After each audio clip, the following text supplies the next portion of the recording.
Hey yo, peace family, grand risings, good afternoon, great evening, gracious nights. Welcome back to FOTG, the source. The state has rested, and it is day 7 of the Devyn Michaels, aka Nikki Fairchild, aka Tracy Tavares, aka Off With His Head, aka adult film celebrity, aka like father like son murder trial. The war has officially shifted. The prosecution has rested their case. Now the floor belongs to the defense for day 7. This is the opportunity for the defense to launch their final desperate counterattack, and it will likely be one target, Deviere Willette, the victim's son and Devyn's husband. The defense must spend today planting a massive seed of reasonable doubt, arguing that the true killer is still sitting in the courtroom but wearing a suit and tie. And now we're back to another big question. Will Devyn Michaels testify? We're expecting the defense to call witnesses who expose the family affair for what it is, a web of deceit involving custody, money, and desire to get Johnathan Willette out of the way. The defense will try to prove that Deviere had the motive, the opportunity, and possibly the cold-blooded resolve to commit the beheading, which Devyn never confessed to. The defense's case is simple. The police stopped investigating when they got to Devyn, but the science doesn't fully prove that she was the one that said off with his head. Day 7 is the day they must force the jury to confront the idea that the son killed his own father. But we here to watch it, so hit that subscribe, stay locked in, tap in, share with a friend. Let's get it, family. And don't forget to hit that like button too. Let's get it!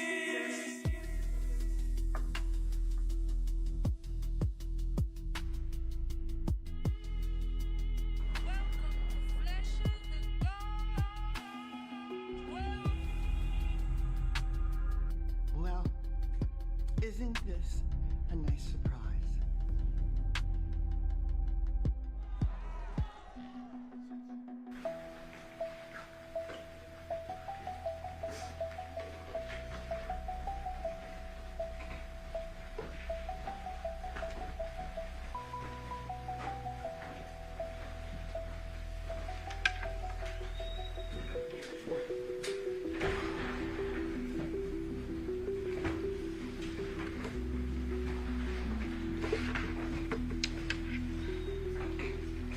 Your Honor, the jury is all present and accounted for. Good morning, everyone.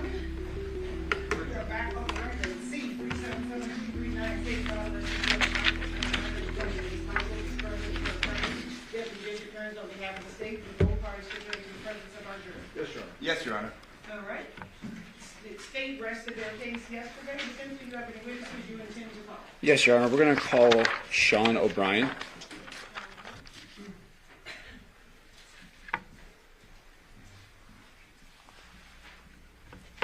The defense calls their first witness, Sean O'Brien. Get this started. Get their defensive case started. Keisha in the building. What up, family? Sure. Sean O'Brien, Sean Obrien. Good morning, Miss. I'm sorry. Good morning, Mr. O'Brien. How you doing? Pretty good. How are you employed? So I'm employed with Roloff Digital Forensics. Okay, and what's your position there? I am a digital forensic examiner. Okay, can you give us a description of that job? What are your duties? What do you look at? What do you do? Sure. As a forensic examiner, I look at any type of digital devices, digital artifacts, just pretty much anything that you can connect to the internet or even standalone, not connect to the internet, but it's digital in nature. And about how long have you worked in this field? Over 20 years. Okay, you want to tell us about that, previous job assignments? Give us a little bit about yourself. Sure. So I started off, I got a little intro to it whenever I was active duty in the Army. Got out of the Army, got recalled after 9/11. From there, moved on to the Air Force Office of Special Investigations Laboratory in Lithicum, Maryland. That's where I began my forensic journey, starting at the ground up from the basic taking a device and capturing it, as you saw earlier. From there, I got lots of training, I'm a Department of Defense certified forensic examiner. I also hold certifications with Cellbrite and Magnet and various other certifications related to the field. I worked there for about 9.5 years. I started off, like I said, it's technically called the imaging and extraction section. From there, I moved on to becoming a full-fledged examiner. And in that role, I was part of a child exploitation division that combated child exploitation and just all the different digital devices associated with that. From there, I went to the counterintelligence, counterespionage section and worked there as the deputy section chief. So I had a team of people under me that I mentored and taught how to do more advanced digital forensics. From that point, I went on like a little teaching circuit around the world to teach more stuff on like sexual exploitation type material.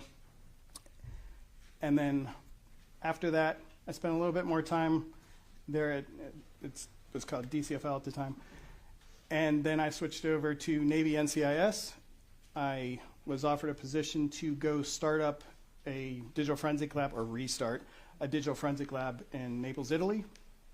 I was the sole digital forensic expert for Europe and Africa and backup for the Middle East. I covered all those countries. As part of that duty, I also worked in hand and on location with essentially like the special forces of the military police for Italy and worked in a lot of like terrorism cases and stuff like that with them.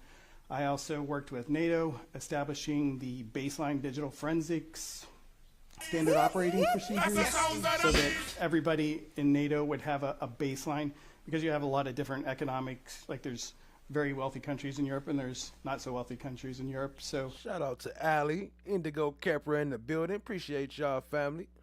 trying to teach them how to do forensics with the bare minimum, because a lot of the tools are extremely expensive, and just teaching them how to balance the cost versus that. I spent 8.5 years doing that. I had to return to America, and I started working for the Veterans Affairs in the Office of Inspectors General. I ran the e-discovery division. It's essentially, it's not forensics, but it is in a related field, and I managed a team of people that would pull emails and do examinations and help agents and other requesting officers or parties to do audits and things like that. From there, I left and came over to roll off digital forensics, and here I am today. All right, so now you work for your forensic company. What are some of the programs or software that you use in your role at your current job? So my primary tools are some of the ones that you've seen here. Cellbrite and Magnet are probably the top two that I use. All right, and then what about any certifications on those programs? Any training on those programs specifically? I'm certified with both Magnet and Cellbrite to be an examiner and like to extract the devices, to get the device and get the information off of it and then process it and review it. And so when you're not just talking about cell phone like pictures and things like that, you can also look at locations and all of those types of things as well that go into anything with the digital forensics, correct? Correct. Cell phones are essentially databases, so it's looking at all the different databases, some that can be seen, some that can't be seen in particular readers, so you have to use different tools to get to it and look at the data inside of those databases. So I'd like to turn your attention to this case. Myself and Mr. Drastovich called you to hop on to this case and help us to go through, I believe there's 6 terabytes of discovery on this case to go through? There is a Something like plethora. that. There's a lot. And we asked you to look at a few things. What were those? So cell phones, the cell tower records, looked at the Barilla extraction of the infotainment center. So everything that has to do with the cell phones, the cell towers, and the vehicle. Okay, so right now I'm gonna turn your attention to the cell phone examinations. You were tasked to look at certain things dealing with cell phones, correct? Correct. I was primarily focused on 3 different cell phones. The cell phone of Devyn, Johnathan, and Deviere. And did you have an opinion on the accuracy of the information that was given to you? I mean, accuracy, it's the data that's on there.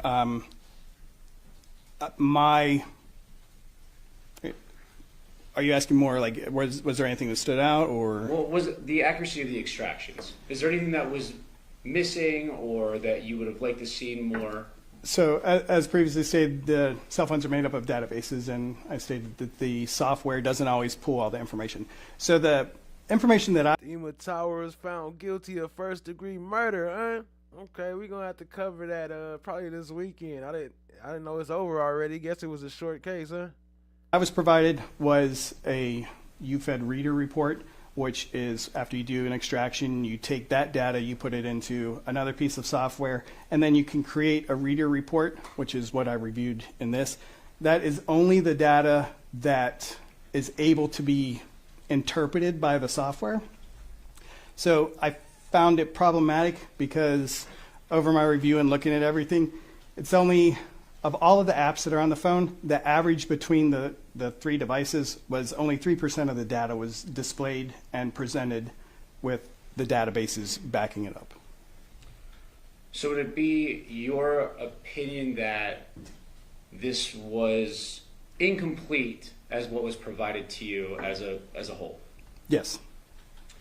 And what's the basis for your opinion on it being incomplete? Years of experience in knowing that one tool doesn't do it all, and that whenever you look at that and you see something as low as 3%, like, okay, well, what else is there? What am I missing? Personally, if I pull up Cellbrite, I'm looking through it, I don't work off of reader reports. It's a bad practice because, again, you don't have all the information. I typically use Cellbrite as an initial tool. It's very good. It's accurate. It's accepted all over the world. The data that it displays is great. The way that it displays it is great. But sometimes you're like, well, I want to know more about that. And if you're in a reader report, you can't go back to, say, a database that holds messages and be able to find out more information about those files and to look in the databases and see the different information. So not having that is problematic. And then I typically use other tools. So if there's a database I can't get into, I could run it against, throw it into Magnet Axiom and be able to pull that up and look at it in a different tool to try to verify information as well as see if there's any additional information that can be gleaned. If there's databases there that I can't get into, then I can pull it like DB browser or some other deconstructing tool that deconstructs the database so you can look at it in different manners. And I believe it was yesterday, Detective Campbell came in for the state and testified about UFD, and I'd asked him some questions about UFDR. And could you kind of explain to the jury the difference between the terminology before we go any further? Sure. So whenever you get a cell phone, if it's all right, I'd actually like to start prior to that, if that's Of possible. course. Okay, so whenever I've been to many crime scenes and was the person that collected the digital evidence and worked it all the way to trial, as you see today. The standard procedure is to get on site. What's this case? So first of all, you have to figure out what's your scope. What are you looking at? What do you have authority to look at? What type of evidence can you get? So first thing I do is I look after all the photos are taken, because that's the first thing that happens. The crime scene investigators come in, they take the pictures, and then we go in, we start doing a search. If I see anything that's digital in nature, I stop. If I don't have a camera on me or there's another person that's assigned to take pictures, that person would come up, or I would come up, take a picture in the state that it's in the location that it's at. And then from there, once that's been categorized and like logged down, then you would take that, secure it from being connected to any networks, so turning off data, put it in airplane mode as a bare minimum. From there, you would then, if you're not processing it on scene, you would put it in a bag, seal it, evidence tape, do all that, take it back to the lab, take it out, and then begin your extraction. So that, we're going to use a phone for this example. The phone that was collected, I would connect that to what's it's called UFED, and there is a UFED for PC, which is software that's on a laptop, and you can connect the phone up to it, and it starts extracting the data from the phone and puts it on there. There's also like mobile UFED devices that you can be in the field and on the crime scene and plug it in. So there's multiple ways to get that data through Cellbrite, and what that does is it builds a UFD. And that UFD is more like a index and some supporting information that tells you, hey, in this big package of data, which a lot of times it's in a zip file, and it's the package that the UFD is going to refer to that actually has the databases and the information. So you load that into Physical Analyzer. So Cellbrite has a product called Physical Analyzer, and Insights is their newer version. And you can put the data in there, and that gives you access to the databases. And you can actually do some database, like go through the database and break it down inside of that software as well. You can use, it's called App Genie, so it'll go in and it'll look at the app and be like, well, what can we do with this app? Like, what more information can we gather? Because, again, it's a vendor software, so they're only doing what the people in my field are saying, hey, we need this to be adjusted. We're not getting enough information for this. Can you turn your attention to there and try to get more information? So once that's all gathered, you go in, you're starting to do your examination, starting to find out your bits and pieces, finding out what databases you need to explore more, what information is important. And then the requester, which is usually an agent, a police officer, or auditor, whatever the case may be, they'll want to see everything right away.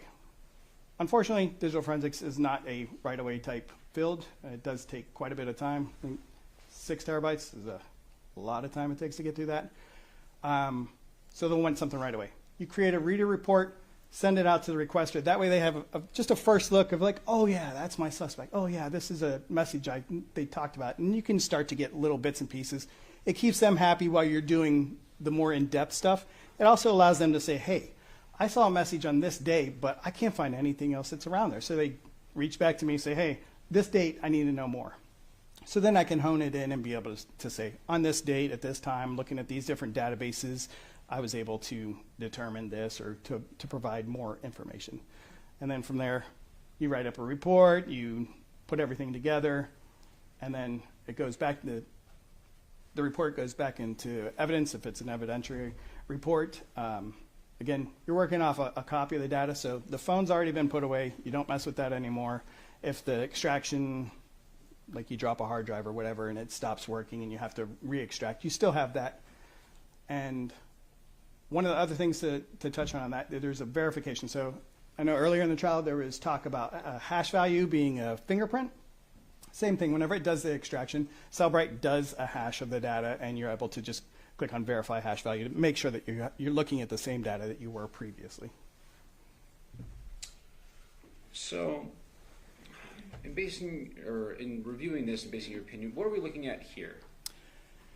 So right here we're looking at this is the UFED reader report, and it has different data located there. So you'll see the file system, which is essentially the background of the phone, and it shows the different areas that databases are in.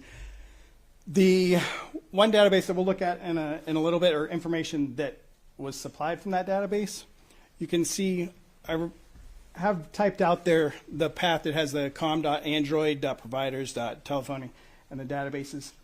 If you look in the directory on the left-hand side, it does go in alphabetical order. So, and Mr. O'Brien, if you sure. want to use your mouse, don't click on it though, because of the no clicking.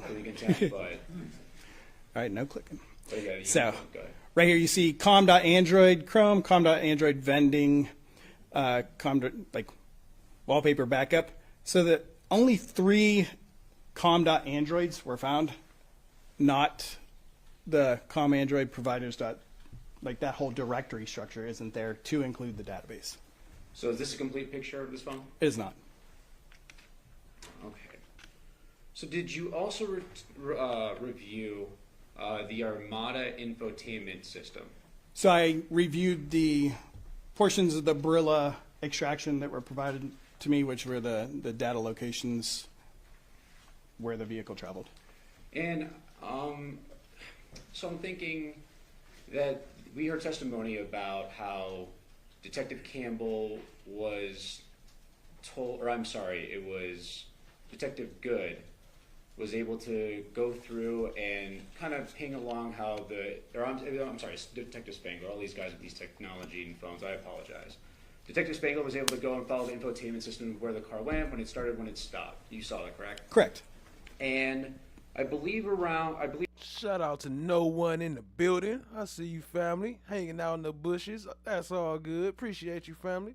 it was brought up that Miss Michaels was at a car wash around a certain time. I believe it was between 8:14 and 8:24, and the state phrased it as a car wash, correct?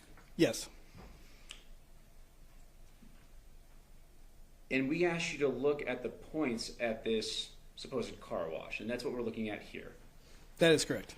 Okay, and we see that the kind of the top half of it, it's the gas station, it's a convenience store, it's not just a car wash.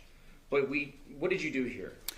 So the first thing I did was I looked here. This is the car wash. You can tell by the structure and the wet marks, and then if you do street view, you can go in and see that as well. So I noticed there's no pings along this backside or anywhere along the car wash area. I also looked at the date and times and the start-stop time of the vehicle, which also was indicative of not really enough time to get a car wash, not in the right location for a car wash. But it did show that there was activity under this canopy, which is where the gas pumps are, and is also where all the pins happen. The locations are all in the gas station area.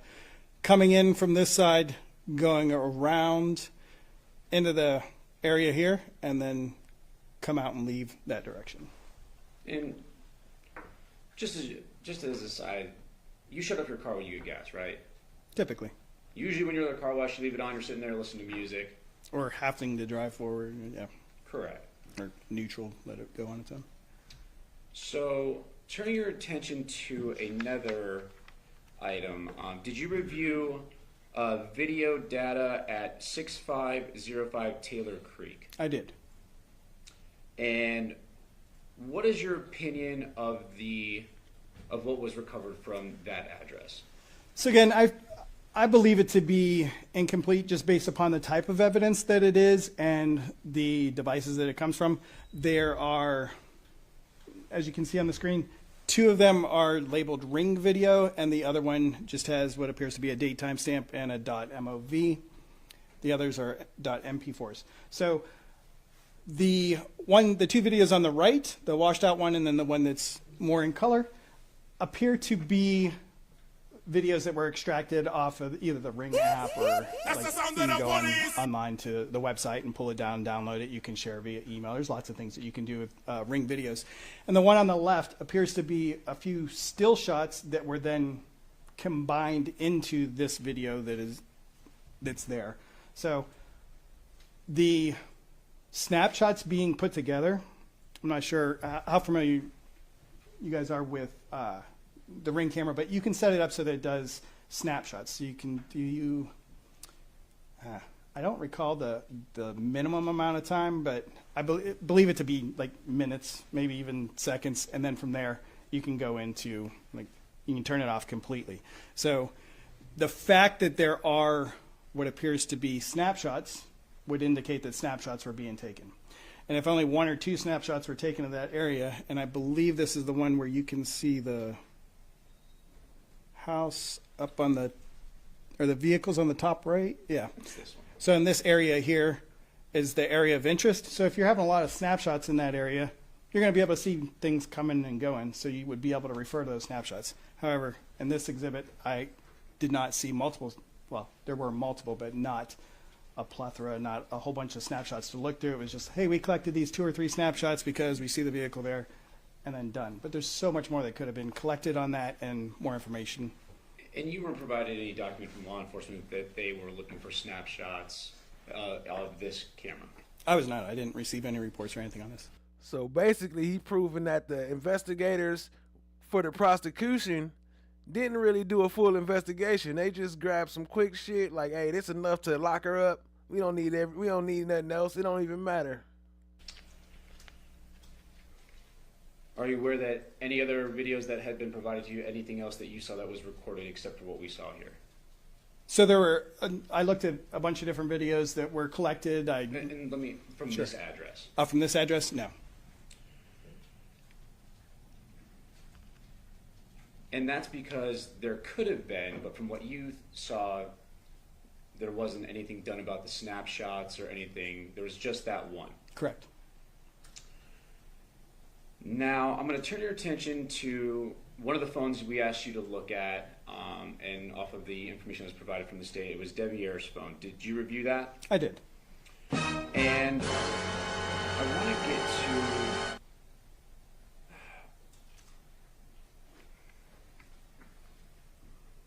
Was it a complete capture of Deviere's phone?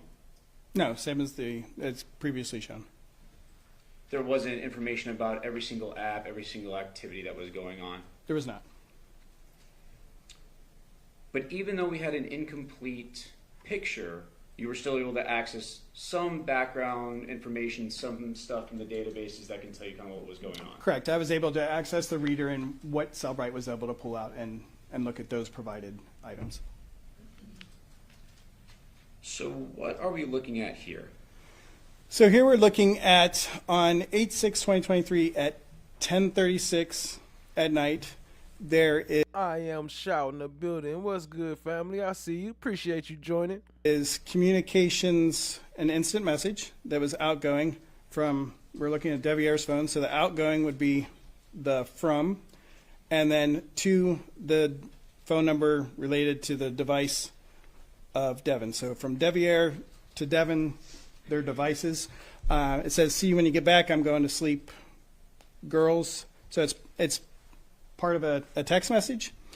And then there's an incoming call at 10:58, which appears to be from Devyn's device to Deviere's device. And it appears that the call was taken and was 44-second long phone call. The last item is at 2:12 in the morning on Deviere's phone. There was part of the Android messaging here.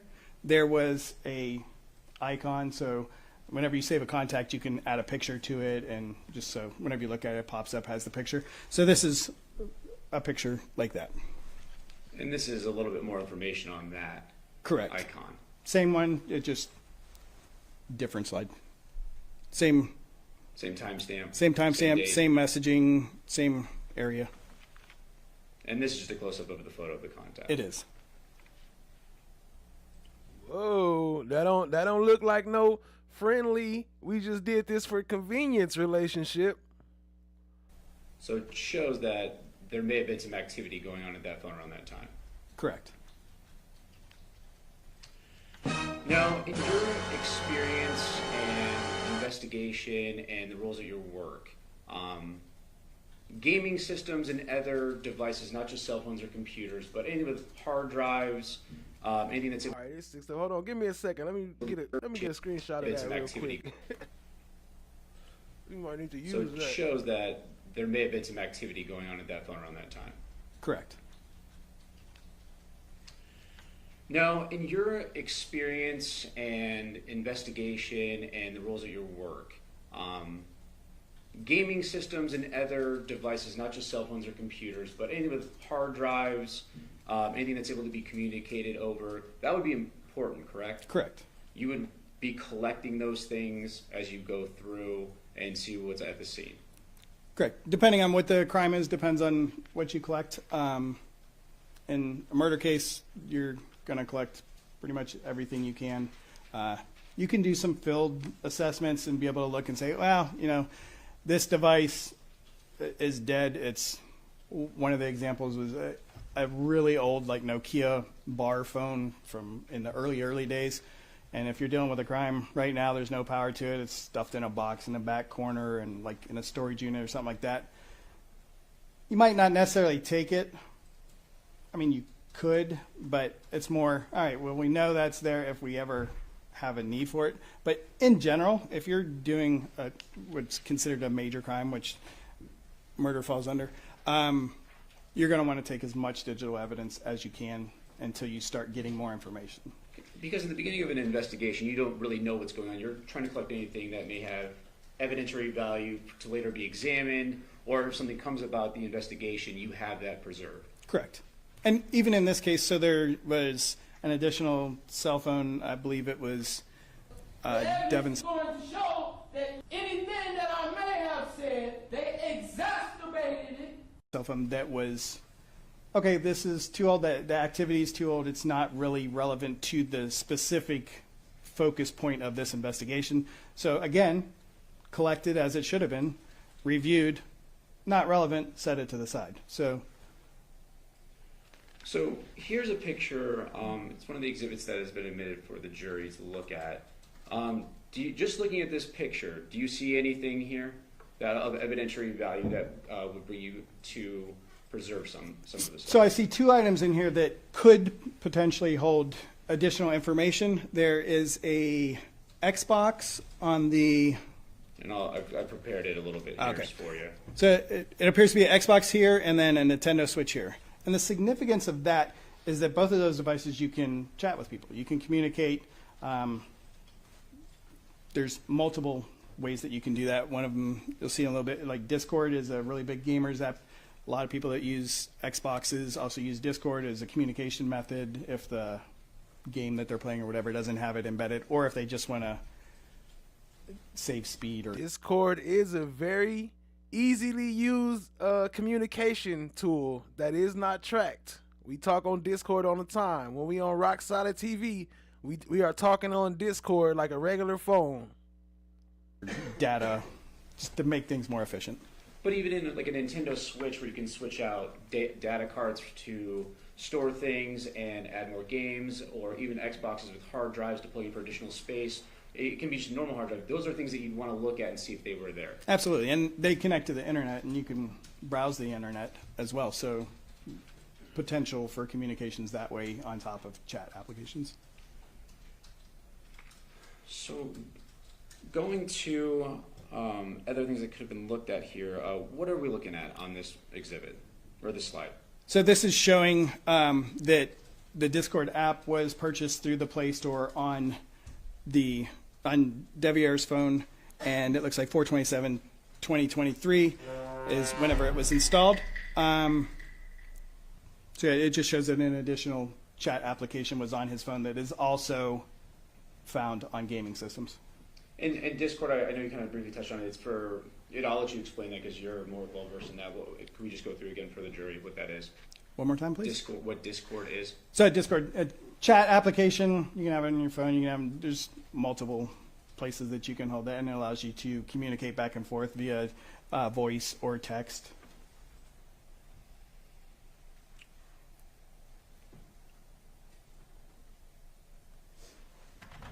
Facts. And what are we looking at here? So this is another artifact related. Nintendo Switch was also found there. So there's an application that's listed as Cellbrite flagged it as entertainment and chat application. So it's another indicator. Hey, it's a possibility that the Nintendo Switch has chat on it. The application also allows for chat. And that would be something of significance if you're trying to determine people talking about potentially a murder or anything, that you would go and look through all these things and all these apps to see which ones could communicate to other people, at least be looked at and investigated or preserved for a later time. If you had access to those databases, yes. And what are we looking at here? We are looking at one of the applications that is related to Discord. And it's at 8/7/2023, 2:31 a.m. So it was an artifact, a Discord. So you can see Discord up here. So it's at that date and time on Deviere's phone, the Discord chat, the Discord program was accessed. And that was at 2:31 a.m. on August 7th. That's correct. So it says modified. Modified. Anytime the system does anything to the file, then it would modify it because it's making changes.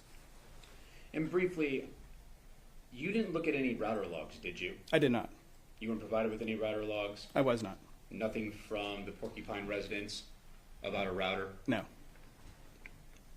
That would have been helpful if you would have had that at that address, correct? Correct. So, as previously testified, the router holds information of connected devices. That's really important, especially whenever you're looking at an investigation like this, because if you know what devices have been connected, then you know what devices you don't have, or you can verify the devices that you do have. So you could look at it and be like, well, 6 phones show up on here, but I only have 5. Where's the 6th? And some of these artifacts that we've seen, this could all be indicative of activity on either the phone or gaming systems. There's something See that? No one. They snitching on Discord. They telling on DC. That's supposed to be secret. going on, but we just don't know because we don't have the full picture. That is correct.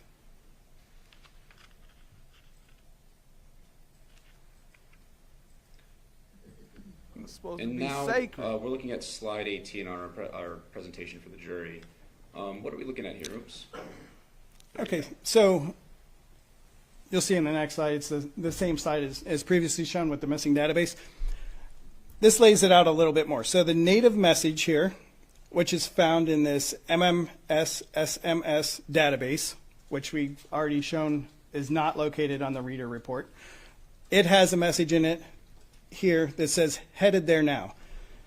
We don't have a to, a from, a date. We have no other information other than it was deleted, which let me clarify that also. So here you see like messages in white and then you see it in red. The red indicates recovered deleted items. So if it's red or it has this little red X right here, it means that that item is deleted, but the software was able to pull that out of the database.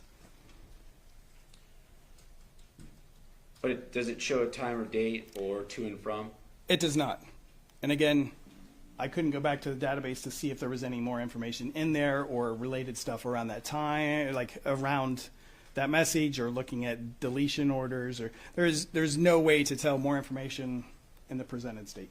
But we know it's deleted. We do know it's deleted. And this is the slide that we talked about earlier. Correct. And it's about the missing databases and the different types of files, the UFDs, UFDXs. So UFDX, I think that's a new term. New term for here. So if you have a UFD, it's the initial one, like I had stated about having a device, and you're looking at it's the UFD with the supporting data. If you take multiple devices, so in this case, if I was to take all 3 of the devices that I looked at, I throw them all into Physical Analyzer, I could create a UFDX, which is essentially multiple extractions put into one. So I can open that up, and by doing that, it loads all of the devices, and then I can run searches. Can you go back a slide? Of course. Sure. So up here, I can type in a search, and then if I click on this little down here, it will display each device that's loaded in and how many hits there are, and then you can select which device, you can select all, and then you can work your way through it and see where all that search term shows up across all of the devices. And just because we've heard all these terms and they've been thrown out between yourself and Detective Campbell, what is the most complete extraction that you would like to have had on this?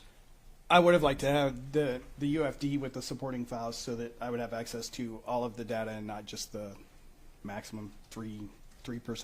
And again, you weren't provided with that. I was not.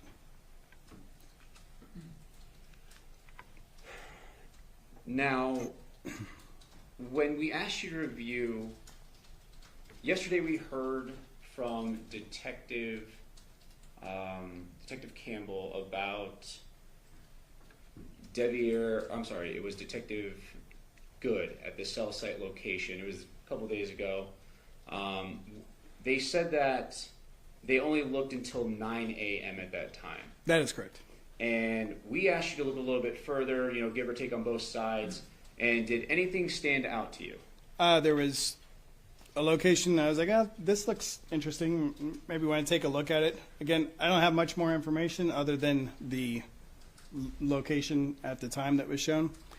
And so I brought it to the attention and And just because I know It's hard for me to zoom in on this, how we have it set up, but if you could just put the mouse on the two little points that we have on there, so the jury sees what we're trying to point out here. Sure. So here is Johnathan's home, and then here is one in the southern part of the valley, more in a remote area, and that is on 8/7/2023 at 10:25 a.m. And that's a close-up of what you brought to our attention, correct? Correct. So it's here, and then you have a lot of these washes, and then over in this area you have lots of open area. So it's pinging near all these open areas. That's correct. And that's the date of that is the 8/7. 8/7.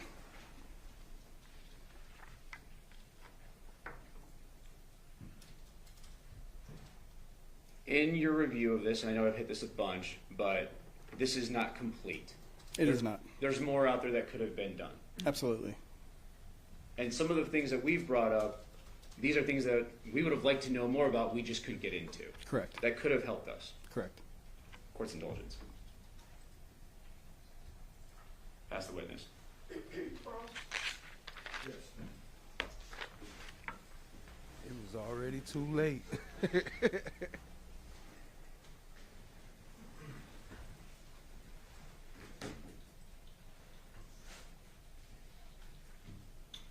Good morning, Mr. O'Brien. Good morning. We just met outside in the hallway. We did. Thank you for your military service, sir. Thank you. I have a few questions for you, not too much. I just received these items that were shown this morning. You would agree with that? Yes. So I'm just going to kind of go through a couple of the slides and try to make sense of, well, to clarify what we're actually seeing. Okay. So I'm going to start with the residential neighborhood, the slides you just put up. Mike, can I plug you that, get that PowerPoint back up? And you can click on it too if you need to just use it on here.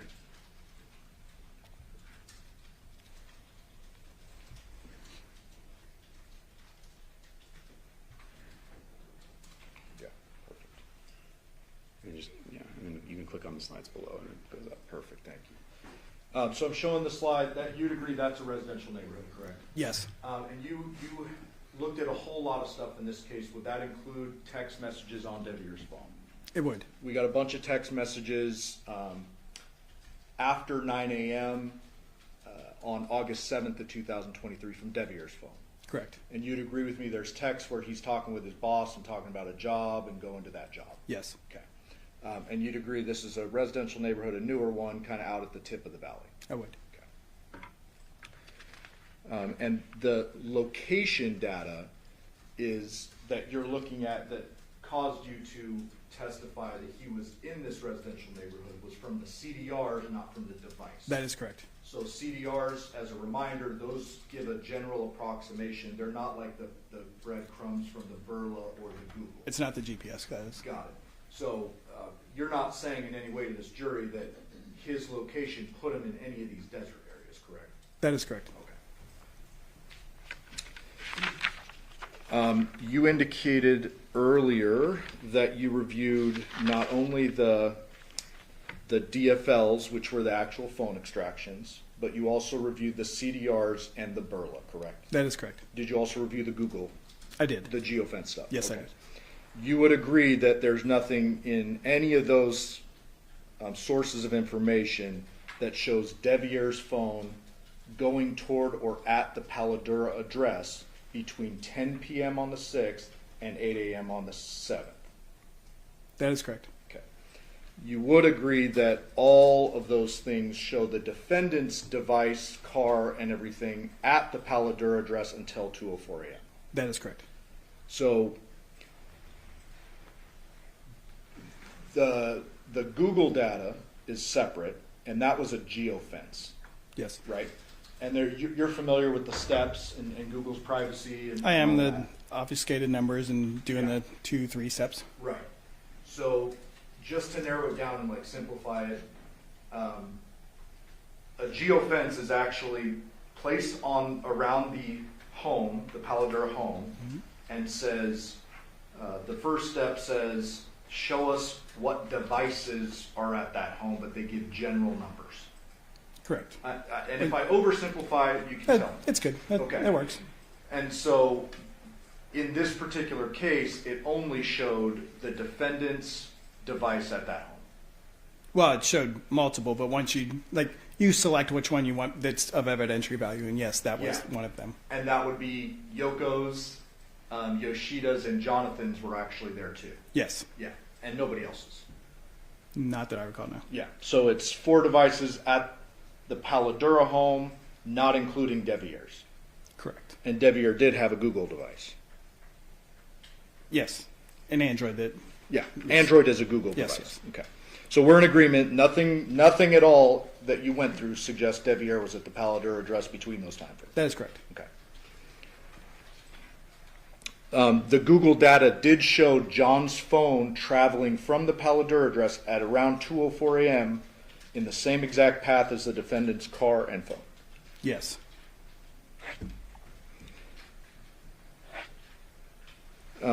Real briefly on the car wash. That information was gleaned from the Burla. Correct. Burla is the one with the breadcrumbs. Correct. It does the GPS locations, which is the most accurate. Got it. And that shows the Nissan going to what appears to be the gas pumps, not through the car wash. That is correct. We're in agreement. Okay. And that would have been about, correct me if I'm wrong, I think 8:30 in the morning? Yeah, I don't recall. Well, it's back a few slides. Okay. It's after the body's discovered. Yes. We agree there. You would agree that people can hand wash their cars, correct? Correct. And there were several hours before homicide detectives made their way to the Porcupine Rim address. Yes. So, doesn't look like she went through the Funnies car wash? Yes, correct. Fair. Okay. Briefly on the ring videos. Were you here? Because I've seen you a couple times. Were you here when the detectives talked about those videos? I'm not sure if I was in the courtroom or if Okay. I was watching from another location. I'm not going to try to recite what they said about the videos, but they basically said, we got what the homeowner gave us. Correct. Okay. You're not suggesting to this jury in any way the cops lied about what they got? No. Okay. We're in agreement there. Correct. They got what they got from the homeowner, and there's 3 clips, one of which looks like it's like motion picture, basically. It's like stills one after another. Correct. Which all video actually is. Technically, yes. Right. And you would agree with me that homeowners or people who have ring cameras, they can change the sensitivity settings on their device. Yes.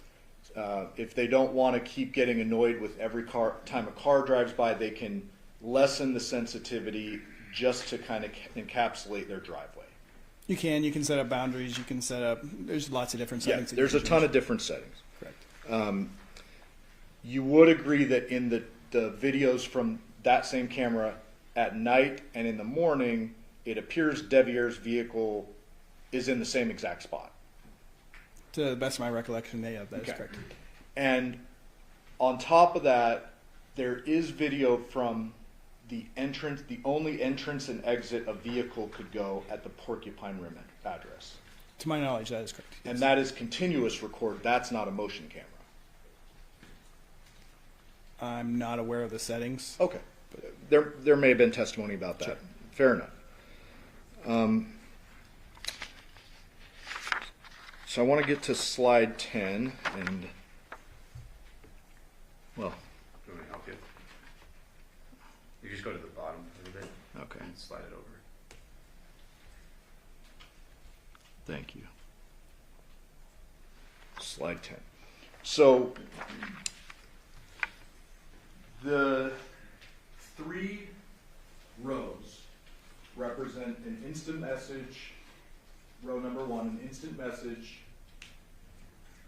from Deviere's device to the defendant. See you when you get back. I'm going to sleep, girls. Correct? Correct. The second one is an incoming call at 10:58 p.m. from defendant's phone. Correct. And that one says 44 seconds. That is correct. The third one is an image that you brought up today on August 7th at 2:12 a.m. That is correct.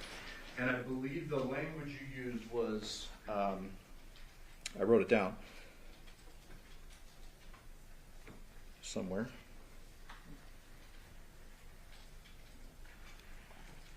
Did you say accessed? What, just tell us, what does this mean? Like this. So that particular picture, the PNG, was the device accessed that. I don't have more supporting information about anything else that was happening at that time, again, because I don't have that database.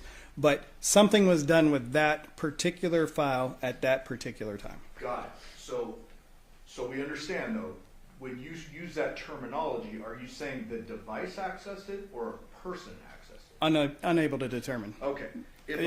I can say that like the device shows that there was some sort of activity on that. Yeah, and just so we're clear, a device can do things in the background, can access, can cache, can do all these different things, correct? Yes. If it's the opposite, if it's a person accessing it, you would then agree with me that at 2:12 a.m. a person is with that phone using it.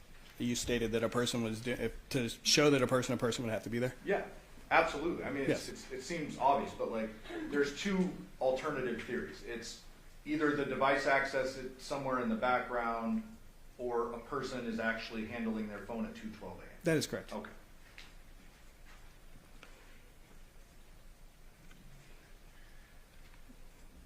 Go to the gaming system.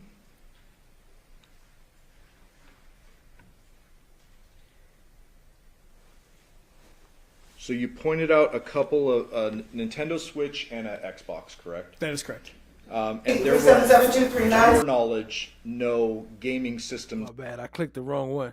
So is he trying to prove that Deviere is innocent? Is this what the prosecutor is doing right now? Is he like defending Deviere? Is that what I'm seeing?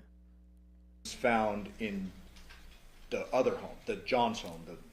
I am unaware. Okay. I guess the pictures of John's home will speak for themselves when it comes to that. You're not taking a position on that. Do you know if the defendant had Discord? I do not know. Did we get a full extract on defendant's phone? We didn't get a full extract on any of the phones. Okay. What is it that allows you to get a full versus a not full?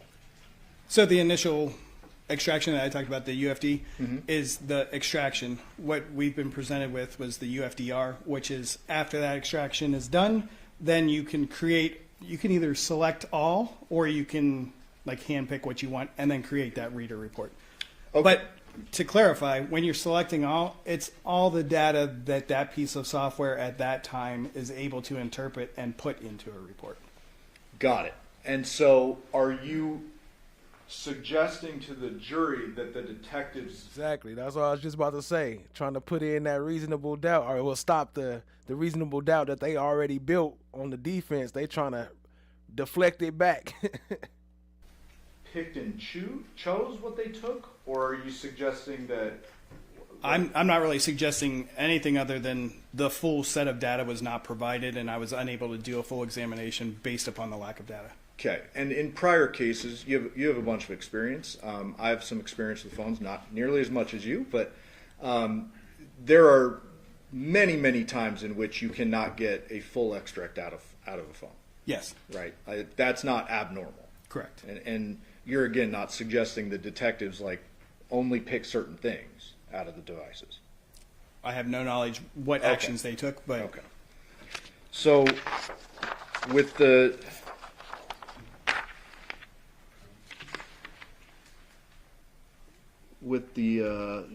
text here on slide 18. Okay. You said this is an artifact with no other information at all. No other information presented in this manner on the reader report. Right. So you would agree that there are text messages, call history, all that from Deviere's phone, because we've seen a bunch of them. Correct. Right. There's also that same type of information from the defendant's phone. Yes, all the phones. Correct. Okay.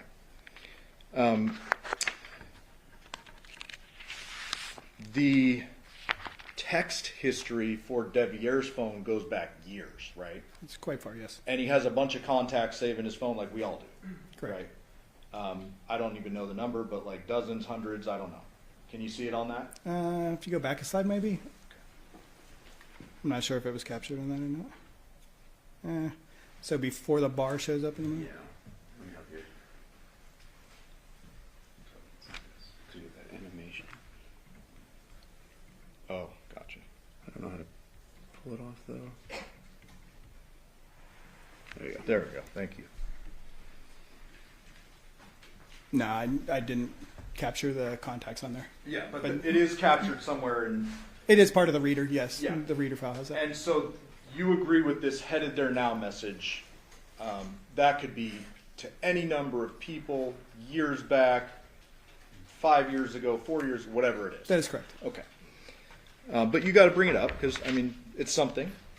But you would agree with me, I'm showing you admitted exhibit 666, that, oops, that with, It's not plugged exactly up the HDMI cord. gotcha. Can I approach? Yes. Does this appear to be to you one of the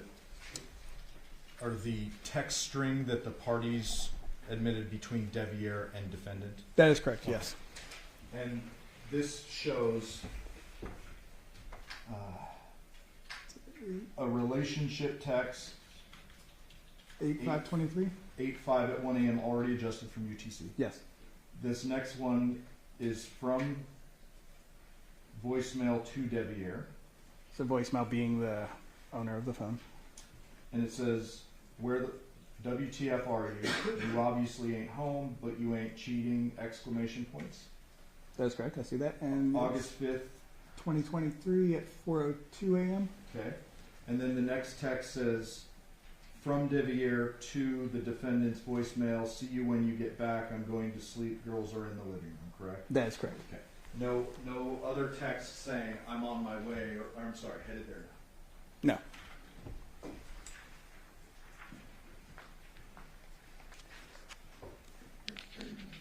The CDRs are completely separate from the device. That's the phone company keeping That is record. correct. And you would agree with me that there is absolutely no record of a text message after the one where he says, I'm going to sleep, going to the defendant's home between whenever that was,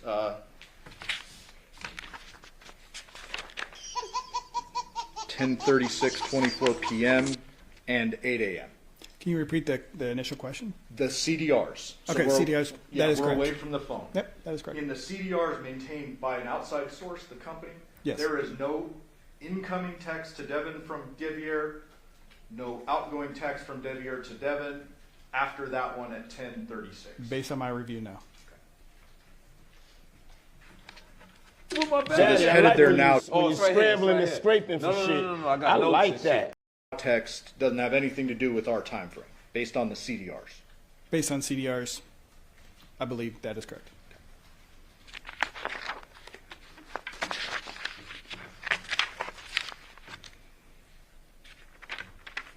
Just make sure I got through all of them.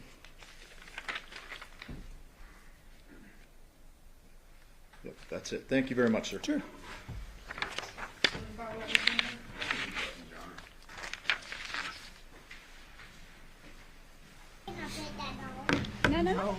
Just to touch base on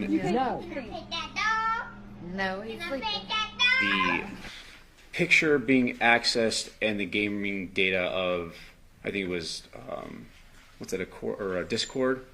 There was activity the morning of, or the early hours of August 7th. That is correct. And do you know if Deviere had his phone on him? I have no, I wasn't there. I don't know. Yeah, we don't know either. Now, the state brings up the... We don't know either. I have no, I wasn't there. I don't know. Yeah, we don't know either. Denied. Now, the state brings up the Funny's Car Wash. Let me pull this back on this slide.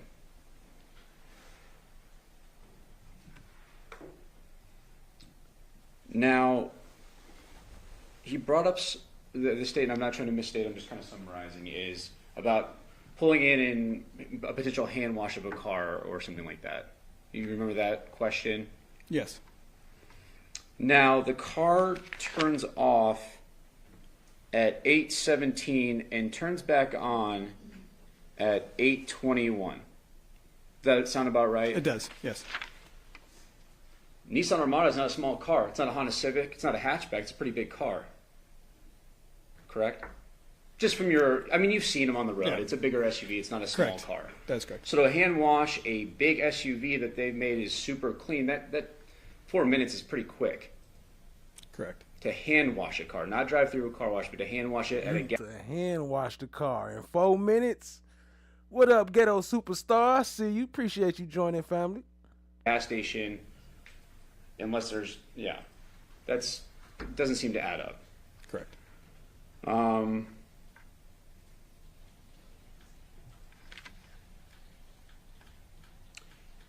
When he asked you about the Ring cameras at Porcupine, Mr. Giordani asked you about the cameras in and out of the development. Remember that line of questioning? I do. But we don't know if any person was walking around, say, hopping a back wall on a side of the house. We don't have any of that, right? I did not see any of that, no. There's other ways to get into a neighborhood besides just a car coming through the main gate or the main entrance. Correct. Or leave a neighborhood. That's correct. Now, there was a call. Just to clarify, you said car or person? I'm sorry, there's other ways for a person to get out of a neighborhood besides a car. That's what I thought you were saying. Yeah. Okay. And thank you for clarifying. Sure.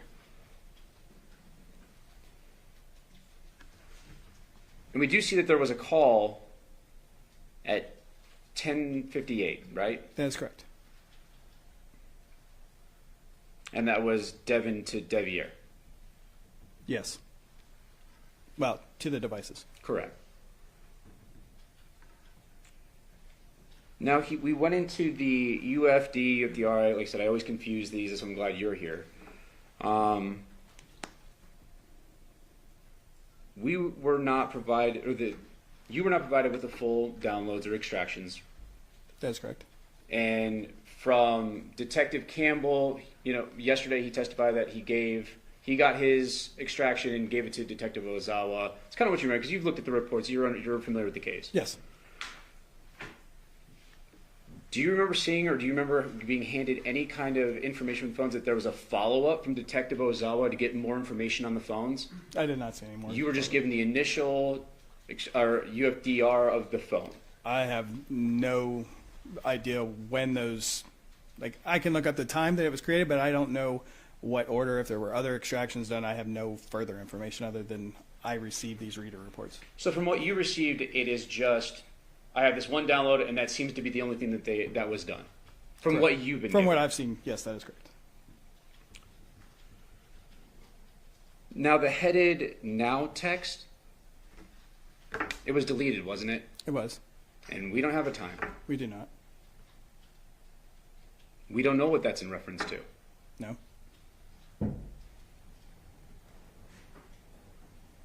And going back to the Ring cameras at Porcupine, or from the address, there's so many.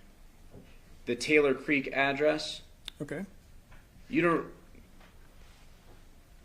Not suggesting that the cops didn't, not that they made their own, but there was no follow-up onto subpoena or get any more information on this. You didn't see any of that. I have no knowledge of that now. And I'll state it this way. You weren't provided any more than that. This is what we got, and we gave it to you. Correct. Okay.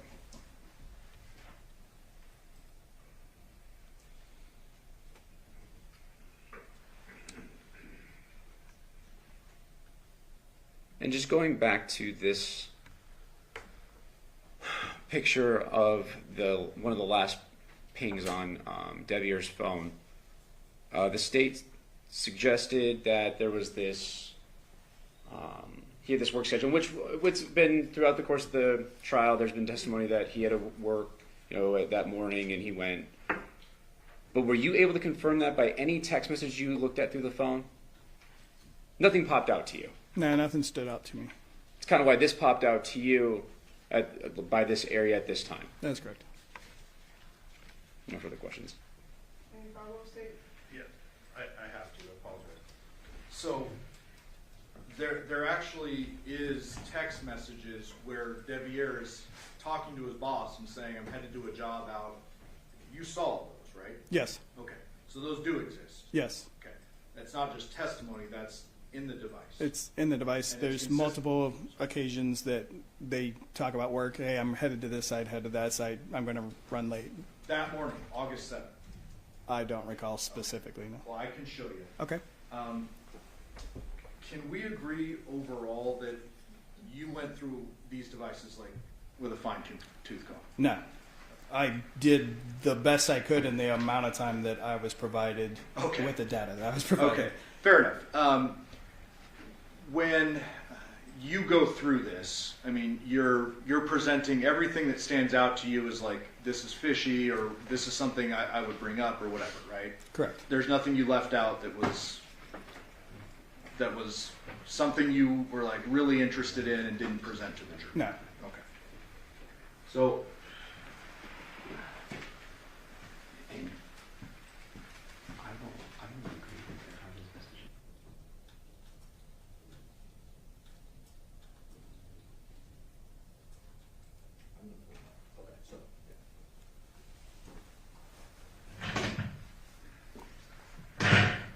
I'm showing you already admitted Exhibit 4.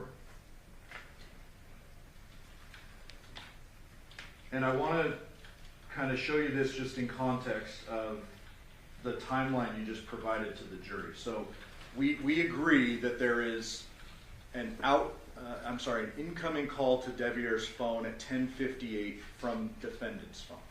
Correct. 10:58 p.m. on the 6th. 10:58 p.m. on the 6th, 44 seconds. And this is already admitted earlier by us. Well, let me back out so you can verify.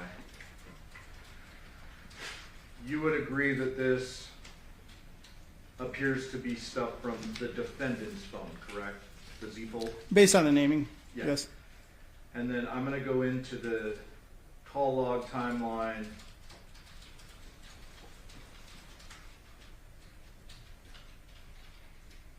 And you can see that 10:58 p.m.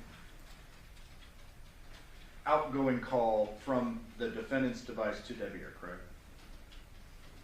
Do you see that? Yes. And then as it goes on, there appears to be a bunch of missed calls from Michael's home. That is correct. What's labeled as Michael's home? Right, but it's a different device from Deviere. It's a Correct. separate number. Yeah. Correct. And some of those went to voicemail. Yes, that is correct. I believe 3, maybe 4. And you're aware we can recover those voicemails, and we in fact did. Absolutely.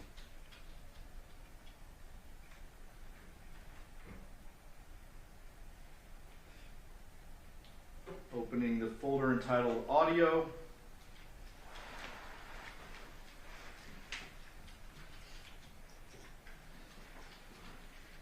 Do these appear to be the 3 recovered voicemails? Yes, it does. And these are after that 10:58 p.m. call from the defendant to Deviere, correct? Correct. It appears to be about 11:13, 11:18, 11:21. And if I click on this, is that going to play the audio? I hope so.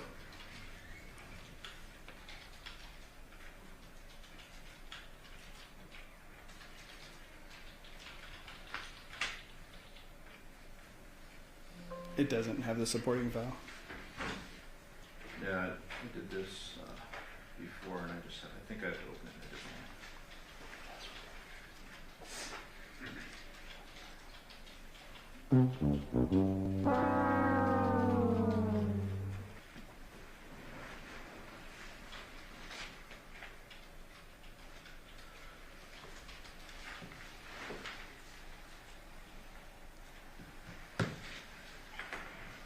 Mom, please, you answer this for me. I woke up in the middle of the night. Deviere was sleeping quickly. I can't really fall asleep now. When we wake up, please give me a call back. Did you hear that? I did. You familiar with that? I am. That sounds to be a little girl's voice. It does. And she's saying, Mom, Deviere's asleep. I woke up in the middle of it. Correct.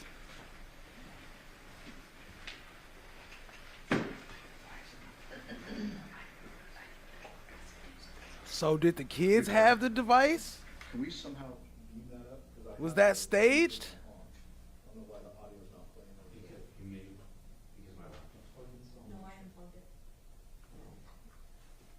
May I inquire if the jury heard that? Yeah, did you guys hear that? Yes. Yeah, they heard that shit. I bet they heard that. If you want to put the laptop next to the microphone, it may make it louder. That would make sense, wouldn't it? Yeah. Hear it over.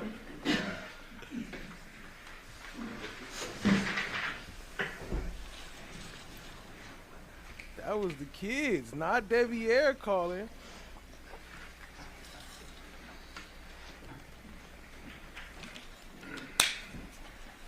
Mom, I've been waiting for you to come home, and I haven't seen you in your work. So, if you could, please give me a call. I'm very worried about you. I'm very serious. I don't know if you got in a car accident or any circumstance. And I'm getting very worried. Please call me, please. Everyone's asleep. I woke up in the middle of the night. I can't fall asleep. I've been trying to get everything prepped for school tomorrow. So, Deviere's not down. Today's not down. I can't fall asleep. He's been telling me what you got here to everything. You said you were going to get some medicine. And then you never got any. So please give me a call back. I'm very worried. Damn, I don't know. Hard to tell from that one. I don't know. That one sound kind of real. I don't know. Sir? Yes, that is correct. And you heard the little girl's voice say, everyone's asleep. I woke up in the middle of the night. Yes, I did. Deviere's knocked out. I don't think she said that, but Okay, well, I'll play it again. She said he knocked out. Mom, I've been waiting for you to come home, and I haven't seen you in your work. So, if you could, please give me a call. I'm very worried about you. I'm very serious. I don't know if you got in a car accident or any circumstance. And I'm getting very worried. Please call me, please. Everyone's asleep. I woke up in the middle of the night. I can't fall asleep. I've been trying to get everything prepped for school tomorrow. So, Deviere's not down. Today's not down. I can't fall asleep. He's been telling me what you got here to show me. She did say he knocked out. You said you were going Did you hear it that time? I did. Thank you.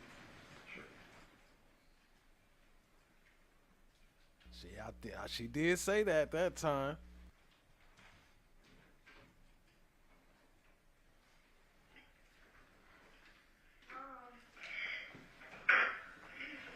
I've been waiting for you to come home.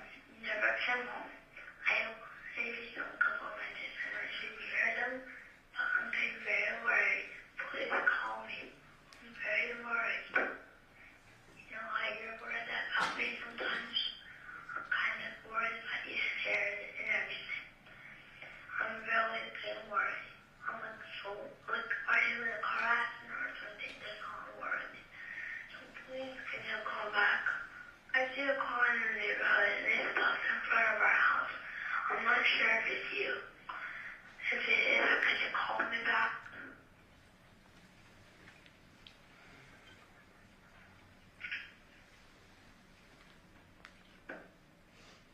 And that was voicemail number 3. That is correct.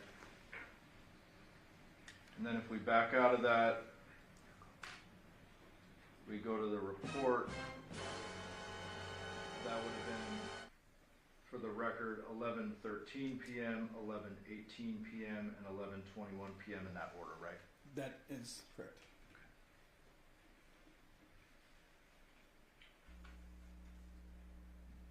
I'll pass away, mister.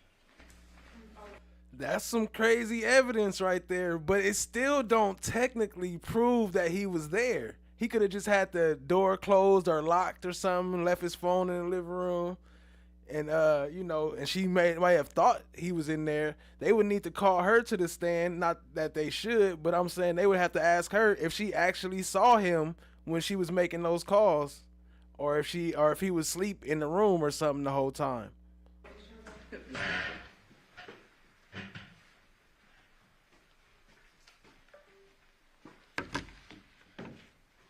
Those messages were around 11 p.m. is what you recall? That's correct. There's activity on Deviere's phone around 2 a.m. That's Correct. On 8/7. That's correct. And on one of the voicemails, it talks about a car out front. Is that what you heard? Yes.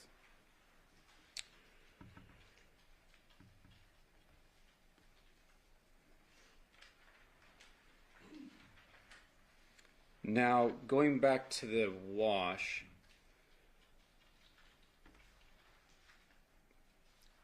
the state brought up about his work schedule. Do you remember reviewing any messages between him and his boss regarding that morning? I really wasn't focused on anything that late. It was just over my review of like going through, like, oh, that's kind of weird. I didn't really do a lot of investigation around that because there was a whole lot of stuff, other places that I was focused on. Anything about him running late? Not that I recall.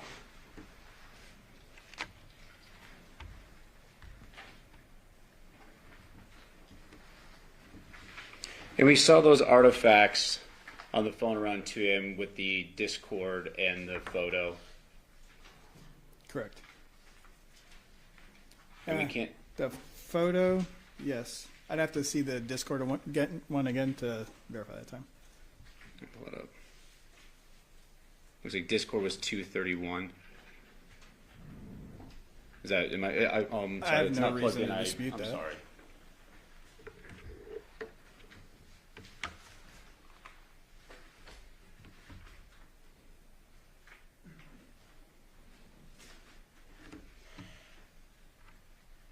I don't know what just happened now. There it is. 2:31 a.m. Discord. That's correct. On 8/7.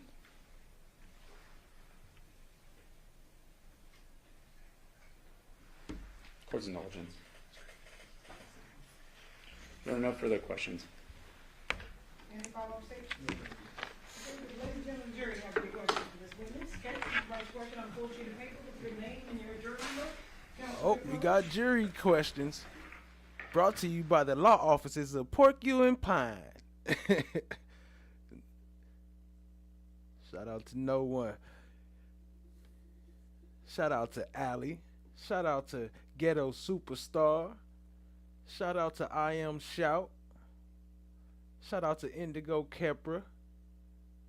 Shout out to Trakisha. I always say Trakisha, like it's just one word. Anyway. You know what I mean. Trakisha. Shout out to everybody in the building. Appreciate y'all, family. We got jury questions. Watch the rise.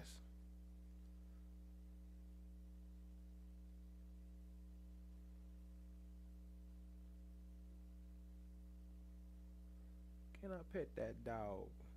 Can I pet that dog? No. Can I pet that dog? You Can no. I pet that dog? No, he's Can I sleeping. pet that dog?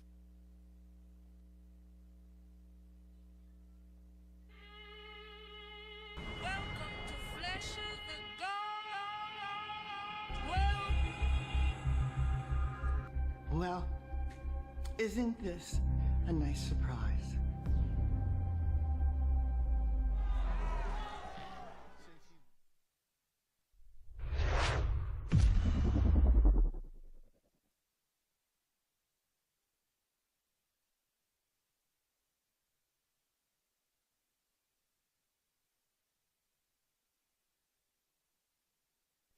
Does the Discord photo at 2:31 a.m. show someone accessed it from the Porcupine home? There is no indication of where that came from. I'm sorry, no indication. No indication of the location of where they. When you look at the Burla data, did Burla show Devyn going straight into her neighborhood and to her house? One more time, please, ma'am. When you look at the Burla data, did the Burla show Devyn going straight into her neighborhood and to her house? I believe I need further clarification, like what time frame, or if that could be clarified more. I have to read it directly okay. as they look.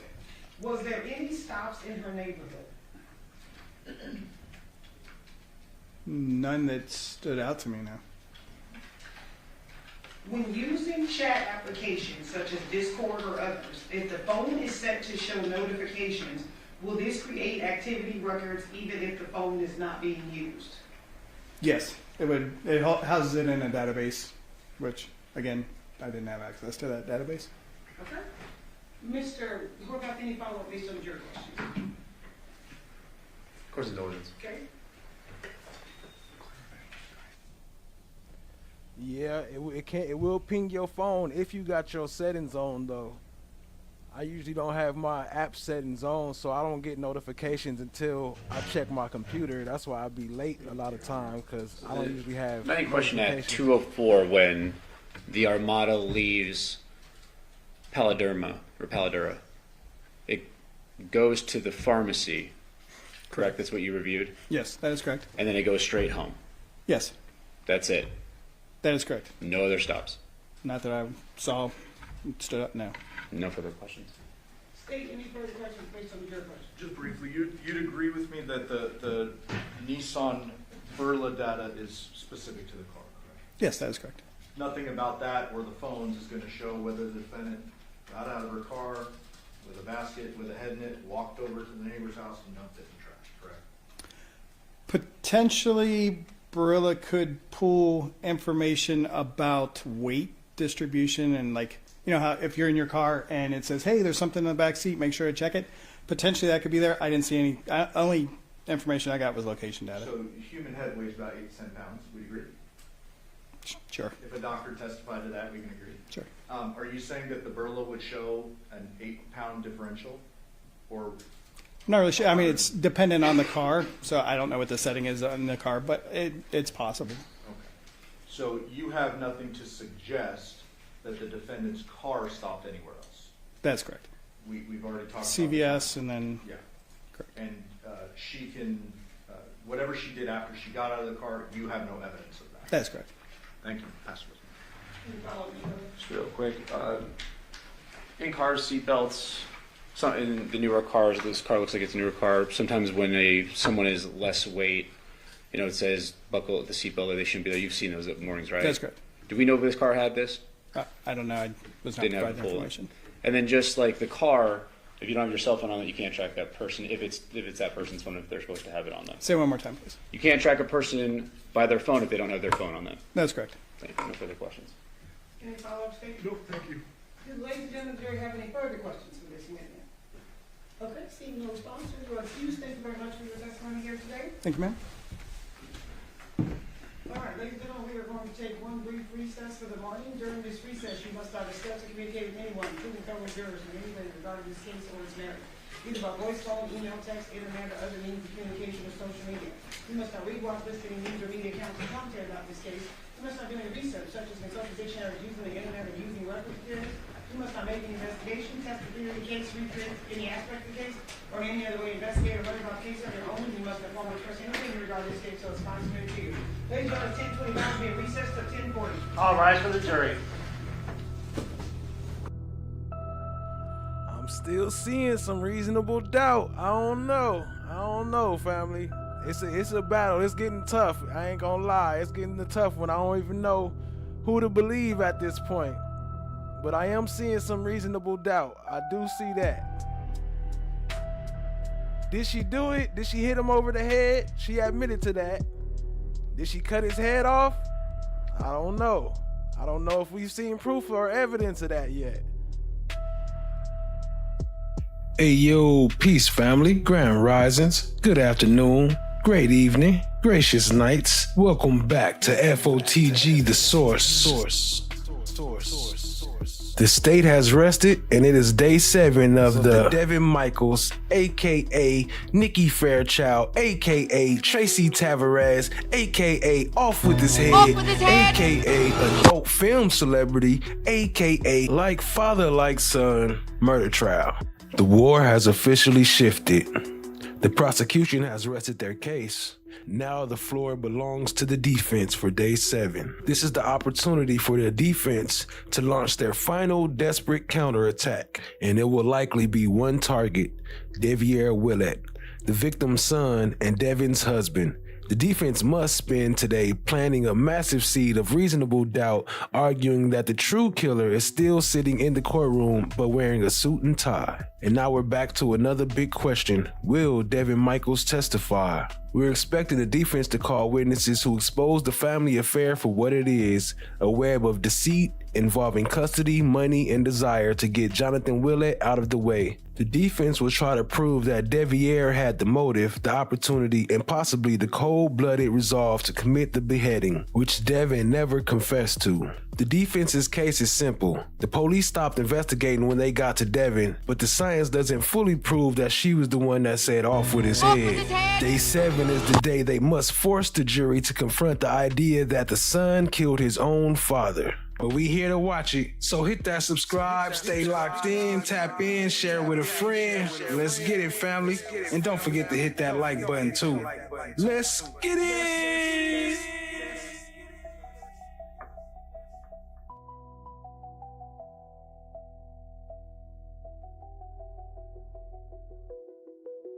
State Nevada versus Devyn Michaels. You know what we can do, Jonesy? We got to remind folks. Ms. Patrick is here on her behalf. Mr. Johnathan and Ms. Griffith are here on behalf of the state.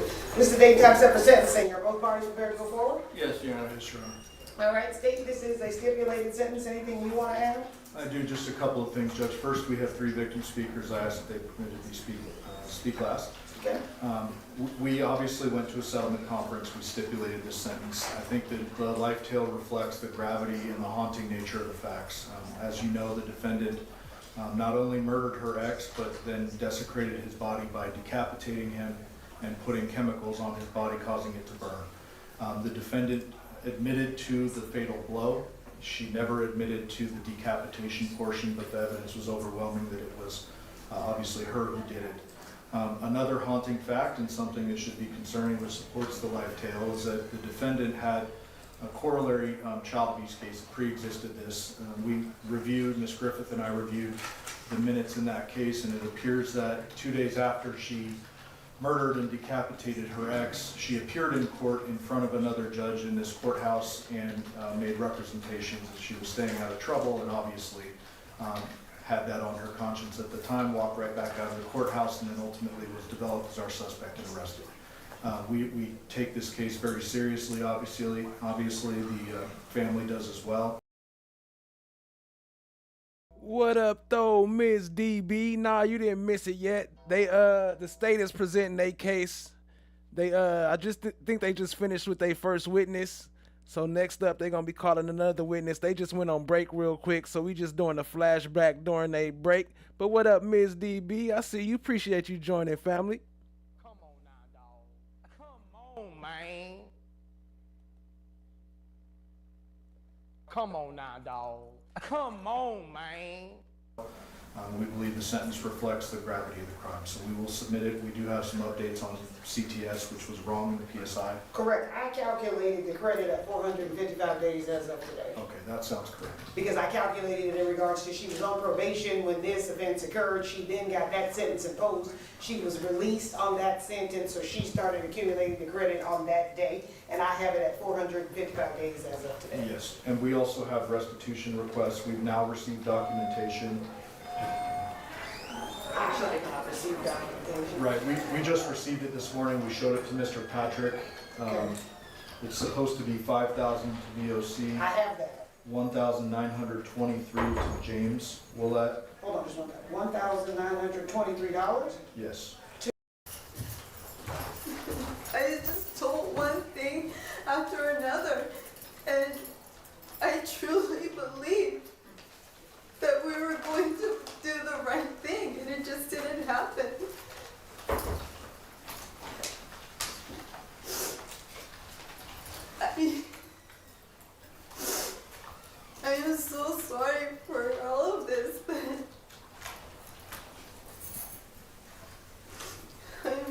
sorry. But I didn't do this, and I didn't know this would end up like this. I really didn't. And I will forever apologize to the family. But I don't know how to fix any of this anymore. I don't. I keep listening to what everyone tells me is the best thing to do. Just do this and it'll work out this way, and follow this advice and we'll do this. And I keep listening to the people because they keep saying this is the best advice. It doesn't turn out the way they tell me it will. And it just gets worse and worse. And I don't know what to do anymore. Judge, I'm not comfortable with this record. I'm willing to let her out of her plea if the court is inclined. I don't know how to fix this. All right. It's just, this wouldn't be appropriate. I completely understand. Let's go to trial. Mr. Giordani. All right. Ms. Michaels, you understand Mr. Giordani says that he's willing to let you out of your plea and he's willing to try this case. And you understand that he's willing to try this case on an open murder. So a jury can convict you of a first-degree murder. You understand? And try this case on an open murder. So a jury can convict you of a first-degree murder. You understand that? Or do you want to talk to Mr. Patrick about it? I don't want to talk to Mr. Patrick. He didn't listen to anything I said. Miss Michaels, I need you to understand what I'm saying to you and answer my question. Yes. Do you want to withdraw your plea and go to trial? Yes, please. All right. This plea is going to be withdrawn. Ms. Patrick, I need you to have some discussions with your client about... Your Honor, I've moved to withdraw at this time. This case needs to go back to the appointed counsel. Miss Michaels, hold on just 1 second. Miss Michaels, you need to conduct yourself like this is a courtroom. If you cannot do that, then they're going to remove you because I still have business to conduct. Yes, do you understand? Mr. Patrick? Judge, respectfully, I move to withdraw and have this case sent back to Office of Appointed Counsel. I am not in a position to accept appointment on this case should it go to trial at this time. All right. All right, I'm going to have to reach out to the Office of Appointed Counsel and get her a lawyer that's going to be appointed with the understanding this case is 2 years old. This case is not going to sit stagnant and wait around for a trial. So I'm going to reach out to Ms. Bush myself and have a discussion with her in regards to the appointment of counsel because this is not going to be, this case has been delayed extensively, and this case is not going to further be delayed so that there is no justice for everybody. Yes, Your Honor. And this case has been delayed extensively, and this case is not going to further be delayed so that there is no justice for everybody. Yes, Your Honor. And Your Honor, if I may, that's one of the other reasons because with Barry Edwards, it would be late next year before I would even consider putting this on as a trial. So I'll reach out to Ms. Bush. Understood. July 31st, 9 a.m. And Your Honor, do you grant my motion to withdraw, please? Yes, I'm going to grant your motion to withdraw. Thank you.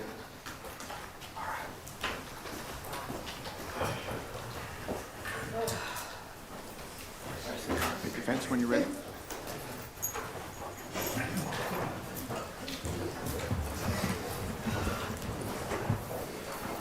It has a lot to do with everything that I've been through. Everything that I've seen.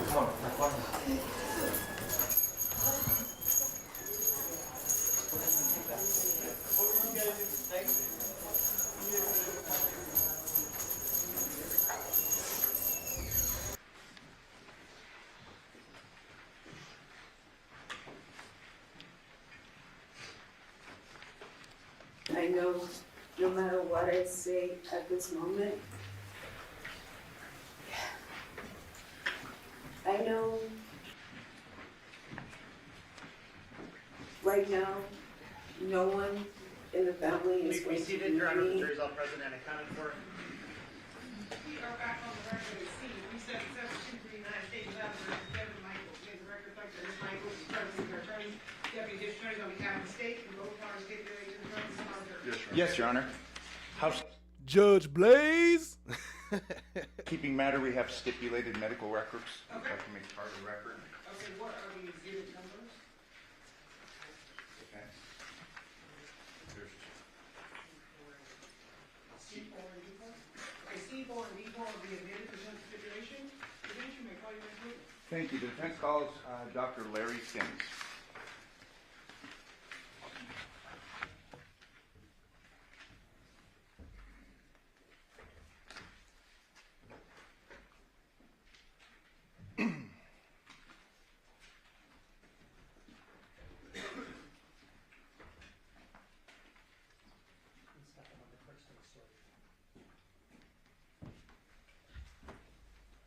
Do you solemnly swear or affirm the testimony you're about to give in this action to be the truth, the whole truth, and nothing but the truth, so help you God? Yes, I do. Thank you. Please be seated.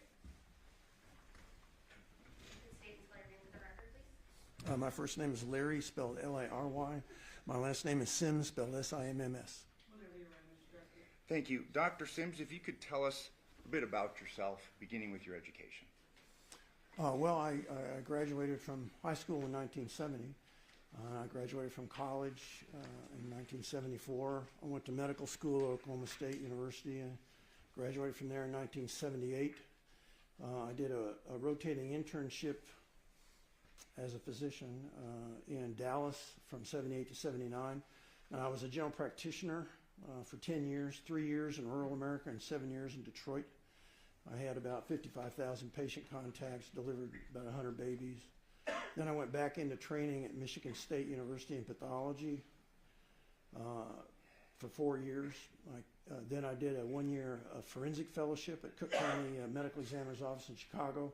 Stayed on there for some years, and then I came out here and was at the Clark County Coroner's Office for 19 and a half years.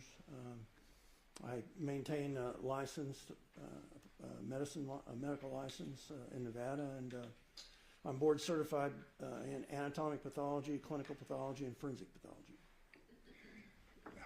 Doctor, so you were a coroner here in Clark County? Yes. 19 and a half years? Yes. Would often be called by the state of Nevada in prosecutions of murder cases? Oh yeah, I probably testified over 500 times during that period of time. You were contacted and were ultimately retained by the defense in this case, the state of Nevada versus Devyn Michaels, correct? Correct. Yeah, I was contacted by the Special Public Defender's Office. It's been over a year ago. Okay, and just for the record's clean, I mean, I'm not part of the Special Defender's Office, nor is Mr. Horvath, but that was who was initially on this case. That's who initially contacted me. After being contacted, were you provided with certain materials, specifically an autopsy report and other things of evidentiary concern, photos and the like? Yes. To your knowledge, was it the entire file? Well, what I was provided, which is all the forensic important stuff, yes. Have you had an opportunity to review the autopsy report prepared by Dr. Stephanie Yagi? Yes. And that autopsy report is dated August 8th of 2023. Correct. Did you review the pathologic findings in the autopsy report? Yes. And what are they? Well, okay, have you got a copy of the autopsy report? I can go. Absolutely. May I approach with a copy? State any objection? Not at all.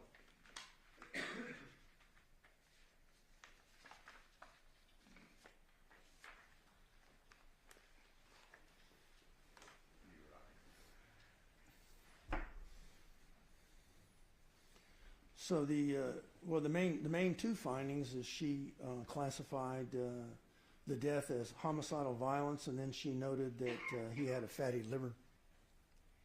And those were the two findings? Correct. Now, are there certain standards of practice that are employed by pathologists, specifically coroners? Yes. And what are those, and if you could please describe those to the jury? Well, there's a number of practice standards, but there's a specific published practice standard in relation to using homicidal violence without any specific cause.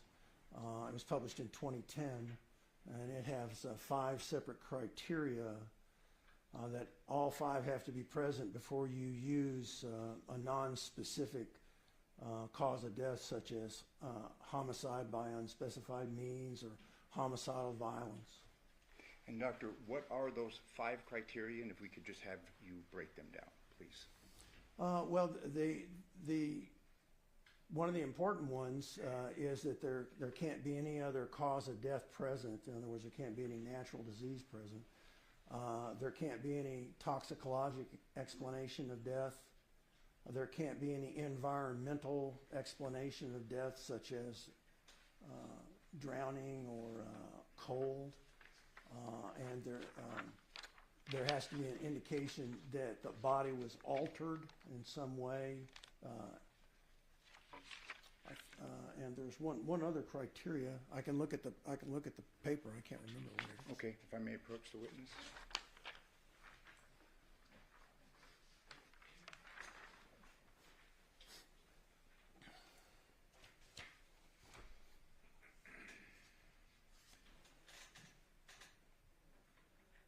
And then a specific cause of death can't be brought out of the whole entire data set, which means all the findings that are available.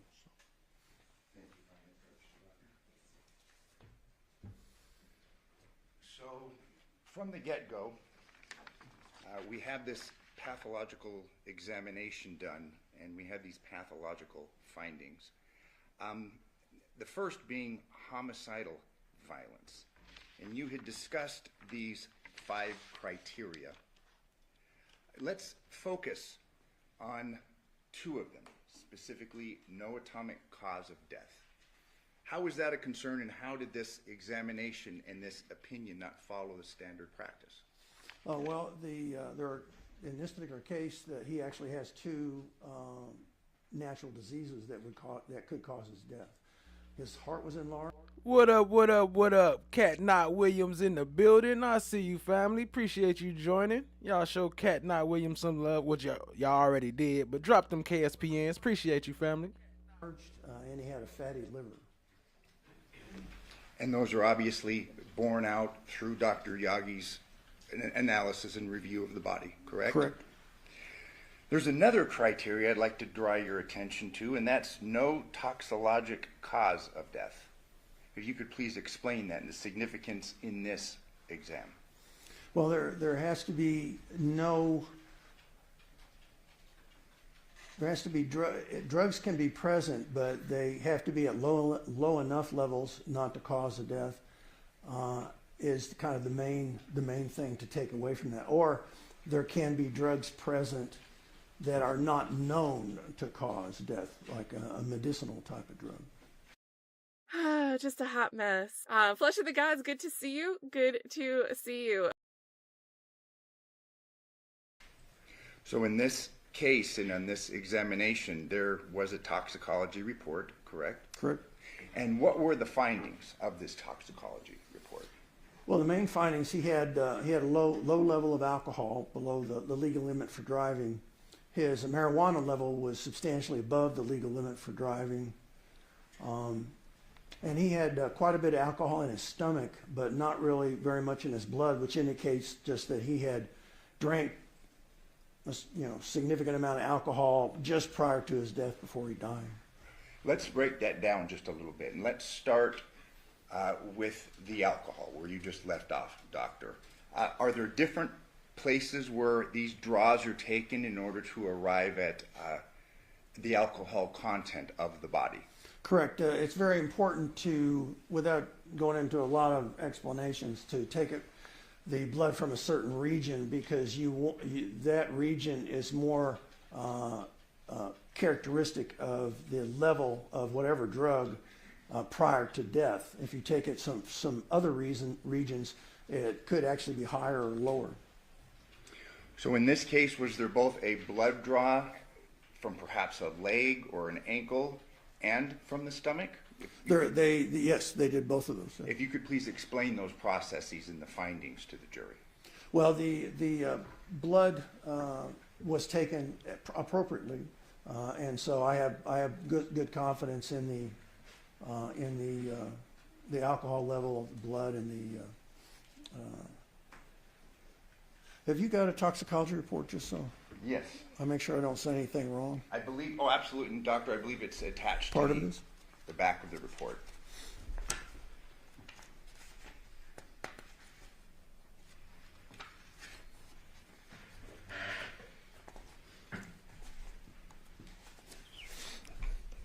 So the alcohol and marijuana was done on peripheral blood, which is the appropriate thing. They also took urine and gastric fluid, and they did take heart blood,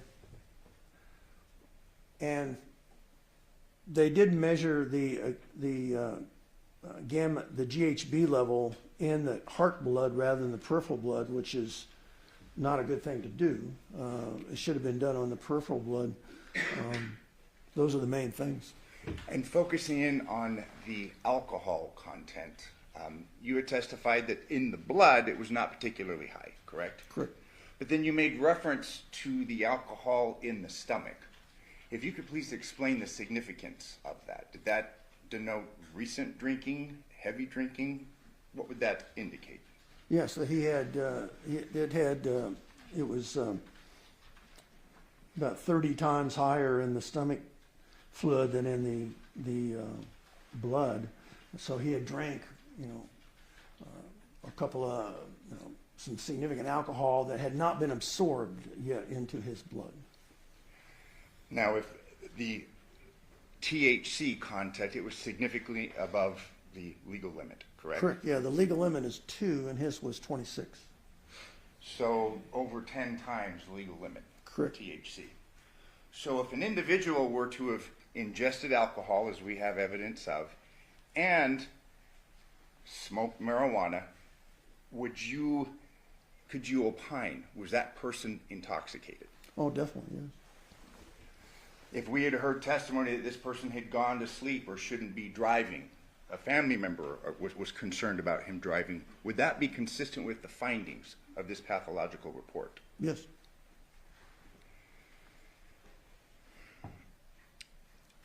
In reference to the GHB and the drawing from the heart, you had said that was of concern. If you could please explain why.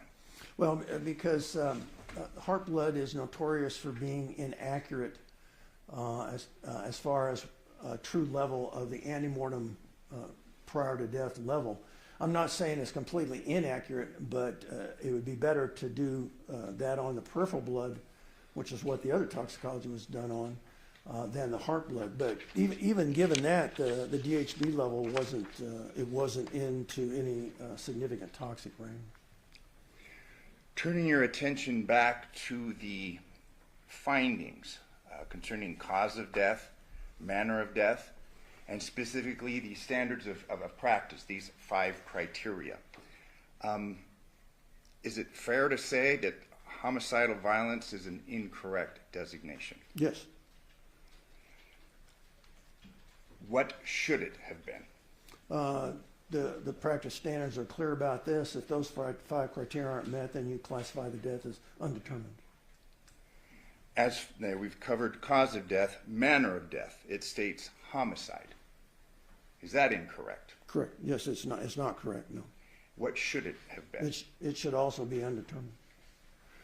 So based upon the science, the examination of the body, fair to say that this was an inaccurate pathological conclusion, homicidal violence. Yes. Finally, I'd like to address there's an issue concerning obviously a missing head. Fair to say that that complicates matters. Oh, definitely. And how so? Well, if you have incomplete remains, it's very risky to make conclusions about something that you haven't examined. You don't really know. Worst case scenario is the head turns up and there's no cause of death with that either.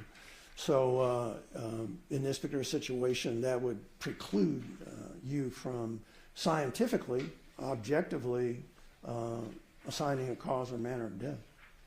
Now, obviously, one of the criteria concerns death under suspicious circumstances. Correct.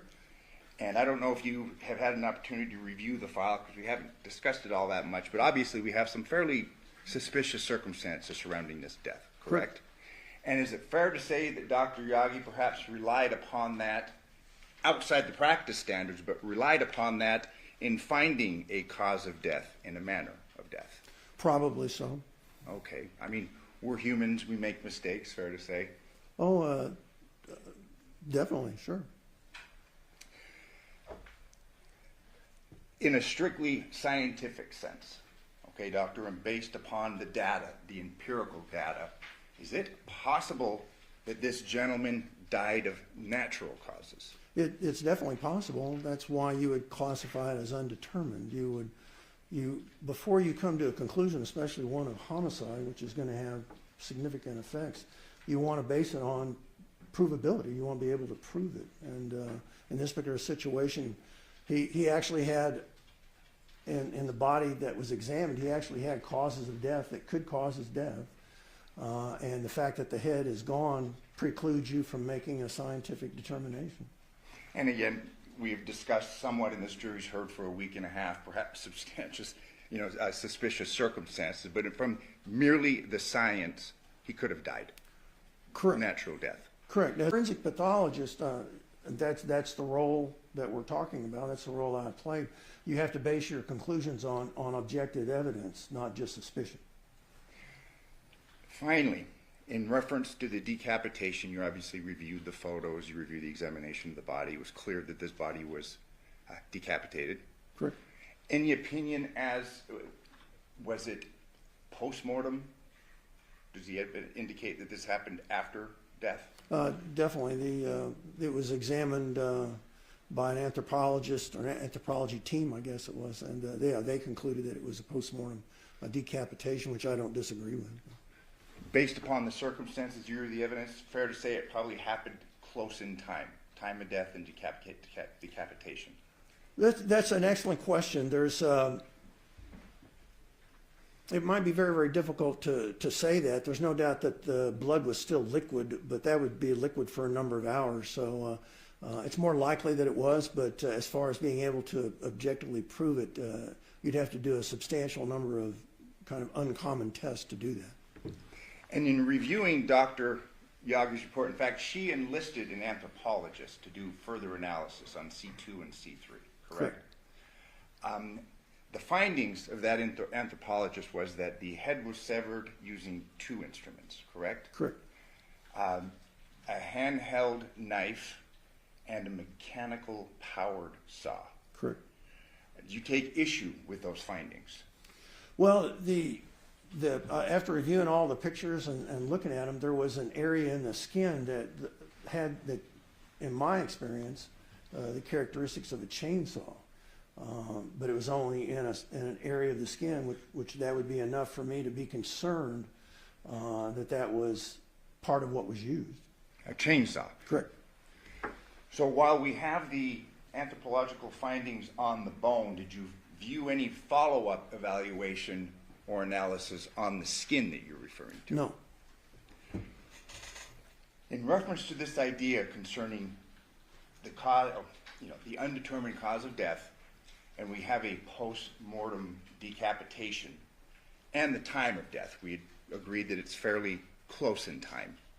You'd made reference to the blood, and there's been several questions last week asked concerning witnesses and this idea of cast-off. Would you anticipate there having been cast-off given the evidence that you reviewed? Oh, especially if there was a motorized weapon used, yeah, you would expect substantial cast-off also on the people or the person that did it. So would you expect, based upon your evaluation of the evidence, for that person to be covered with blood? Well, there would be a lot of blood splatter, yes. Okay. We had heard testimony concerning, bodies are dissected in the morgue. There's not a great deal of cast-off. We're obviously talking about different circumstances here, correct? Yes, that would be different circumstances, yes. Here, we're not talking about a refrigerated body. Correct. Here we're not talking about a specialized instrument that may be used, let's say, in a coroner's office to dissect a body. Yeah, we don't use chainsaws, but so no, that's a whole different thing. So. Okay. There had been questions asked concerning the arteries, carotid arteries, and you'll agree with me, the anatomy of the neck is fairly complex in reference to a decapitation. Yes. I mean, we have obviously the muscle system, we have the vascular system, we have the spinal cord with all the vertebrae, we've heard are complex and quite strong. Correct. We have the thick ligaments, cartilage. Would it be, can you give an opinion as to would it be difficult to effectuate a decapitation? Oh, yes. Especially if you're just using a handheld knife, would be very, very difficult. And in this case, and we've made reference to a handheld knife and a mechanical powered saw. Again, it's an undertaking. Correct. We would expect to see cast off and blood, correct? Correct. Would you expect to find cast off and blood at the scene where this had occurred? Wherever it occurred, yes. Unless somebody cleaned it up or something. But yeah, you would, during using a motorized type thing, you would expect a large amount of blood splatter. So we're not talking about a morgue, we're talking about perhaps in a bedroom, correct? Correct. Yeah, I've never even considered a morgue anything near a scene of a crime like that. So that would be inappropriate to make comparisons to what happens in the morgue as opposed to what happens at perhaps the scene of a crime. Well, I've never done that. I've never heard about that because it's a completely different environment, and so I don't even. There's not even an analogy there. No.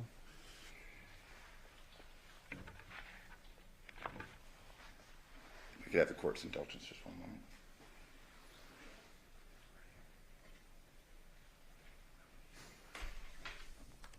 Thank you very much for your testimony, doctor. I pass the witness.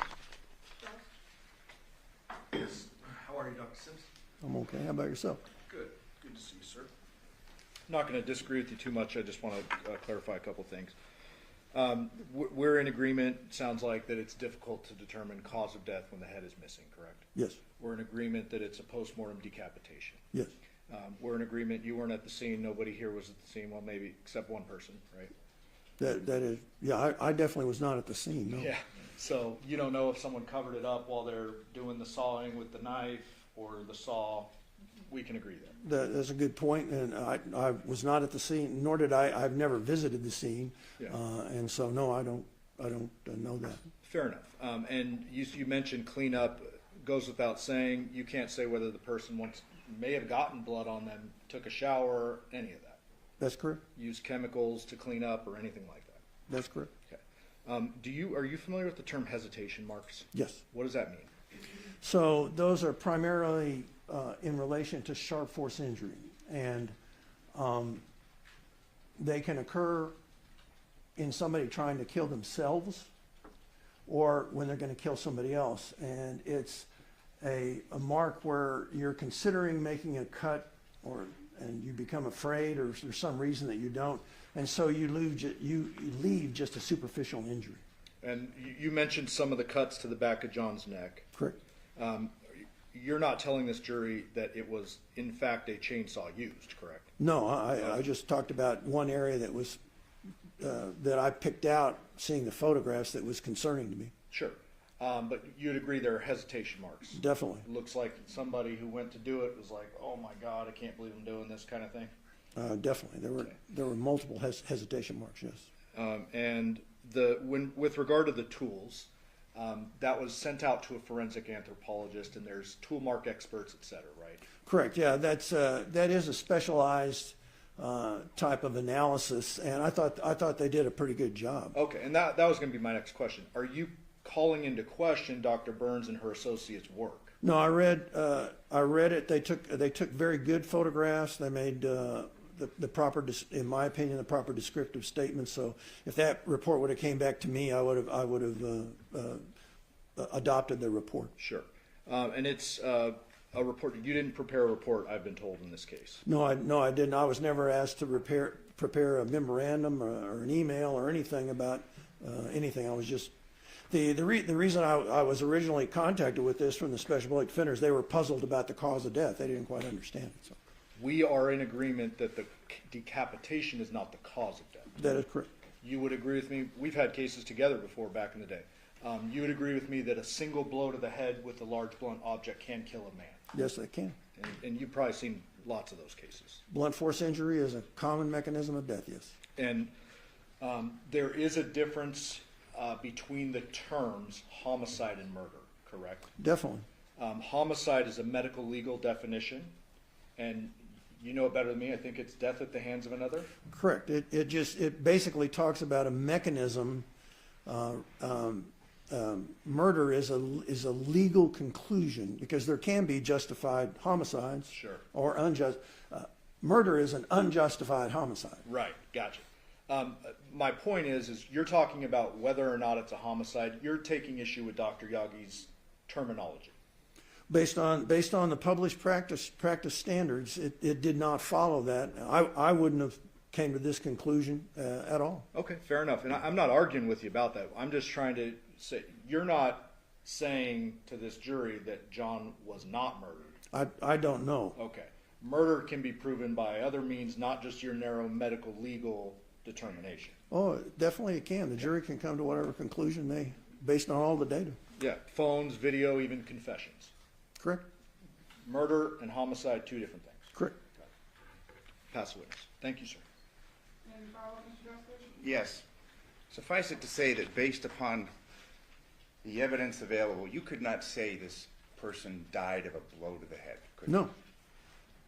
That would be reckless. Yes. There would be no evidentiary basis for that, so I wouldn't say that. Something I'd like to address on my redirect of you is we've heard from other witnesses involved in the investigation of this case that this was the first time that they'd investigated, been involved with a case involving a beheading. Okay. Have you had experience with beheadings? Yes. Multiple?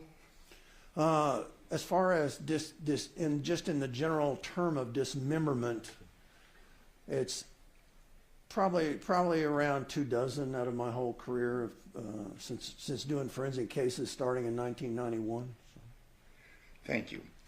Finally, I've got a follow-up question that I'd like to address, and if you don't have any specialized knowledge concerning this, we completely understand, but there's been some discussion of chloramine, the mixing of bleach and ammonia. It was referred to in the autopsy report concerning smoking, body, things like that. First of all, can you give testimony concerning chloramine? No, I don't. That's a criminalist. A criminalist gives testimony about that. I mean, I've definitely been in cases involved in that, and they've talked to me about it. I mean, I can tell you what they told me, but I have an independent. That's not something that I include in my reports or in my estimations because there's somebody that are better experienced and better knowledgeable than I am. So you have no opinion as to how long this chloramine may exist? Let's say you put bleach and ammonia together, it's on a body. No time frame, how long that'll be, nothing, can't give any testimony concerning that. No, I mean, you can tell that it caused discolorations in the skin from a pathologist's point of view, but I don't have any opinion about that, no. Thank you, doctor. I have no further questions. Any follow-up, sir? No, thank you. Please, ladies and gentlemen, the jury have any questions for this witness? You can write a question on a full sheet of paper with your name and your jury number. And Counsel Hirsch?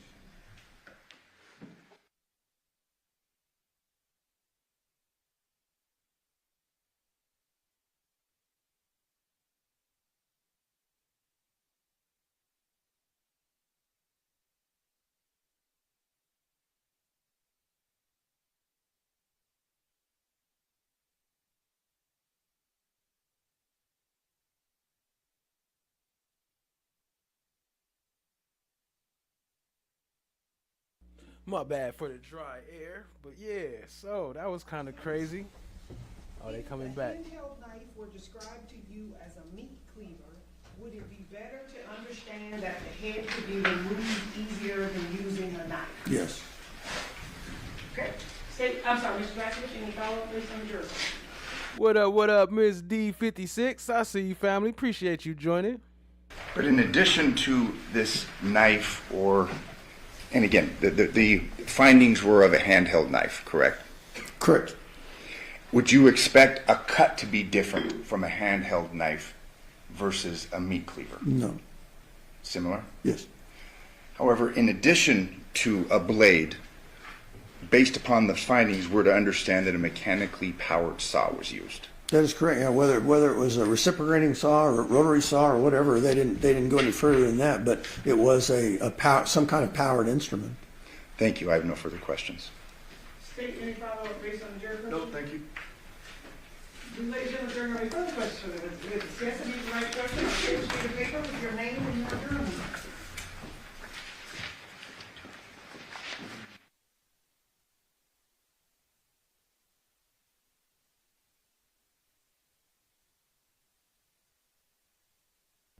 What's that? Some more jury questions? They got a couple more jury questions? Okay.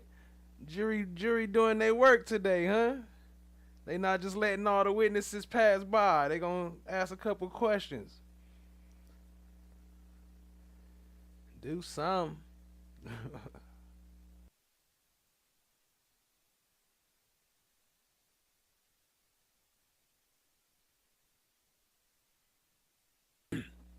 Yeah, they did talk about some of his gambling problems and gambling debt issues too.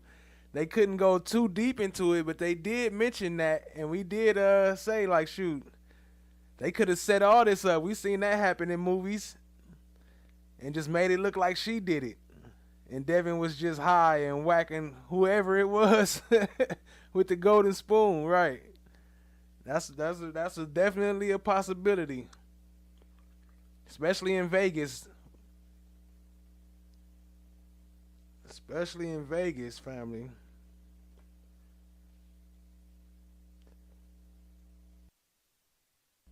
They coming back or what?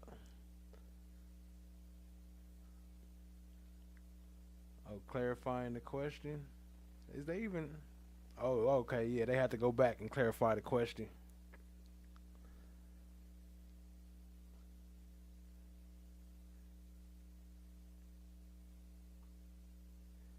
Cat Not Williams in the building. Allie in the building. Miss D56 in the building. I am Shout. No One. Trakesha. Miss DB. Come on now, dog. Come on, man. For the medical examiner to call in a criminologist when chemicals are used. Okay, Dr. Sims, is it a regular practice for the medical examiner to call in a criminologist when chemicals are used? It would be if that is an issue, a recognized issue in the case. It's not some just minor finding, and that is correct. Yeah. If alcohol is in the stomach and not absorbed in the bloodstream, does it affect the person's ability to function? No.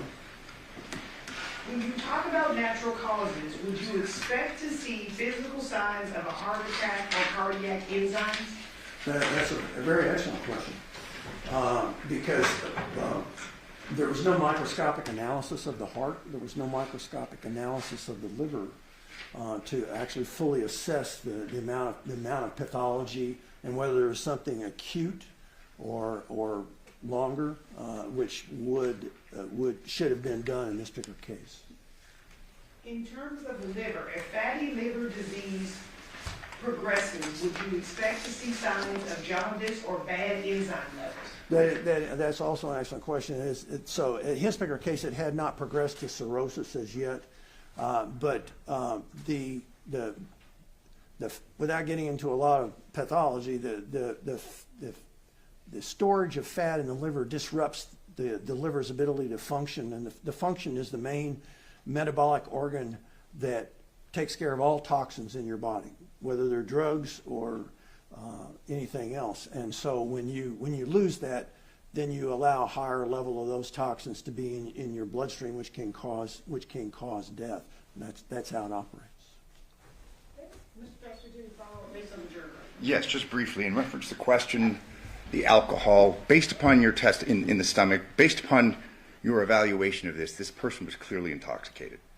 Well, the marijuana was really high, and it also worked with whatever little alcohol was present. Both of them are central nervous system depressants. So there's what's called a synergistic effect. So we would expect then alcohol in conjunction with the THC, this person was pretty loaded. It was definitely under the influence of marijuana for sure, yes. Finally, in reference to this cast-off post-mortem, you'd expect, under the circumstances of this case, for there have been significant cast-off. If there was a motorized, there can be cast-off even with a handheld knife, depending on how the person is using, but it's going to be very small compared to the cast-off from any kind of motorized cutting instrument. Thank you. I have no further questions. Any follow-up statements? No, thank you. Do the ladies and gentlemen of the jury have any further questions for this witness? Okay, seeing no response, sir, you are excused. Thank you very much for your testimony here today. Thank you.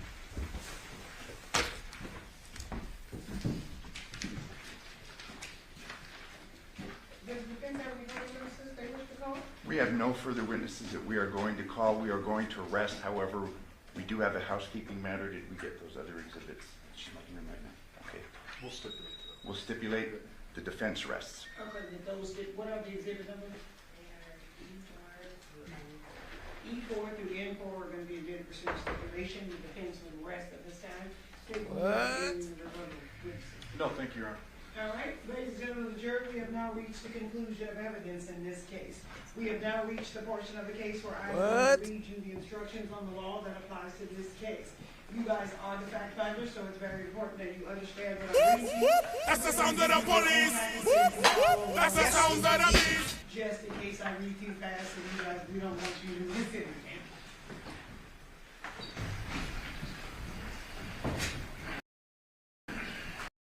That you understand the law that applies. We have now reached the portion of the case where I'm going to read you the instructions on the law that applies to this case. You guys are the fact finders, so it's very important that you understand what I'm reading to you. So we are going to give you your own packet so you can follow along as I read them to you, just in case I read too fast and you guys, we don't want you to listen. Judge Blazed.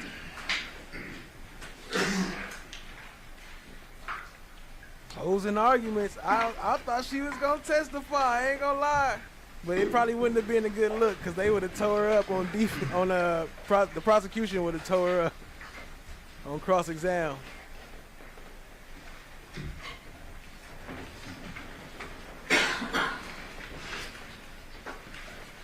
All right. Instruction to the jury. Instruction number 1. Members of the jury. It is now my duty as judge to instruct you on the law that applies to this case. It is your duty as jurors to follow these instructions and to apply the rules of law to the facts as you find them from the evidence. You must not be concerned with the wisdom of any rule of law stated in these instructions. Regardless of any opinion you may have as to what the law ought to be, it would be a violation of your oath to base a verdict upon any other view of the law than that given in the instructions of this court. Instruction number 2. If in these instructions any rule, direction, or idea is repeated or stated in different ways, no emphasis thereon is intended by me, and none may be inferred by you. For that reason, you are not to single out any certain sentence or any individual point of instruction and ignore the others, but you are to consider all the instructions as a whole and regard each in the light of all the others. The order in which the instructions are given has no significance as to their relative importance. Instruction number 3, a third amended indictment is but a formal method of accusing a person of a crime and is not of itself any evidence of her guilt. In this case, it is charged in a third amended indictment that on or about the 7th day of August 2023, the defendant committed the offense of murder with use of a deadly weapon. Count 1, murder with use of a deadly weapon. Did willfully, unlawfully, feloniously, and with malice aforethought kill Johnathan Willette, a human being, with the use of a deadly weapon, to wit, a wooden stick and or other unknown object, by striking the said Johnathan Willette with the said wooden stick or other unknown object, and or through other means, the said killing having been 1, willful, deliberate, premeditated, and or 2, committed during the perpetration or attempted perpetration of a robbery. It is the duty of the jury to apply the rules of law contained in these instructions to the facts of the case and determine whether or not the defendant is guilty of the offense charged. Instruction number 4. In this case, the defendant is accused in a third amended indictment alleging an open charge of murder. This charge includes and encompasses murder of the first degree and murder of the second degree. The jury must decide if the defendant is guilty of any offense, and if so, of which offense. Instruction number 5. Murder is the unlawful killing of a human being with malice of forethought, whether express or implied. The unlawful killing may be effected by any of the various means by which death may be occasioned. Instruction number 6. Malice of forethought means the intentional doing of a wrongful act without legal cause or excuse, or what the law considers adequate provocation. The condition of mind described as malice of forethought may arise not alone from anger, hatred, revenge, or from particular ill will, spite, or grudge toward the person killed, but may result from an unjustifiable or unlawful motive or purpose to injure another, which proceeds from a heart fatally bent on mischief or with reckless disregard for consequences and social duty. Malice of forethought does not imply deliberation or the lapse of any considerable time between the malicious intention to injure another and the actual execution of the intent, but denotes rather an unlawful purpose and design in contradistinction to accident and mischance. Instruction number 7. Express malice is that deliberate intention unlawfully to take away the life of a fellow creature, which is manifested by external circumstances capable of proof. Malice may be implied when no considerable provocation appears, or when all the circumstances of the killing show an abandoned and malignant heart. Instruction number 8. The prosecution is not required to present direct evidence of a defendant's state of mind as it existed during the commission of a crime, and the jury may infer the existence of a particular state of mind from the circumstances disclosed by the evidence. Instruction number 9. Murder of the first degree is murder which is perpetrated by means of any kind of willful, deliberate, and premeditated killing. All 3 elements, willfulness, deliberation, and premeditation, must be proven beyond a reasonable doubt before an accused can be convicted of first-degree murder. Instruction number 10. Willfulness is the intent to kill. There need be no appreciable space of time between formation of the intent to kill and the act of the killing. Instruction number 11. Deliberation is the process of determining upon a course of action to kill as a result of thought, including weighing the reasons for and against the action and considering the consequences of those actions. Instruction number 12. A deliberate determination may be arrived at in a short period of time, but in all cases, determination must not be formed in passion, or if formed in passion, it must be carried out after there has been time for the passion to subside and deliberation to occur. A mere unconsidered and rash impulse is not deliberate, even though it includes an intent to kill. Instruction number 13. Premeditation is a design, a determination to kill distinctly formed in the mind by the time of the killing. Instruction number 14. Premeditation need not be for a day, an hour, or even a minute. It may be as instantaneous as successive thoughts of the mind. For if the jury believes from the evidence that the act constituting the killing has been preceded by and has been the result of premeditation, no matter how rapidly the act follows the premeditation, it is premeditated. Instruction number 15. The law does not undertake to measure in units of time the length of the period during which the thought must be pondered before it can ripen into an intent to kill, which is truly deliberate and premeditated. The time will vary with different individuals and under varying circumstances. Instruction number 16. The true test is not the duration of time, but rather the extent of the reflection. A cold, calculated judgment and decision may be arrived at in a short period of time, but a mere unconsidered and rash impulse, even though it includes an intent to kill, is not deliberation and premeditation, as will fix an unlawful killing as murder of the first degree. Instruction number 17.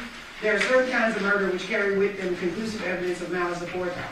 One of these classes of murder is murder committed in the perpetration or attempted perpetration of a robbery. Therefore, a killing which is committed in the perpetration or attempted perpetration of a robbery is deemed to be murder of the first degree, whether the killing was intentional or unintentional or accidental. This is called the felony murder rule.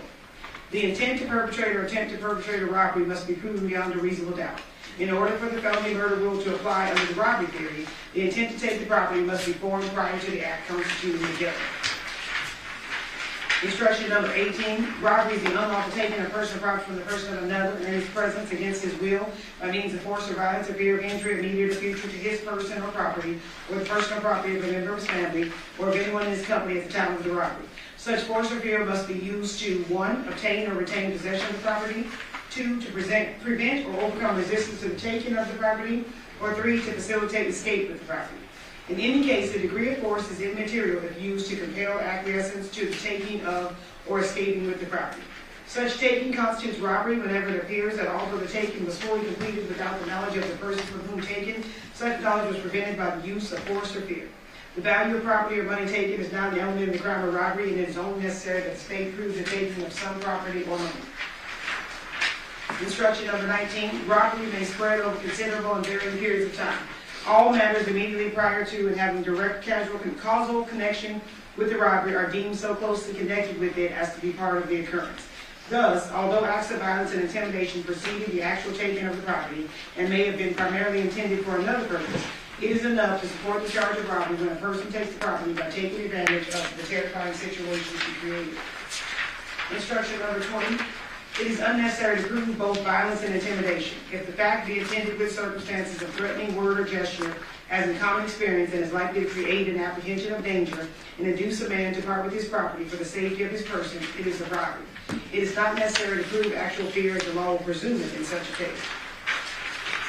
Instruction number 21. While a verdict must be unanimous, you need not be unanimous on the means or the theory of first-degree murder in arriving at your verdict.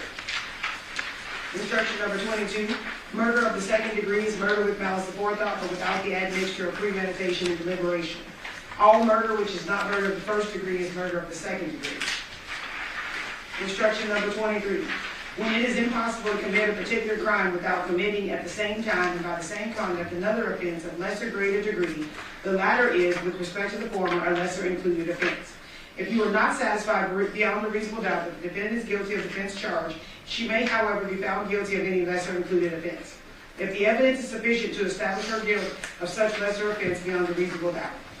The offense of murder, which actually charges the defendant with first-degree murder, necessarily includes the lesser offense of second-degree murder.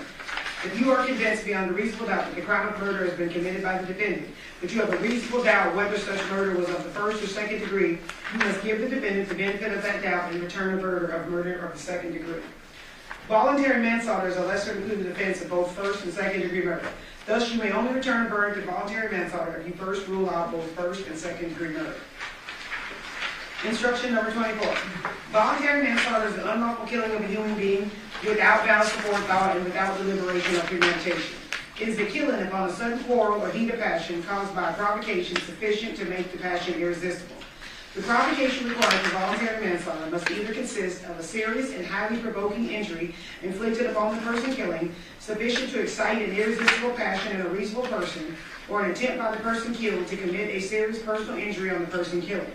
For the sudden violent impulse of passion to be irresistible, resulting in a killing, which is voluntary manslaughter, there must have been an interval between the assault or provocation and the killing sufficient for the voice of reason and humanity to be heard, for if there should appear to have been sufficient time for a cool head to prevail and the voice of reason to be heard, the killing shall be attributed to deliberate revenge and determined by you to be murder. The law assigns no fixed period of time for such an interval, but leaves its determination to the jury under the facts and circumstances of the case.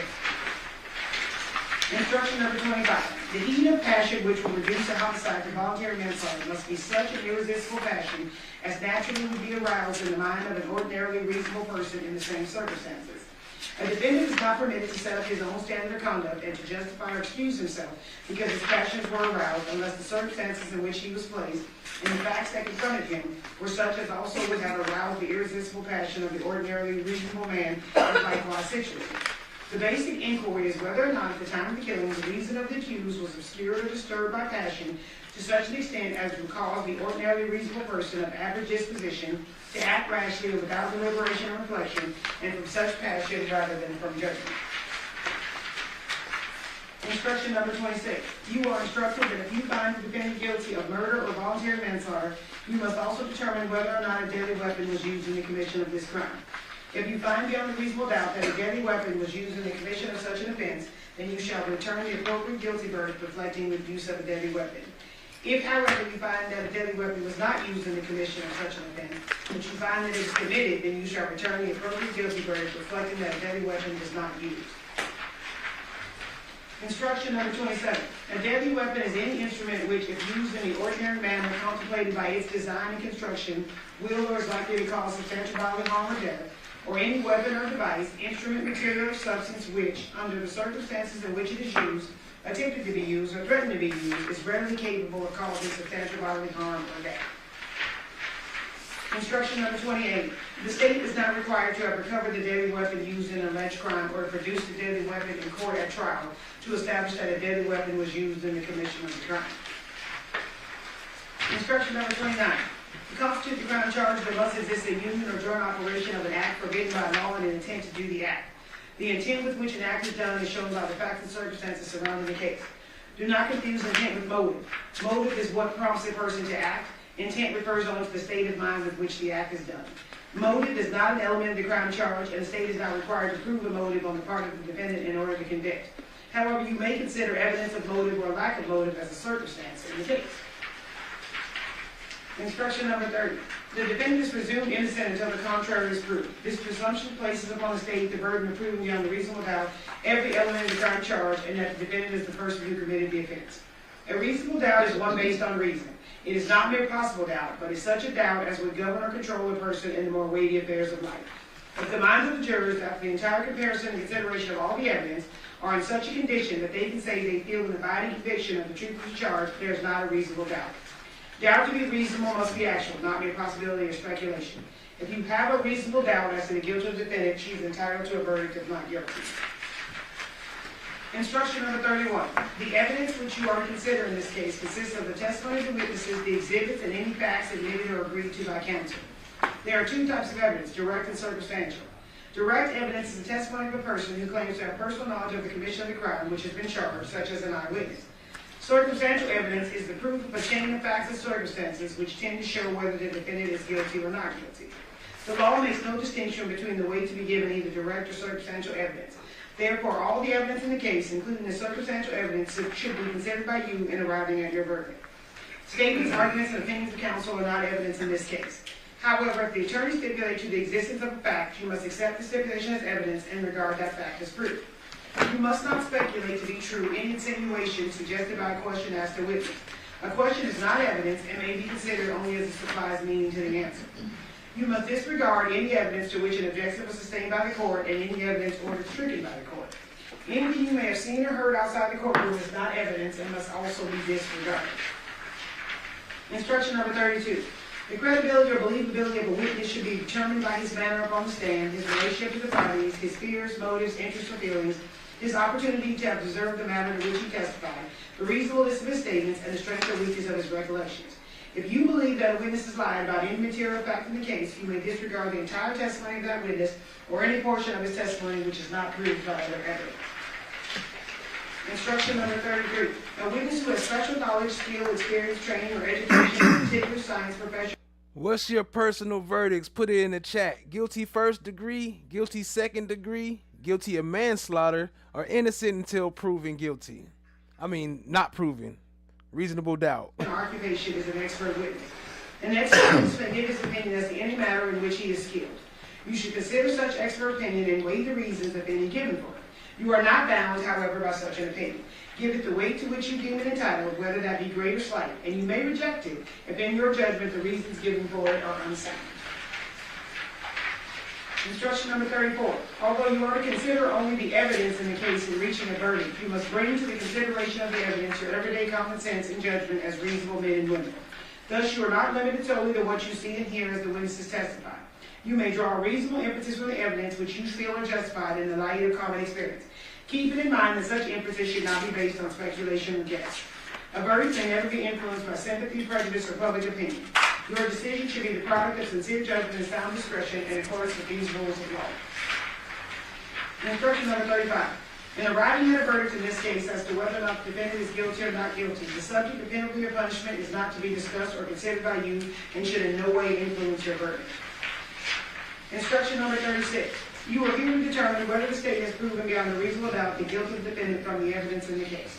You are not called upon to return a verdict as to the guilt or innocence of any other person. So if the evidence in the case convinces you beyond a reasonable doubt of the guilt of the defendant, you should so find, even though you may believe one or more persons are also guilty. Instruction number 37. You have seen trial exhibits that have been redacted. Those redactions have occurred either by agreement of the parties or by court order pursuant to Nevada law. You are not to consider the fact that an exhibit has been redacted for any purpose whatsoever. Instruction number 38. It is a constitutional right of a defendant in a criminal trial that she may not be compelled to testify. Thus, the decision as to whether she should testify is left to Ms. Michaels on the advice and counsel of her attorneys. You must not draw any inference of guilt from the fact that she does not testify, nor should this fact be discussed by you or enter into your deliberations in any way. Instruction number 39. When you retire to consider your verdict, you must select one of your member to act as a foreperson who will preside over your deliberation and be your spokesman here in court. During your deliberation, you will have all the exhibits which were admitted evidence, these written instructions, the forms of verdict which have been prepared for your convenience. Your verdict must be unanimous. As soon as you have agreed upon the verdict, have it signed and dated by your foreperson and return with it to this room. Instruction number 40. During the course of this trial and your deliberations, you are not to, 1, communicate with anyone in any way regarding this case or its merits, either by phone, text, internet, or other means. Read, watch, listen to news or media accounts or commentary about the case. 3, do any research such as consulting dictionaries, using the internet, or using reference materials. 4, making an investigation, test the theory of the case, recreating an aspect of the case, or in any other way investigate or learn about the case on your own. Instruction number 41. If during your deliberation you should desire to be further informed on any point of law, or hear again portions of the testimony, you must reduce your request to a writing signed by the foreperson.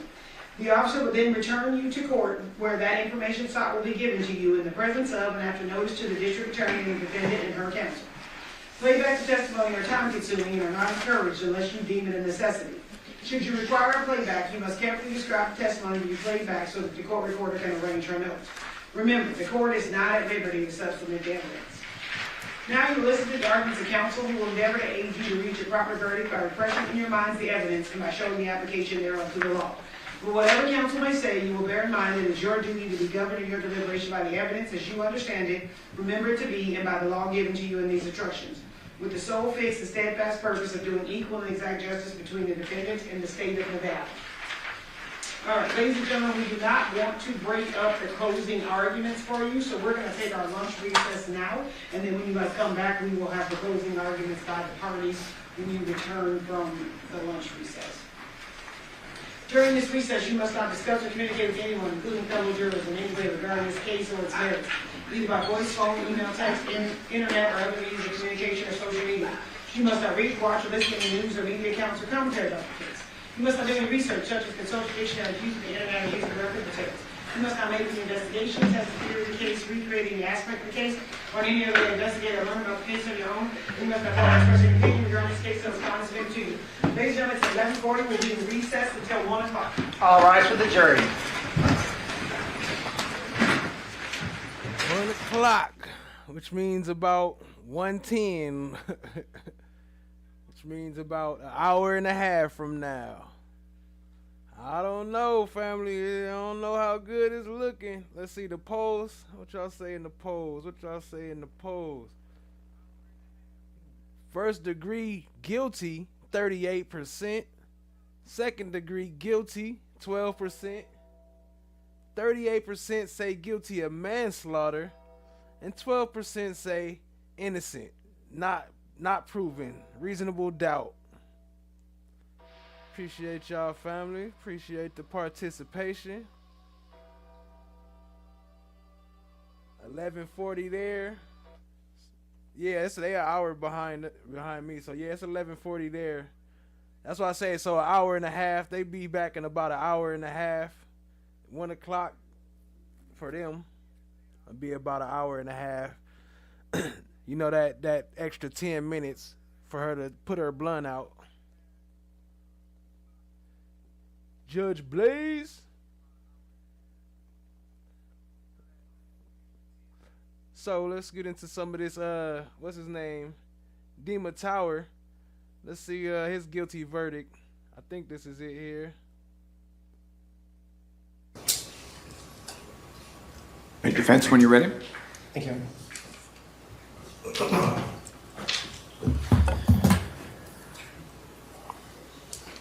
It has a lot to do with everything that I've been through, everything that I've seen. On the date that the state is talking about, Dima Tower was a few days short of his 22nd birthday.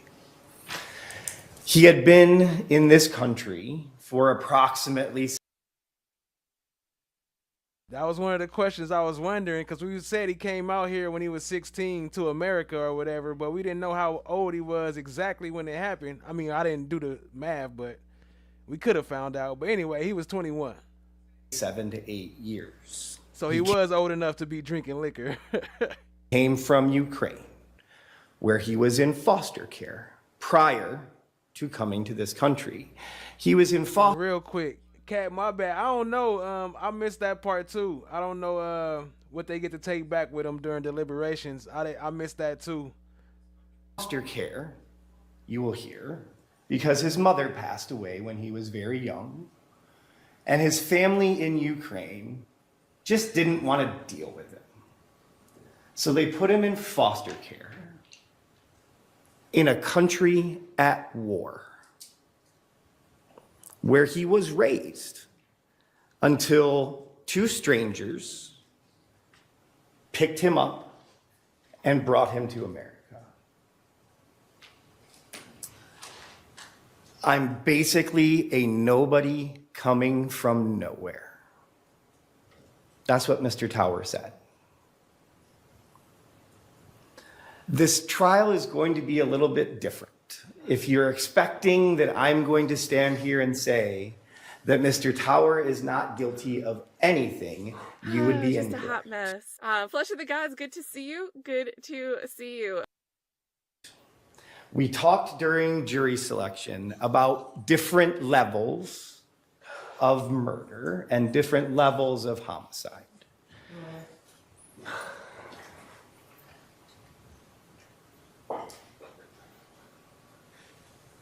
Let's continue for a moment. Let's see if we can continue. Sure. Go ahead, Mr. Gilman. So the decision that you... Oh, that's the part they was talking about. He broke out crying during the closing.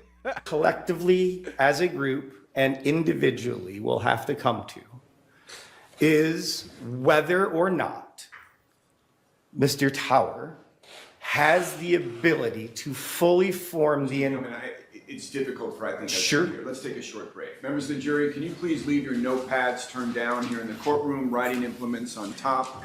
Don't discuss anything related to your jury service. You're going to get tired of this, okay? Everybody please stand. Jurors exiting. All rise, jurors exiting. Okay. Can't come up here. You're right.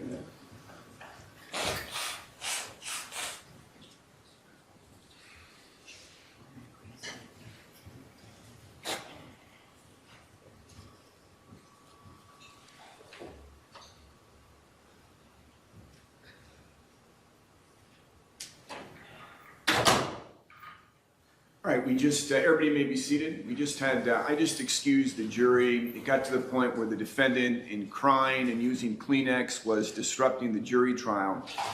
Mr. Tower, I won't allow that to continue, so take a moment, compose yourself, and we'll get started in about 5 or so minutes, okay? We'll take a short break. All rise. Court is in a brief recess. He broke down. He know it's over.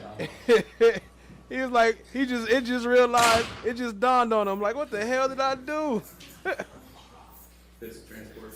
What the hell did I do, Bobby?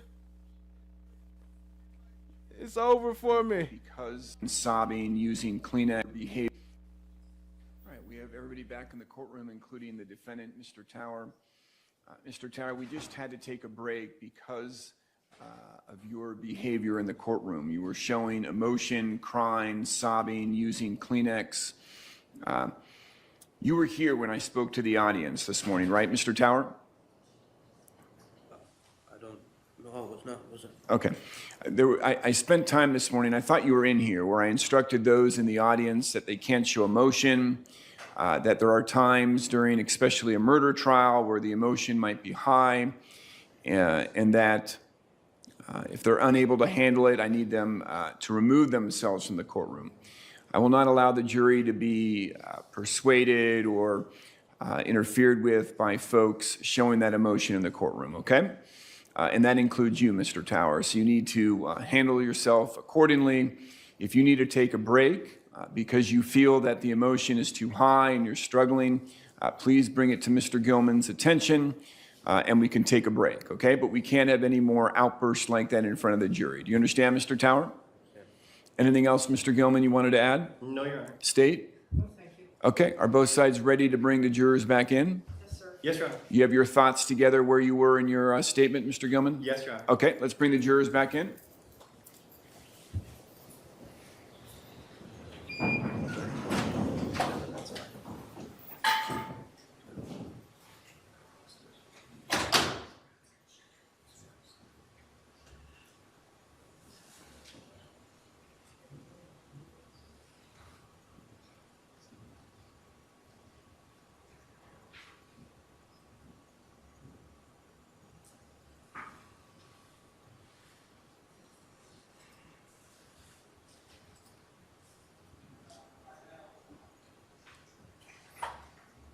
Emily, it doesn't show me that you're muted, but you are, right?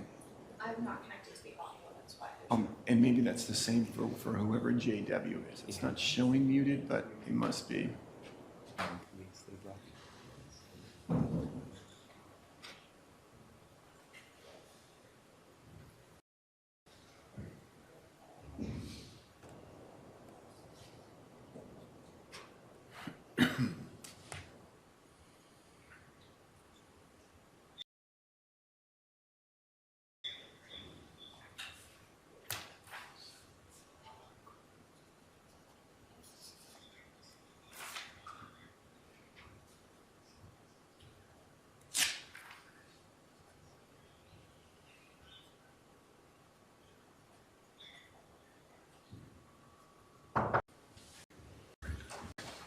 As soon as you're seated and situated, the defense will pick right back up where they left off on their opening statement. Let's give them a minute, Mr. Gilman. Yes, Your Honor.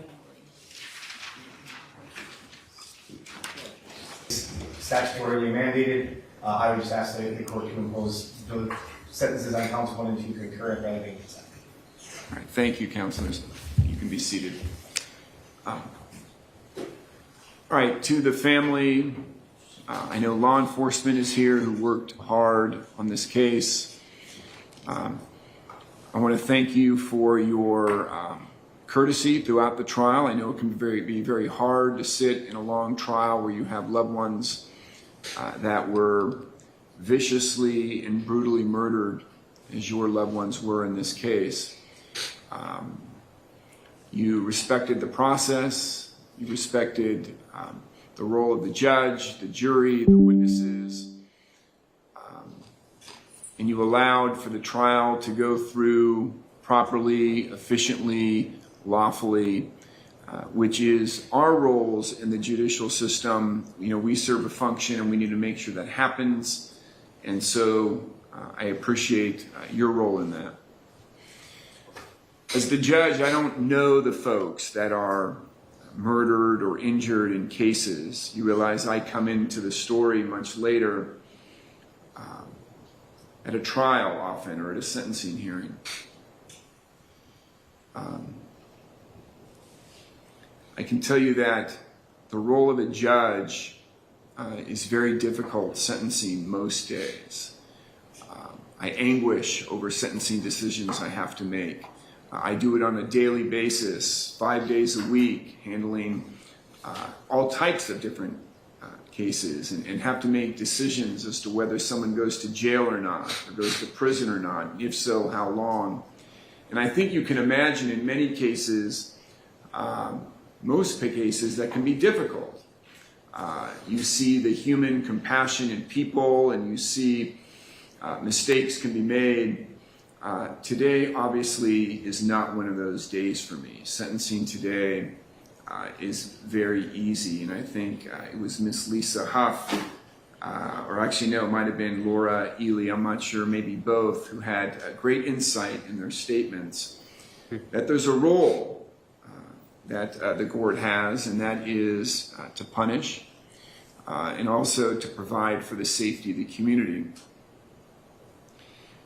What I enjoyed this afternoon was, even though it was brief, learning about the terrific lives that this, I'm going to call them Robbie and Jennifer, lived. They seemed, and many of you used these words, that they were selfless. Some of you said that they gave the shirt off their back for others. They ministered to children and others, going as far as Ukraine and Russia to help those in need in South America. They were babysitters. They were a happy husband and wife. They were children to the parents we heard from, brothers, aunts, uncles. They just really seemed like terrific people. And it is a shame that in this great country that we live in, that we lost two shining stars. I hope that... What up, Starfish and Coffee? I see you, family. Appreciate you joining. One of you mentioned this, that they live on in your hearts, in your memory, and I hope you realize that. I know you do. The grief, the anger will continue for time, but I hope you cherish, and I know you will, those memories, and lean on each other and the love and support of your family, and celebrate what seems to be amazing lives of two great people, and they can be beacons for how you teach your children and how you continue to move on. Mr. Tower, I don't know what else to say. You seem to be an evil spirit, an evil person. Evil spirit because you're talking foolish. Who doesn't seem to have any... Foolish. Seem to be an evil spirit, an evil person. Evil spirit because you're talking foolish. Who doesn't seem to have any... I'm full of remorse. I'm not showing it because... I will at this time, Mr. Tower, sentence you as to count 1. This is for first-degree murder of... Count 1 was Robbie, is that right? Yes. Of Robbie... Proper name is Robbie.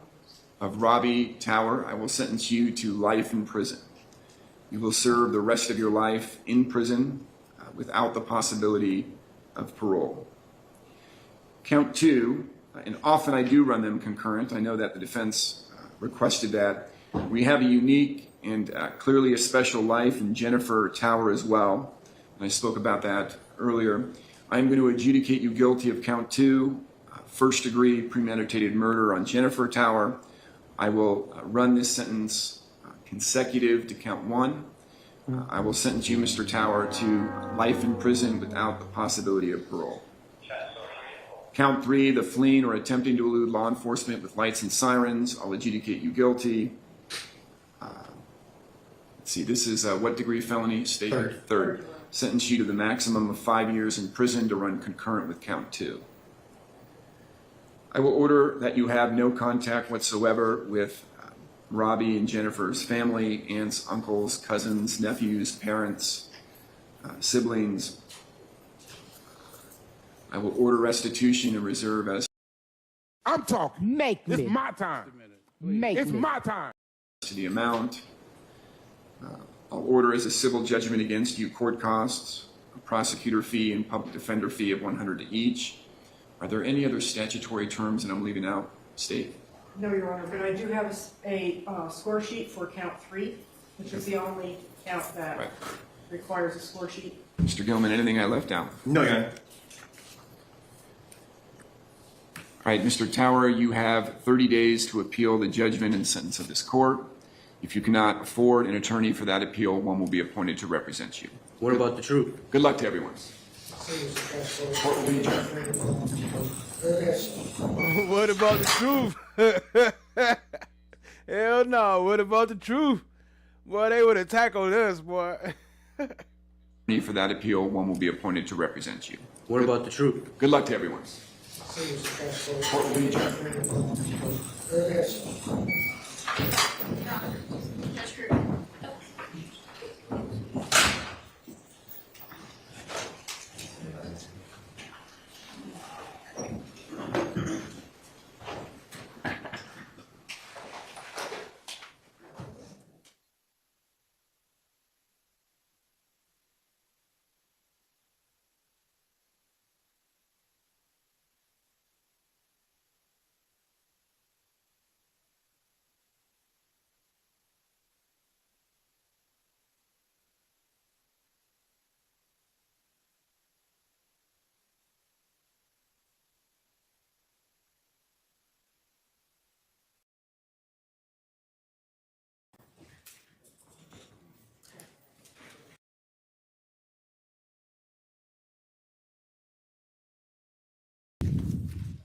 That's not. So you said you didn't think about killing your parents. I did not plan on it. Mr. Tower, It was not premeditated. Mr. Tower, when I ask you a question, you can answer, but not until then. You pulled out a sharp knife and you walked into your parents' bedroom, didn't you? Yes. Okay. What were you thinking about between the time you took that sharp knife, walked into your parents' bedroom, and started to stab your father in the dark? I wasn't thinking anything. You weren't thinking anything. What is there to think? I don't know. Your parents were sound asleep, weren't they? I don't know. Oh yeah, he's a crazy one. Look at that. Just look at that. Look in his face. What is he even looking at? Like he looking into space somewhere. He ain't even looking at whatever's in front of him. His vision is way somewhere else, like in a whole nother world right now. Was your father awake when you started to stab him?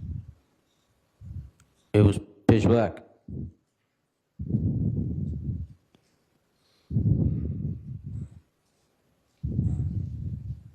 You picked up a knife from the kitchen and you cowardly went into your... Argumentative. Were your parents awake? I don't know if they were awake. I already answered it. You asked me a second time. What did you say? You're asking me a second time the same question. What did your father say after you stabbed him? What the hell are you doing? And then what happened? Did you stab him again? Yes. Okay, what were you thinking about between the first stab and the second stab? There's nothing to think. Nothing to think. What am I supposed to think then? Listen to me. You don't. There was nothing to think. That's your answer. All right. So you're telling me that as a human being, you walk into your father's bedroom with your mother sleeping next to him.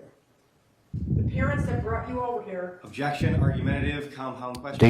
These people were not my parents. Hold on. I'm going to overrule the objection. It's a bit compoundish, but I'm going to allow it. You may continue with your question. Thank you. The parents that brought you over here to this country, and you weren't thinking anything. These people were not my parents. There's a lot went on. That changed. Oh no, he doing that on purpose too. He got his mouth on the damn microphone, breathing in. Hell no. Our relationship. That's not my question. My question is, are you telling this jury that you won't even look in the eye that the people who brought you over here and gave you a home, that you were stabbing them and you didn't think anything of it? Is that what you're saying? The answer is too complicated for you. No, it's not a complicated answer. It's a yes or it's a no. It's not. It's a complicated answer. Sir, can you take the microphone out of your mouth, please? Can you remove it out of your mouth so we can hear you? You told the detectives that you were a nobody from nowhere, didn't you? When I was talking to detectives, I was not in my completely right state of mind. Mr. Tower, did you tell the detectives that you were a nobody from nowhere? I just answered your question. No, you didn't. I said I was not in my right state of mind when I was talking to detectives. I just went on a lot, you know. The jury recall what they heard. Objection, argumentative. I was under the influence of alcohol also. I'll sustain that it's unresponsive. He's not answering your question. Your parents.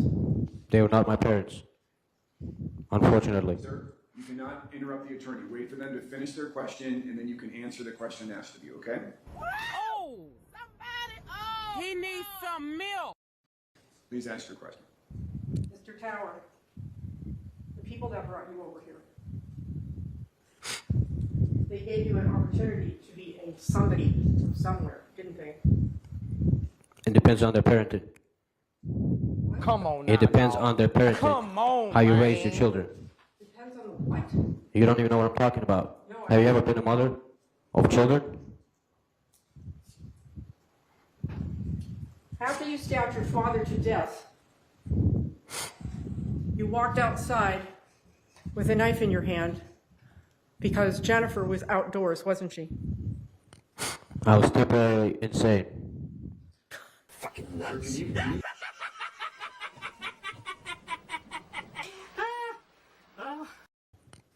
I was temporarily insane. Sir, can you please sit back from the microphone? It's difficult to hear you. Thank you. All right. When you walked Sir, get that damn mic out your mouth.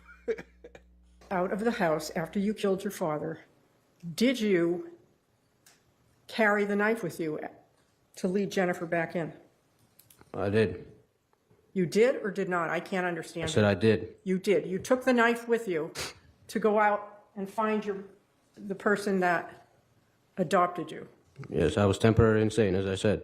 Temporarily insane. Yes. Uh-huh. Members of the jury, I'm going to ask that you strike that last response. There is no... Hell no. The knife with you to go out and find the person that adopted you. Yes, I was temporarily insane, as I said. Temporarily insane. Yes. Uh-huh. Members of the jury, I'm going to ask that you strike that last response. There is no insanity defense. There is no evidence presented in this trial to insanity. So I will just order that you not receive. He was temporarily insane. He had a hall pass. He had an insane hall pass. That's what he thought. As he eat the mic. Looking like Eminem the rapper. Answer, it's irrelevant, not permissible during this trial. Okay? Please ask your next question. Thank you. Were you thinking about killing your mother when you went outside with the knife and led her back in? What do you mean by thinking?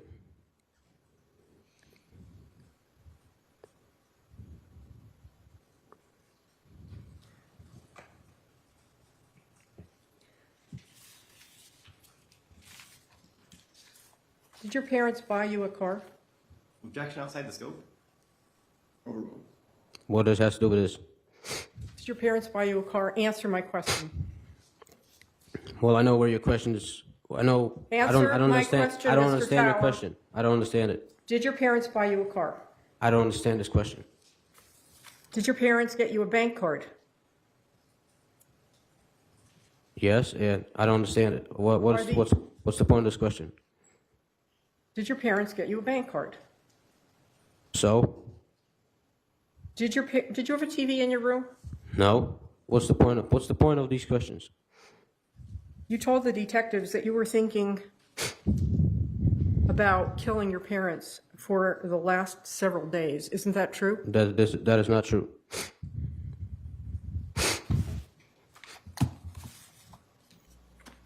What's the point of these questions?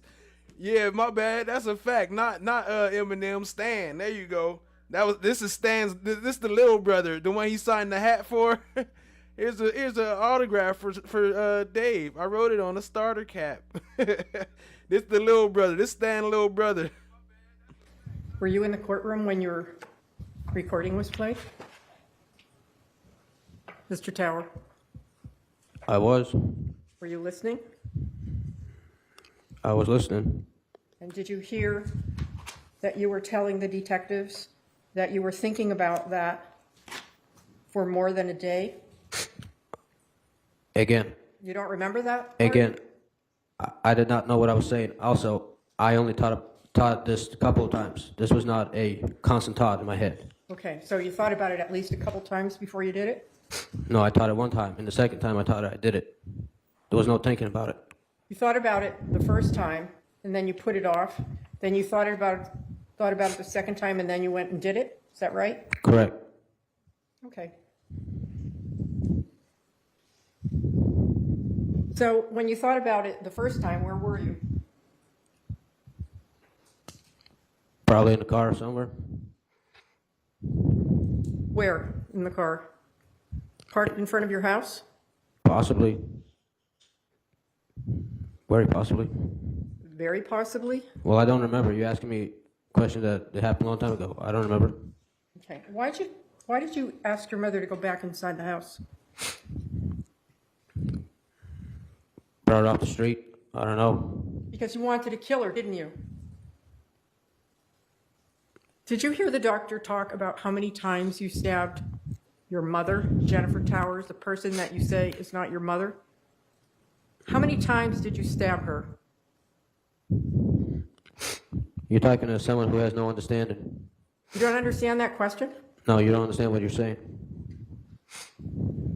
How many times did you stab your mother? I didn't know. More than once?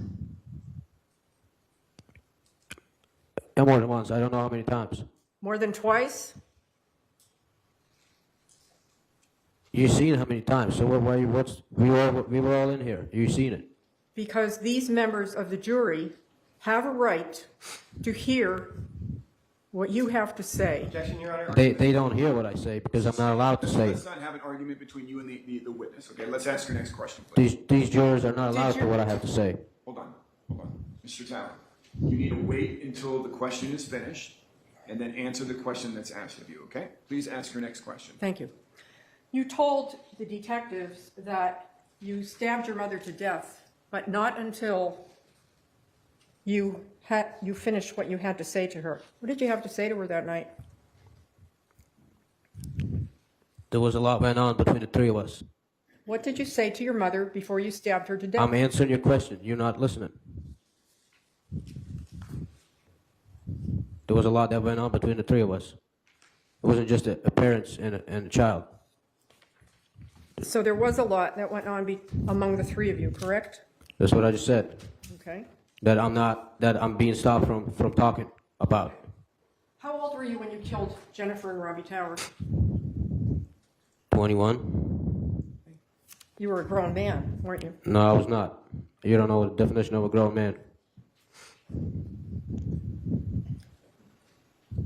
At 21 years old, why didn't you just move out if you didn't like the people that you were living with?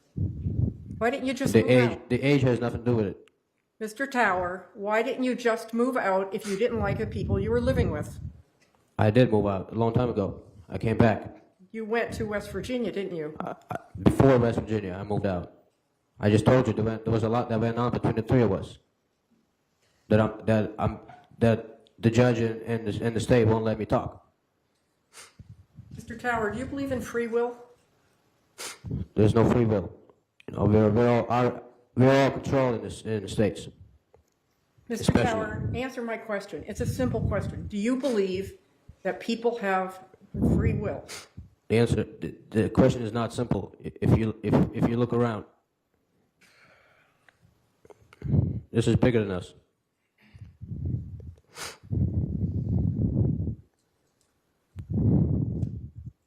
When you went to live in West Virginia, how long were you up there?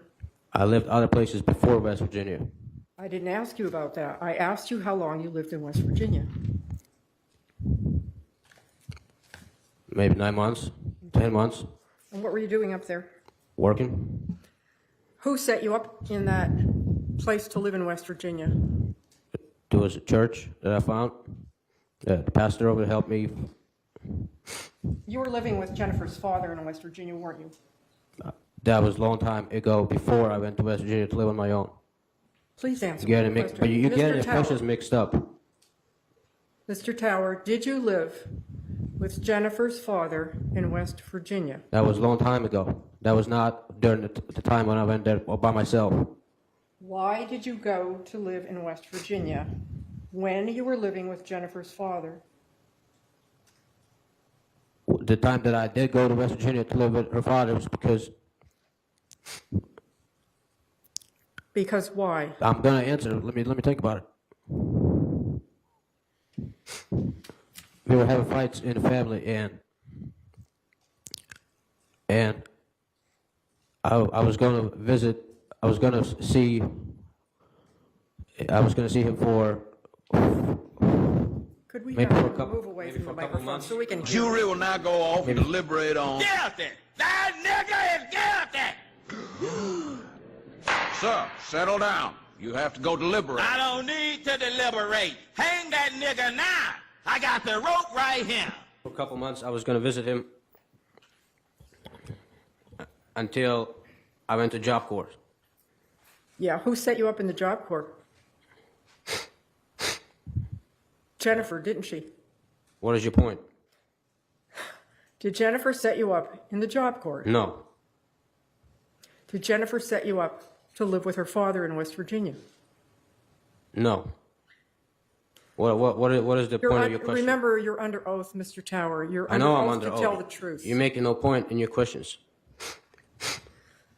You're forgetting there was Mr. Tower, you the need father. to wait for a question to be asked of you and then answer the question, please. Please ask your next question. You made Jennifer and Robbie's life in their home a living hell, didn't you, Mr. Tower? Again, there was a lot that went on. That, Yes. Yes, but Yes. some adults don't know how to be Yes. parents. Yes. You made their life a living No, hell. I didn't. There's some adults don't know how to be parents. You don't know what you're talking about. In fact, I came from a harsh environment. many people come from a harsh Yeah, environment, but and they don't gotta kill know, their parents. you gotta know how to treat those people correctly so they grow up properly. Yeah, so how do you need to be treated? I have been treated, it's too late for that. I'm adult now, but you're talking as if you don't know how to be a parent, and you don't know what it takes. Are you a parent? No, I'm not a parent, but you're asking me a. You made their life Pointless a question. living hell. In fact, your father told you that you were destroying his marriage. If I to made- his wife, isn't it true? If I made their life a Mr. living hell, that's probably had something to do with them. The two of you are just talking over each No, other. he's Ms. refusing to Franklin, answer. You're asking a question. Come He begins to on, answer, man. and then you add to your question. I'm talking. Make It's me. my time. Make It's me. my time. Mr. Tower, when she's speaking, you then begin to answer. And what's happening is none of us are catching the question nor the answer. So let's please follow the procedure that we've done all throughout the trial. Let's please do a question, then we'll do a pause, and then the answer. Mr. Tower, I need you to answer the question and not ad-lib and add to it. Okay, sir? Please ask your next question, Ms. Franklin. Did your father tell you that you were disrupting his marriage to Jennifer Tower, his wife? Jennifer told me that before the adoption, that in the beginning, He's not, Rob. not responding. I'm responding. Rob did not want to adopt at all, and then he wanted to adopt a daughter, and then finally he agreed to adopt a son. So he didn't really want to adopt to begin with. Mr. Tower, there was no question related to wanting to adopt other children. The question was calling for a yes or no response. If Well, you he could didn't please- really want to adopt me, is what I'm saying. Mr. Tower, if you can please listen to the question and answer yes or no. Please ask the question again. Thank you. Did your father tell you that you were destroying his marriage to Jennifer?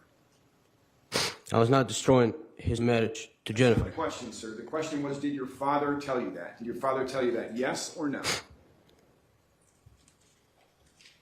What do you want me to say? He doesn't know how to love his wife. What do you want me to say? I'll sustain the objection as unresponsive. He's unable to answer. Please don't move on to your next question. Who paid for your flights in 2013 and 2014?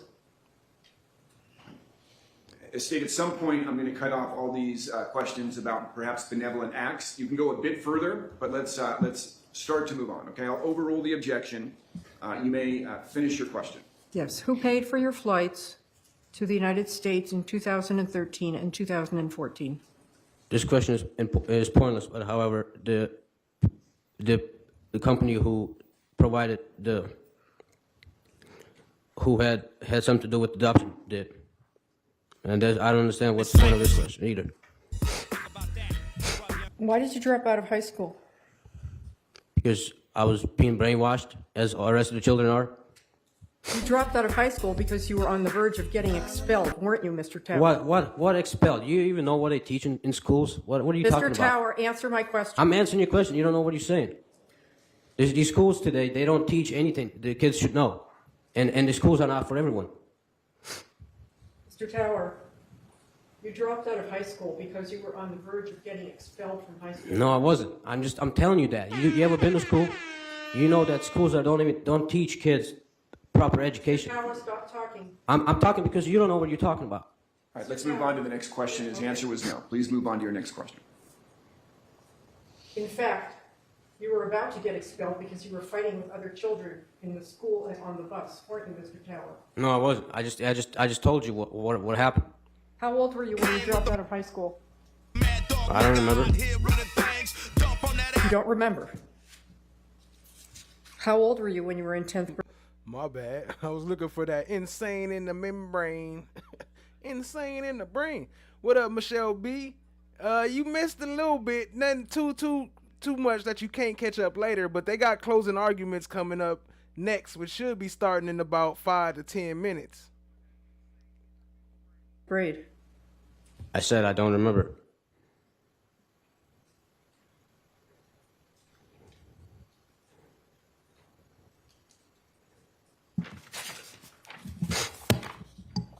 defense put on a case, but they only called 2 witnesses. But those were some pretty important witnesses. They did look like they created some reasonable doubt.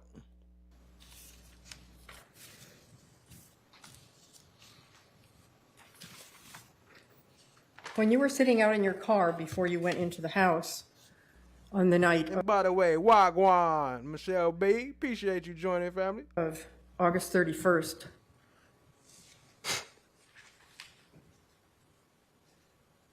did you decide to kill your parents before you walked in? Yes. I don't have anything else. Thank you, Your Honor. You redirect, Mr. Campbell? Nothing, Your Honor. All right, we're going to take a short break, 5-minute break. Please leave your notepads turned over, face down.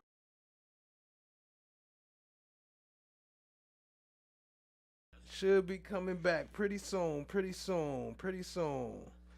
Let's see, might have just enough time for one more.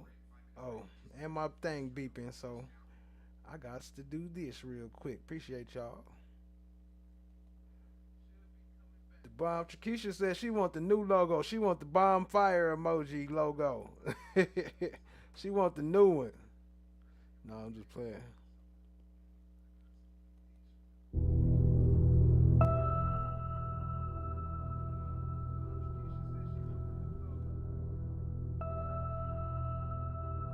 Lady L in the building. What's good, family? I see you. Appreciate you joining, Lady L. Michelle B. I am Shout. Allie. Cat Not Williams. Miss D56. Miss DB. Appreciate y'all. No one. Oh, y'all. Much love, much love. Let's keep it going.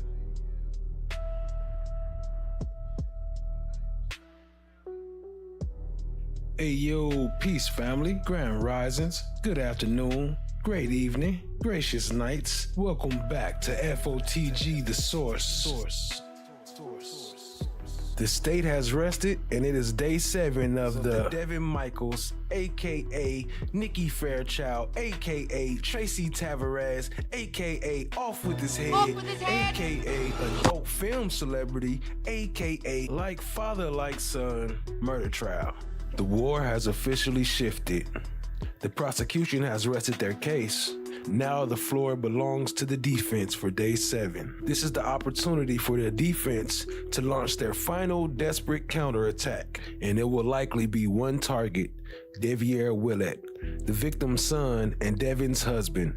The defense must spend today planting a massive seed of reasonable doubt, arguing that the true killer is still sitting in the courtroom but wearing a suit and tie. And now we're back to another big question. Will Devyn Michaels testify? We're expecting the defense to call witnesses who expose the family affair for what it is, a web of deceit involving custody, money, and desire to get Johnathan Willette out of the way. The defense will try to prove that Deviere had the motive, the opportunity, and possibly the cold-blooded resolve to commit the beheading, which Devyn never confessed to. The defense's case is simple. The police stopped investigating when they got to Devyn, but the science doesn't fully prove that she was the one that said off with his head. Day 7 is the day they must force the jury to confront the idea that the son killed his own father. But we here to watch it, so hit that subscribe, stay locked in, tap in, share with a friend. Let's get it, family. And don't forget to hit that like button too. Let's get it! Allegedly killed the prosecutors tell her jury why she allegedly killed the father of her children in August 2023. Michaels, a former adult film performer whose names include Nikki Fairchild and Tracy Tavares, is accused of hitting 46-year-old Johnathan Willette with a stick and then decapitating him inside his Henderson home. Crime scene photos the 8 News Now investigators obtained after her arrest showing bottles of chemicals police suspect Michaels used to then burn him. All I can say is buckle up because you're in for a wild ride. That wild ride, according to prosecutors, included Michaels' relationship with Johnathan Willette's son, Deviere Willette, who Michaels would marry in 2021. Michaels had recently lost custody of her 2 children, but Johnathan Willette, the father of those children, was in the process of moving into her house for stability. Prosecutors alleging that's not what she really wanted. This is the future that she saw, that she wanted, and the only way to have that future was with John out of the picture. Look at the motivations. and find her not guilty. During opening statements Wednesday, Michaels' attorney, Robert Draskevich, told a different story, one where he alleges Henderson police missed other potential suspects, instead focusing all their attention on Michaels. Draskevich telling the jury that in the days before the murder, Michaels sent Deviere Willette a message, calling him a liar and a cheater, in saying she wanted a On divorce. August 7th of 2023, the defendant, Devyn Michaels, brutally murdered and savaged the body of her ex, Johnathan Willette. But the story did not begin on August 7th of 2023, and all I can say is buckle up because you're in for a wild ride. This is Johnathan in life. It's Jonathan's 2 young children that he shared with the defendant. Both girls, faces blocked out, they're preteen young children. You will learn during the course of this trial that John had a son from a prior relationship named Deviere. That after Deviere was born, he split with Deviere's mother, eventually getting into a relationship with the defendant. They then had these 2 children together. They separated, and there was a custody agreement that was ordered by the family court in which the victim had full physical custody of the girls. You will learn that the defendant was not happy about that situation, that the defendant wanted to have control of her girls, and she wanted to start a new life with Deviere, the same Deviere that is John's son. On August 7th of 2023, LOKO Willette, an elderly woman, woke up to find her dead son in his room with what she referred to as his face and neck missing. This is the 911 call she plays. Yes, this is LOKO Willette. My number is, address is 2698 Taradura Drive, Henderson, Nevada. Yeah, 702-203-8975. Okay, I went downstairs and my son is on the bed and all bloody. I open the cover. It's all bloody. I don't know. Can you come over? Yeah, we're coming help you. What happened to him, you know? I have no idea. I'm so to the outside this morning, but Is he awake now? and Is he awake? I think he's dead. She sound a little calm to walk in and see your son with his head missing. I don't know, I'm just saying. Listen to me, I already have a call in for help, okay? How old is your son? About 46 seconds. Is he breathing? Oh, bloody all over. Huh? Where's he bleeding from, him? I don't know, from the egg or something. Do you see any weapons around him? No. Nothing. Will he harm himself? Can you tell? What? Does he look like he hurt himself at all? Like, maybe shot himself? No idea. Dog was on the yard. I told him, I didn't know he's trying to move out from my house. Okay. And his girlfriend was here yesterday. Okay. When's the last time you saw him? Yeah, when's the last time you saw him okay? How long ago? Last night. Last night? Yeah. I think somebody has to come to eat. Okay, yeah, we're already on the way, okay? We're going to try to help him before we get there. Do you have a defibrillator available inside your house? Huh? Do you have the defibrillator available at your house, a shocking machine? I don't. That's okay. Now, what I want you to do is, do you feel safe to get right next to him so we can try to do... That is what police found when they arrived at the Willette residence. Johnathan on his bed in his bedroom. As you can see, his head is missing. Large blood stain at the foot of the bed there, and a large amount of blood underneath where his head should be. Officers eventually removed the cover from his body and noted several chemical burns, or what appeared to be strange chemical burns on his body. And a very clean decapitation that you can see there. Henderson Police Department was responsible for the investigation. After first responders arrived on scene, clearly couldn't render any medical aid to the victim, they locked down the scene. Homicide investigators are then enlisted and take over. Along with the homicide investigators, they bring out an army of crime scene analysts and treat this case obviously very seriously, and they go into the home after executing a search warrant. When they go into the home, they obviously focus on the bedroom, but they do a pretty thorough search of the entire residence, the curtilage, the backyard, the front, the trash cans, the upstairs bedrooms, the kitchen, the living room, and these are the items that they find. A couple of chemical bottles, obviously relevant for the potential chemical burns on the victim's body. They find some interesting writings that you'll see a little bit more of later, demonstrating that there was a contentious custody case going on between the victim and someone at that point, someone. They see out front John's moving truck, the victim's moving truck. You will learn that he had a moving business. There's a trailer on the back. It's parked a little cattywampus, going the wrong way on the street and poking out into the street as though he may have planned on moving after he last parked that car or truck. But the items that weren't found are what was particularly notable for the investigators. They didn't find a murder weapon. They didn't find whatever this person used to cut his head off. They did not find his head. They did not find his wallet. They did not find his truck keys, and they did not find his phone.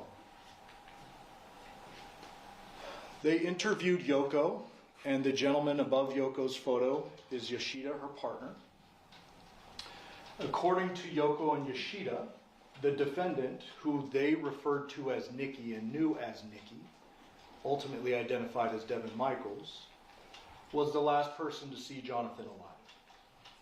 Nikki and John had been moving the girls and John's items from this Paladura address to Nikki's address on Porcupine Rim that she shared with Deviere, and for a temporary period over the summer, the young girls. They learned that Nikki and John returned to this address, the Paladura address, for the last time at 10 p.m. on August 6th, or around 10 p.m. They learned from Yoko that about... Man, y'all done got almost even on all four of the categories. Guilty on first degree, 29%. Guilty second degree, 29%. Guilty of manslaughter, 21%. And innocent, no proof, no reasonable doubt, 21%. Appreciate y'all participation, family. At 1 a.m., she was going downstairs for a glass of water and ran into... I told y'all she was going to be late. She be on that Judge Blaze time. It's still playing. They ain't coming. To the defendant, who she will describe to you when you hear from her as she appeared to be startled to see me. The defendant and Yoko have a conversation.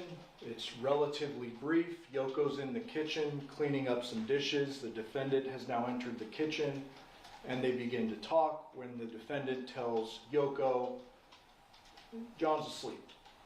Don't go in there. Those aren't her words. You'll hear this through the course of the trial. She says, John's asleep. He's passed out. We have plans for him to move some more stuff in the morning. Kind of don't bother him kind of thing. Yoko then noticed that the lights were on in John's room, but decided, hey, if he's asleep, I'm not going to go in there. She returns back upstairs. Yoko went to sleep, leaving Nikki, or the defendant, alone in the home. You will learn very clearly that there were only 4 people in the home at the time of this incident: the victim, the defendant, Yoko, and Yoshida. Yoko also will tell you that around 8 a.m. What up, Risa? Grand Risings family, I see you. Appreciate you joining. And she found John without a face. You probably heard from the 911 call, there's a bit of a language barrier. She'll do her best to describe what she initially saw and the shock, obviously, that ensued. So the defendant is the last person to see him, so investigators are very curious to speak with her. Homicide detectives summon her to the scene. They get a hold of her via a phone number given by a neighbor. She answers that phone. It's her phone. She agrees to come to the scene, leaving Deviere, and the girls are with the defendant as well. She, in her initial interview, says John is her ex. They share the 2 children together, that they spent the whole day together on August 6th, moving, shopping for the girls' school supplies, etc. Everything's normal from her perspective. That evening, they were moving the girls' things into her home on Porcupine, and she was, in fact, at the Paladura residence last night doing that. She would go on to describe it's a normal night, there's nothing out of sorts, and that John was alive and well in the garage when she left. Remember that.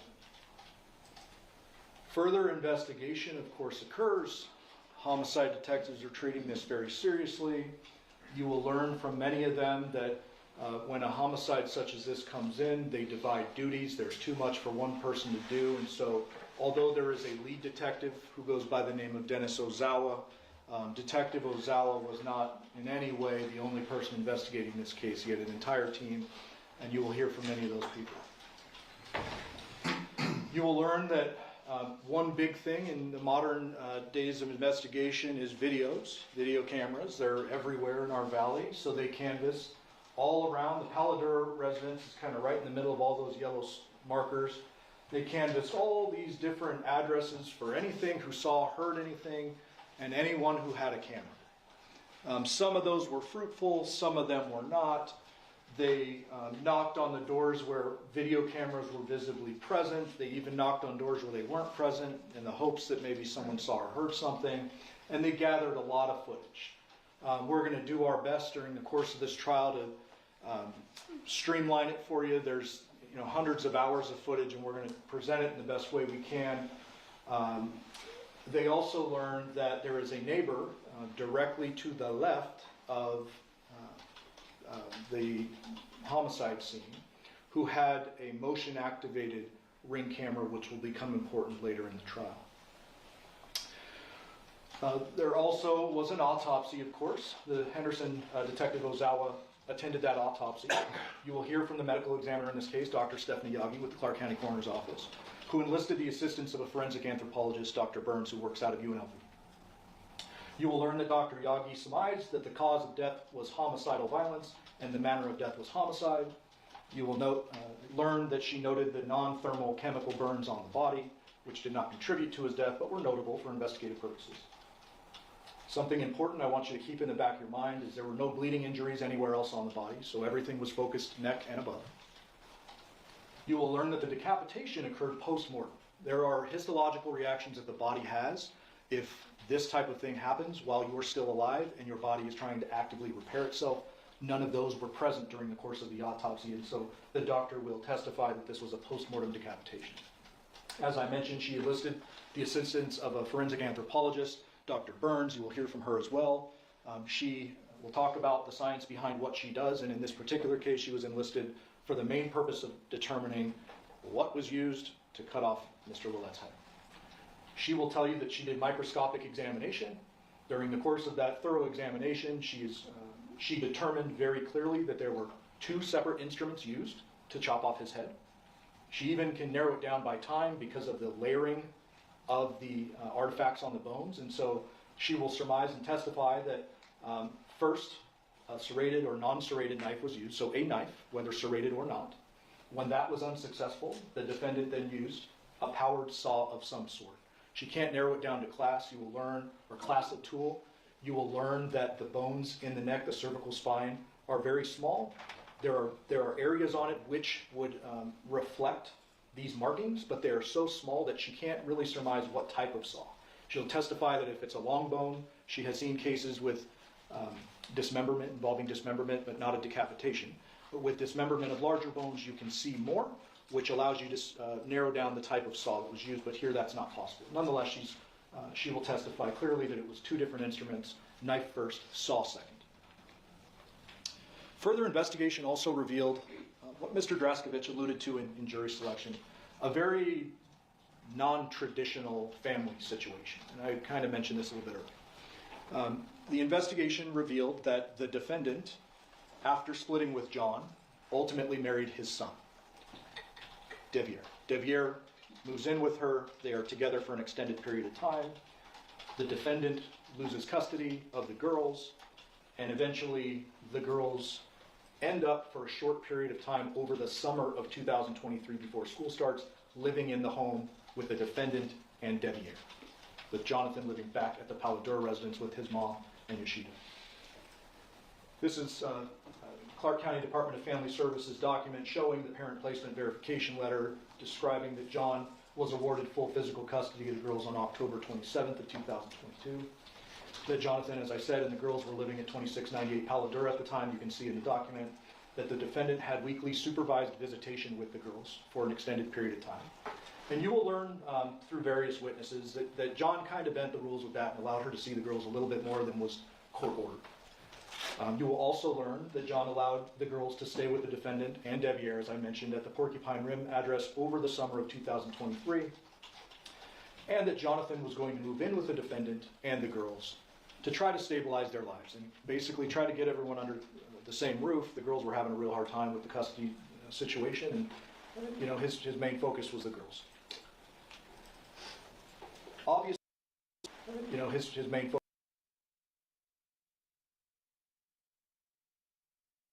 So it was two different dads too. I just noticed that. That's two different last names. I ain't gonna read them out loud, but Focus was the girls. Yeah. Obviously, with all this information they've gathered, the defendant is now a person of interest. She's the last person to see John. She's been over there very close in time to his murder. There's all these ties. There's the custody paperwork I showed you earlier, the writings that were in his room. And so they respond to Porcupine Rim. I can't remember if I put a map in here, but I'll just tell you we'll have a Google map for you that shows the distance between the homes. They're about 30 minutes apart. Paladura is in Henderson. Porcupine Rim is in Las Vegas, and it's a pretty good distance, about 30 minutes. The detectives will tell you, and this is Detective Ozawa and Detective Carrie Skinner, that when they go to the residence, they observe the defendant. She's kind of either moving stuff or moving back and forth between the home and the vehicle, and they note a couple of things before they approach and make contact with her. You see the Nissan Armada, which is the defendant's vehicle, looks pretty clean and shiny. You will see that cell phone on the right. The detectives observed that when they first drove up, kind of sitting in the rocks near the driveway. Thought, okay, that's weird, but we're not going to touch it. We're not executing a search warrant yet. They leave it be, and then they make contact with the defendant to interview her again, because now they know some more things, and things aren't quite adding up, and they want to know a little bit more. They make contact with the defendant, and this is prior to them going into the home and executing a search warrant on the home. They get a little more information, but the story generally remains the same, that John recently dated Andrea. This is extra information. But that last night he threw away his engagement ring in the trash can at Paladura, which, remember that. That John wanted to get back together with her romantically. This is new information. And move in, which we already know to provide stability for the girls. She mentioned that Yoko does not know Deviere and I are married. She claimed that her marriage with Deviere was one of convenience for insurance purposes and non-romantic and not sexual in nature. You will learn, and you'll actually hear it, the interview. For insurance purposes and non-romantic and not sexual in nature. You will learn, and you'll actually hear it, the interview. During this interview out in the police vehicle in front of Porcupine Rim, the girls walk up, and you can hear them. They're sweet little voices. And this interview, insurance purposes, Deviere and I are married. She claimed that her marriage with Deviere was one of convenience for insurance purposes and non-romantic and not sexual in nature. You will learn, and you'll actually hear it, the interview. During this interview out in the police vehicle in front of Porcupine Rim, the girls walk up, and you can hear them. They're sweet little voices, and they're like, "This is Daddy's phone. This is Daddy's phone. This is why he wasn't answering." The detectives realize that's kind of important. They take the phone from the girls give it to them, and the detectives note blood on the phone. Something important. They ask the defendant, "Well, how did this get here?" And she responded generally that he must have left it here earlier in the day when he was moving, and I don't know. I mean, there's a cigarette butt over there. I know he smoked cigarettes. It's by where the phone was. He probably left it. And the detectives are a little suspicious of that. They ask her a few more questions. Again, you're going to hear this stuff in the audio recording, so I've summarized it. And then ultimately at the end, she again sticks with this. John was alive and well in the garage when I left. As I mentioned, the detectives then obtain a search warrant and execute that search warrant on the home. They also get the warrant for the vehicles. You'll learn that that white moving van is Deviere's work van. He was a home security installer. He did various jobs for a legitimate company. They searched that vehicle, nothing of evidentiary value found in that vehicle. You can also barely see behind the van. There's a small sedan that's inoperable, but they search it nonetheless. They find nothing of evidentiary value. When it comes to the defendant's Nissan Armada, they photograph it on the outside, but then they apply seals to every opening, and then they tow that to have it searched later at their lab. So if they checked all that and they had warrants for all that, why they didn't track the other stuff? Like what they said they couldn't access his phone, or I forgot what they. It was some stuff that they were supposed to ask about Deviere, but they said they didn't have enough. Oh, like his the gunpowder residue or anything like that. You will learn they find in the or his blood garage the ring cameras from John's home. A little weird. They grab them up. They seize them pursuant to the search warrant in the hopes that maybe since these are the cameras from John's home, it captured something. There is no footage, unfortunately, associated with it. They issued administrative subpoenas and attempted to obtain footage from Ring. There was no footage because he didn't have the right account to store the Ring footage in the cloud. And I'm butchering the technical terms, I'm sure, but you'll hear all of this from witnesses. They also noted that there was no SD card in the cameras themselves, but nonetheless, they took them, they seized them pursuant to the search warrant, just to make sure. You will also learn they find several of defendants' writings throughout the home describing kind of the relationship with Deviere, not exactly how the defendant described it to them to begin with. Very importantly, they find the defendant's purse. Inside her purse, they find the victim's social security card, along with one of her work cards.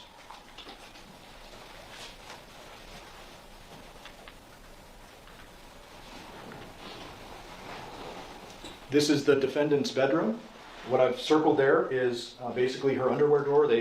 When you execute a search warrant, you go through everything. You basically toss the place, and when they were searching the defendant's underwear drawer, they found something. My mouse is freezing on me here. Why would she put that in her underwear drawer, though? If you was really trying to hide something, why would you hide it in the underwear drawer? Why wouldn't she have dumped it when she dumped the head? That's another thing that make it seem like a setup, because somebody could have put that there just to make you look guilty and look like you had something to do with the beheading. Very important. They find several layers of knotted plastic bags, and inside they find the victim's wallet, current identification, and his only set of truck keys.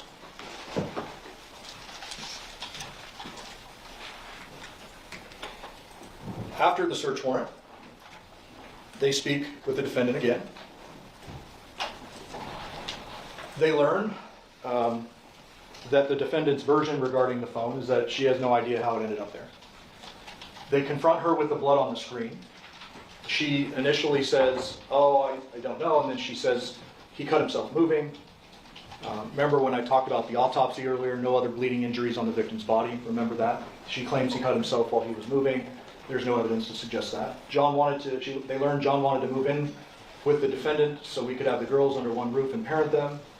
They further learn, although they already kind of know this, that John has physical custody of the girls, and the defendant claims she plays nice with him to kind of keep access to the girls and keep things kosher. They also learn, which is very important, that John was moving in quicker than she expected. They learn not only from the defendant but other witnesses that this idea of them reuniting for the children had been discussed for several months, but that on this night, on August 6th, John began loading stuff into the truck when the defendant is loading up the girl's stuff into the truck. And she kind of realizes for the first time he was serious about this and this is going to happen. And you'll learn that that's when the walls start closing in on the defendant and she makes the decision she made. The detectives confront her with the fact that there is no notifications on the phone when the girls provide it. It's black, they open it, and there are no notifications on the screen. But that she had contacted him several times the night before, and that those notifications should be there based on the timing of the phone arriving at her house. They ask her, before telling her what they have found in the home, they ask her, hey, do you have any idea where John's wallet would be? She says very unequivocally, no idea. They then say, well, hey, we kind of found this ID in this wallet in your bedroom. And she then changes her story, and she provides a version, again, you will hear this audio recording, in which she says it was back at the Paladura residence. She held the plastic bags open, and John placed his items into the bag, and she tied them up right in front of them.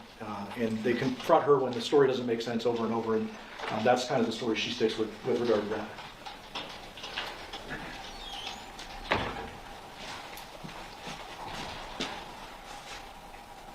You will learn there was an extensive follow-up investigation after that interview. Although things weren't adding up, although things looked...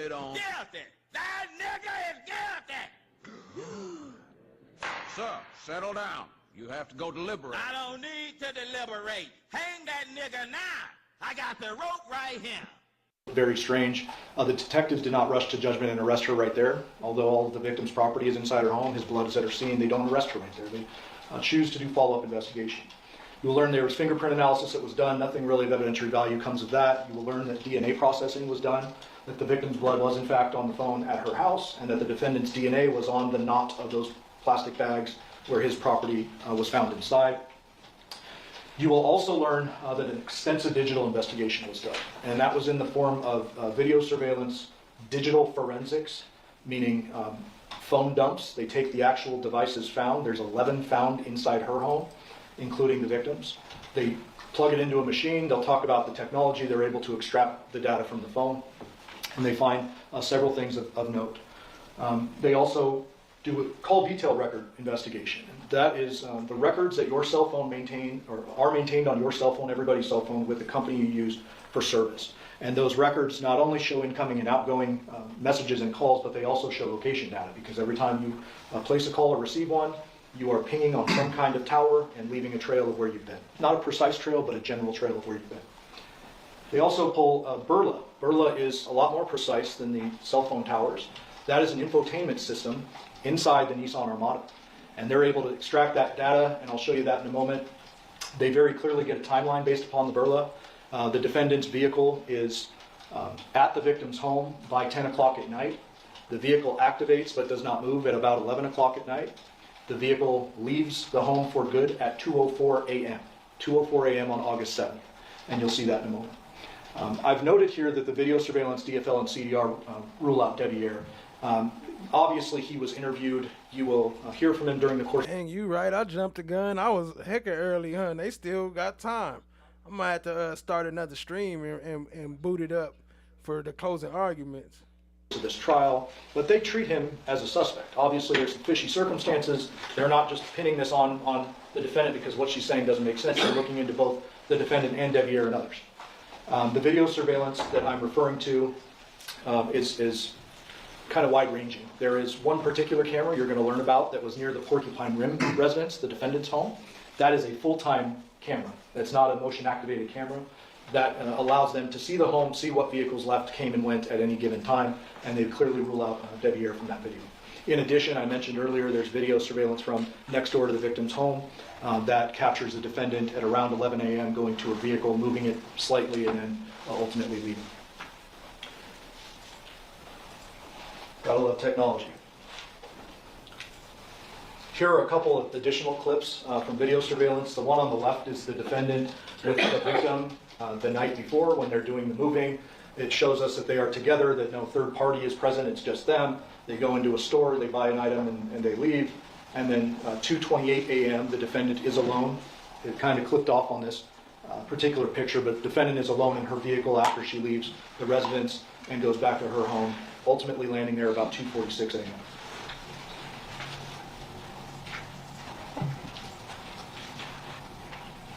Those digital forensic examinations I mentioned become relevant, especially when it comes to Deviere. There's much more than this, but I'm trying to narrow it down for the opening statement. This particular message was sent from Deviere to the defendant As you can see at 10:36 p.m., see you when you get back, I'm going to sleep, girls are in the living room, and the video surveillance supports that. This image you're seeing now is the CDR cell tower location data. There is much more to it when the witness testifies. There's a bunch of animated videos you're going to see. Just for this purpose, I did a screenshot. The blue and red represent the victim and the defendant's phone, and the green represents Deviere's phone in our operative time period, showing him across town when that last message was sent and throughout the evening. You'll also see the burla that I referenced earlier. As I mentioned, burla leaves actual GPS breadcrumbs, like by the foot. So as opposed to just a tower you're hitting on, this is actually showing the track. And you're going to see very clearly when the defendant came and went from the victim's residence on the night of August 6th, as well as when she left on August 7th.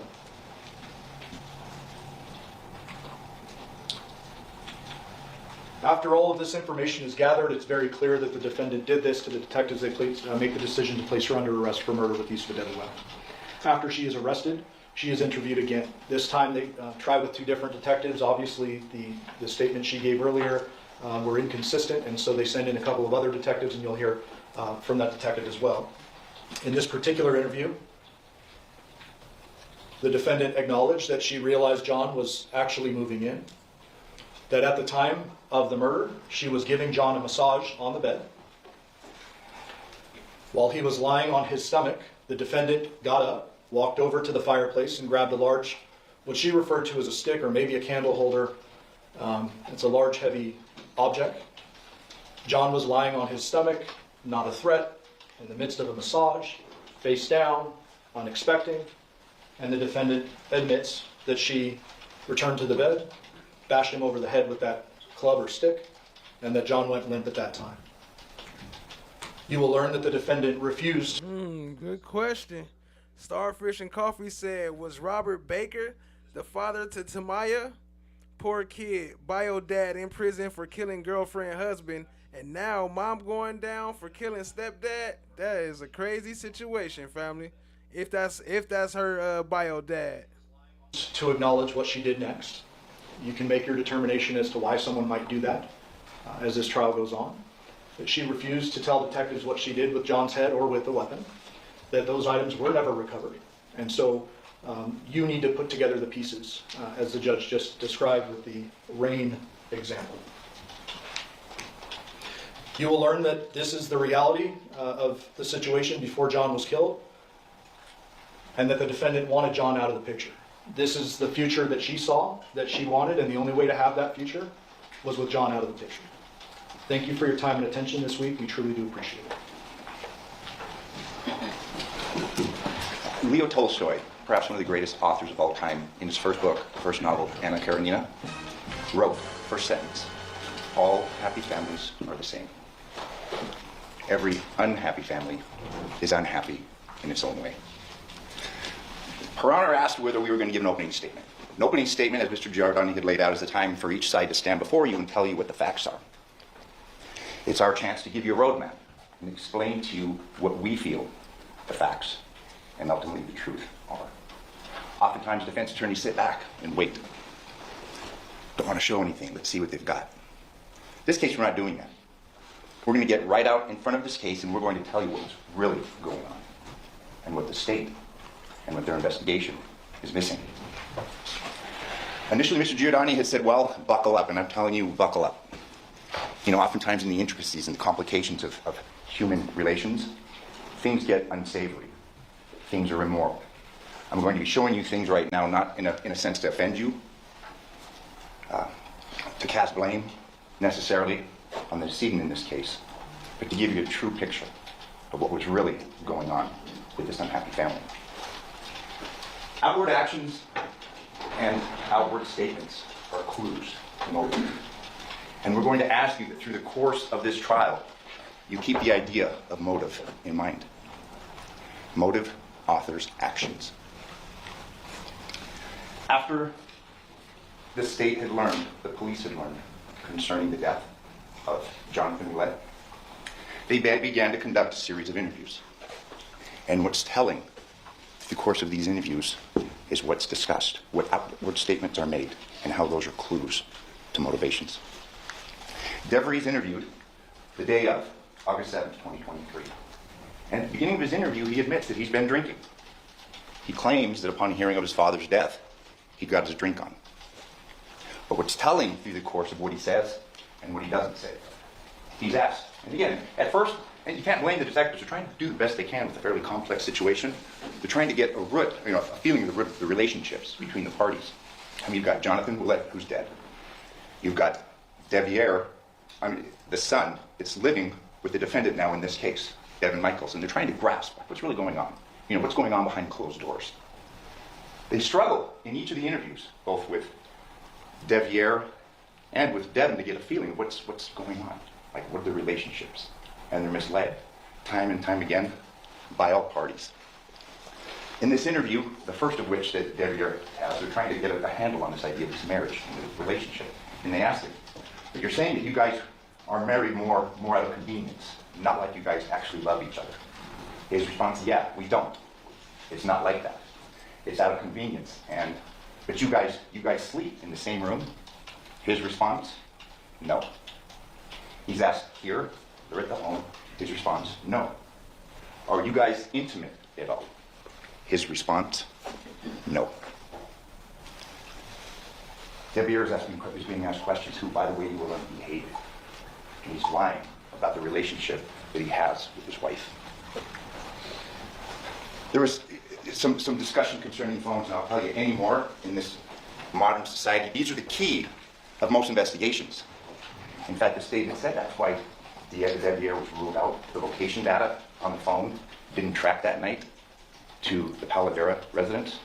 That's easily solved. It's easily explained. It was left home. That's it. There are other cases that have been of some notoriety that happens. People know now. They track you on your phones. You're going to learn that Deviere knew this and the importance and significance of this clue to this hidden secret. This was no marriage of convenience. We have out here the wedding ring that you'll see in photos that both Deviere and Devyn wore. In fact, Detective Skinner, again trying to grasp this, and this is on August 7th, is asking Devyn about the rings. And he's telling me the rings, you guys are saying this is convenience, but rings are like of significance. It shows a commitment. She plays it down, as does Deviere. This marriage of convenience is belied by the facts.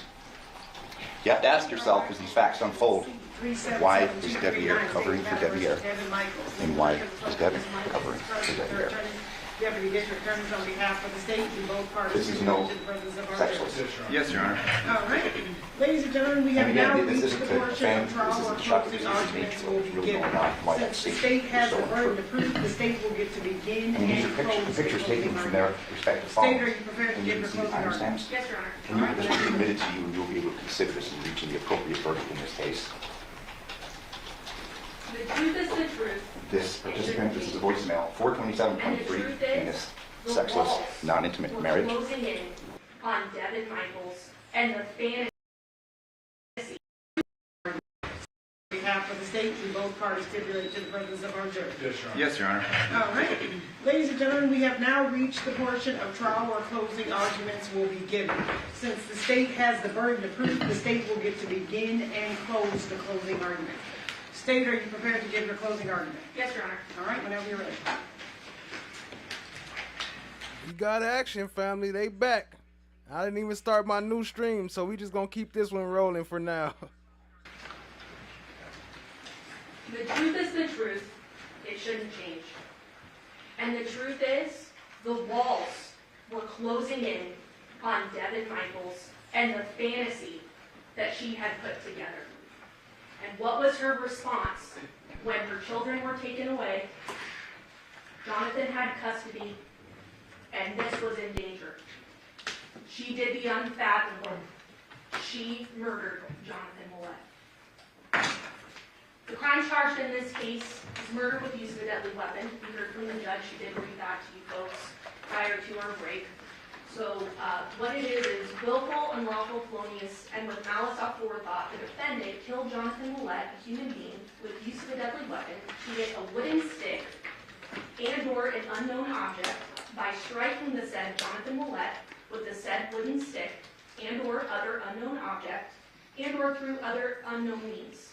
The said killing having been 1, willful, deliberate, and premeditated, and or 2nd, committed during the perpetration or attempted perpetration of a robbery. Let's start with the easy one, the deadly weapon. You heard from the defendant that she hit Johnathan Willette with a stick, and he died. So this is clearly showing that that stick that she described to you is a deadly weapon because it resulted in the death of Johnathan Willette. Now I want to point out something very important that's in your instructions, and it's not something to gloss over. The state is not required to have recovered the deadly weapon used in the crime in this case. So keep that in the back of your mind that we are not required to do that. However, we have the confession from the defendant that that is what she used.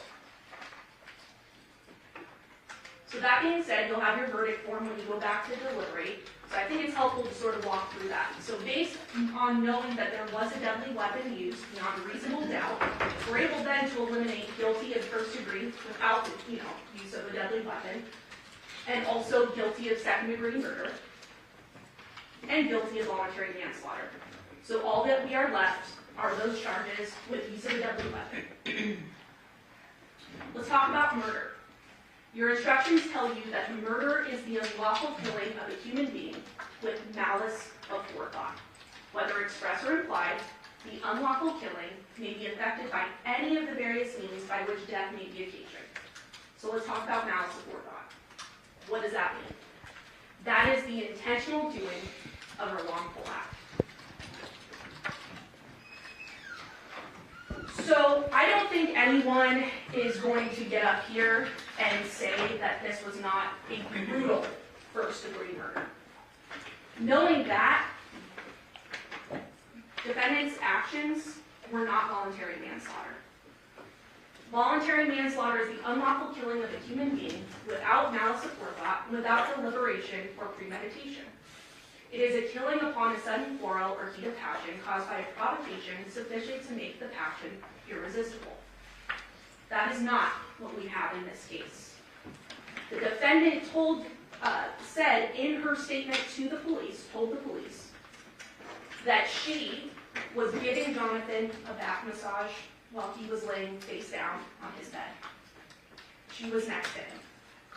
She got up off the bed, made the conscious decision to then walk over to that fireplace that we all saw, grab what she described as a candlestick, an object, right? Walks over, makes a conscious decision to then walk over, goes to the bed, and while Johnathan is still face down, with his head facing away from her, as she told us, she took that stick and bashed the victim in the head. He had no clue that this was coming. Conscious decisions every step of the way. His body goes limp. This is not voluntary manslaughter. The instruction also tells you if there should appear to have been sufficient time for a cool head to prevail and the voice of reason to be heard, the killing shall be attributed to deliberate revenge and determined by you to be murder. The defendant did mention that the victim, Johnathan Willette, had rubbed on her leg. And then she kind of just shooed it off. It was like, okay. And then, after that, he seemed happy, right? His face was turned away, he thought he was getting more of a massage. But instead, the defendant made those conscious decisions that I just went over and bashed him in the head. This is not voluntary manslaughter. So that being said, when you go back to deliberate, you'll have this form again. We've already crossed off the ones that don't apply, so let's cross off the other one. Voluntary manslaughter with use of deadly weapon. Because no one's going to get up here with reasonableness and say that this was voluntary manslaughter. So then what are we left with? First degree murder. You were instructed that murder of the first degree is murder which is perpetrated by means of any kind of willful, deliberate, and premeditated killing. What are those three elements? Willfulness, deliberation, and premeditation. And I do have a graphic photo here, so I just want to warn everyone, including in the gallery, that there will be a graphic photo. This is first-degree murder. What is willfulness? Willfulness is the intent to kill. There need be no appreciable space of time between formation of the intent to kill and the act of killing. What is deliberation? Deliberation is the process of determining upon a course of action to kill as a result of thought, including weighing the reasons for and against the action and considering the consequences of those actions. This is very important, and I am going to spend some time on this. A deliberate determination may be arrived at in a short period of time. The best way to illustrate this is the stoplight example. So all of us drive to work, we're on our way to work, and there's a stoplight. Sometimes that stoplight turns yellow. And when it's yellow, you're making some conscious decisions at that point, right? Either you're taking the decision to press on the brakes, but during that you're deciding, well, is someone going to rear-end me, right? If I just stop on my brakes, right? Is my coffee that I just bought from Starbucks going to fly all over the car, and then I'm not going to have coffee at work if I slam on my brakes? Is my purse going to fly off the seat, and I'm already running late for work, so how am I going to have time to put all the items back in my purse so I can walk into work? If I press on the brakes, I'm going to then potentially be late for work. And I've already been written up a couple of times, so this may be the time I'm fired. All of this is going on in your head when you're faced with that yellow light. You're also thinking, well, I obviously can't press on my brakes, right? So I'm going to have to blow through this light. But what are you thinking about when you're going, making the decision to run that yellow light that's about to turn red? You're hoping there's no pop, right? You're hoping that a motorcycle doesn't come out from nowhere and you hurt someone. You hope there's no bicyclist that's just somehow hoping that you're going to stop at the red light because they see that it's yellow. All of these are conscious decisions that you're weighing, and that is all deliberation in a short period of time. We do it every day.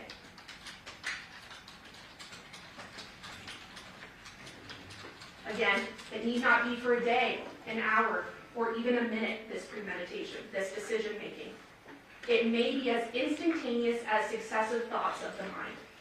The stoplight example. No matter how rapidly the act follows the premeditation, it is premeditated. That is what happened in this case, when the defendant made each conscious decision ending Johnathan Willette's life. We also have another theory of first-degree murder. That's called felony murder.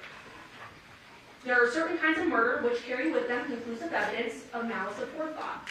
Therefore, a killing which is committed in the perpetration or attempted perpetration of a robbery is deemed to be murder of the first degree. So what is a robbery? You are instructed that robbery is the unlawful taking of personal property from the person of another, or in his presence against his will, by means of force or violence or fear of injury, immediate or future to his person or property, or the person or person or property of a member of his family. Such force or fear must be used to 1. Obtain or retain possession of the property, 2. To prevent or overcome resistance to the taking of the property, or 3. To facilitate escape with the property. We heard a lot of evidence over the past 2 weeks, which is why I'm slowly going through this today. We have evidence that the defendant took multiple items of Johnathan's belongings.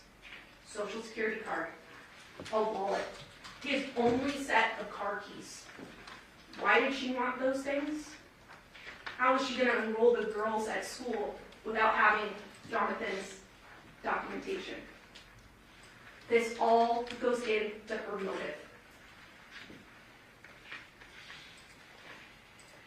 The defendant obtained Johnathan's property by means of force or violence, i.e., she killed him, and took his wallet, his only set of keys, and his social security card.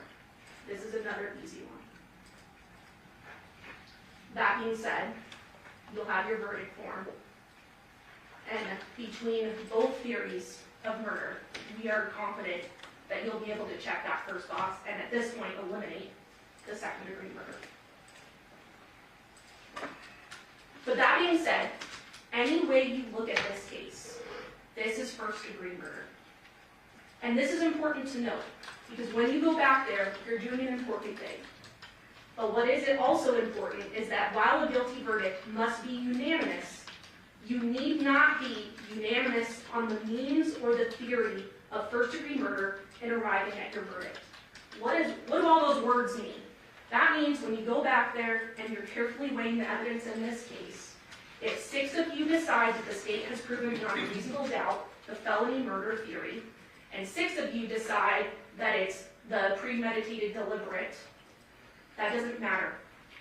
The verdict would be guilty of first-degree murder.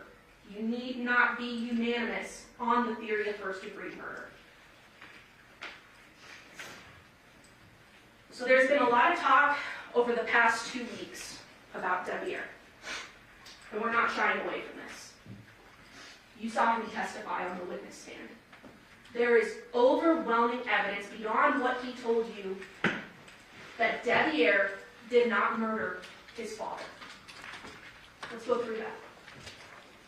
We'll start with Deviere's testimony under oath. He tells you that he saw his father, Johnathan Willette, at that Porcupine Rim address, the house that he and Devyn shared, briefly on August 6th. You'll recall that he saw his dad in the garage and just went right back inside. They never had a discussion. And he was home at the Porcupine Rim address on August 6th.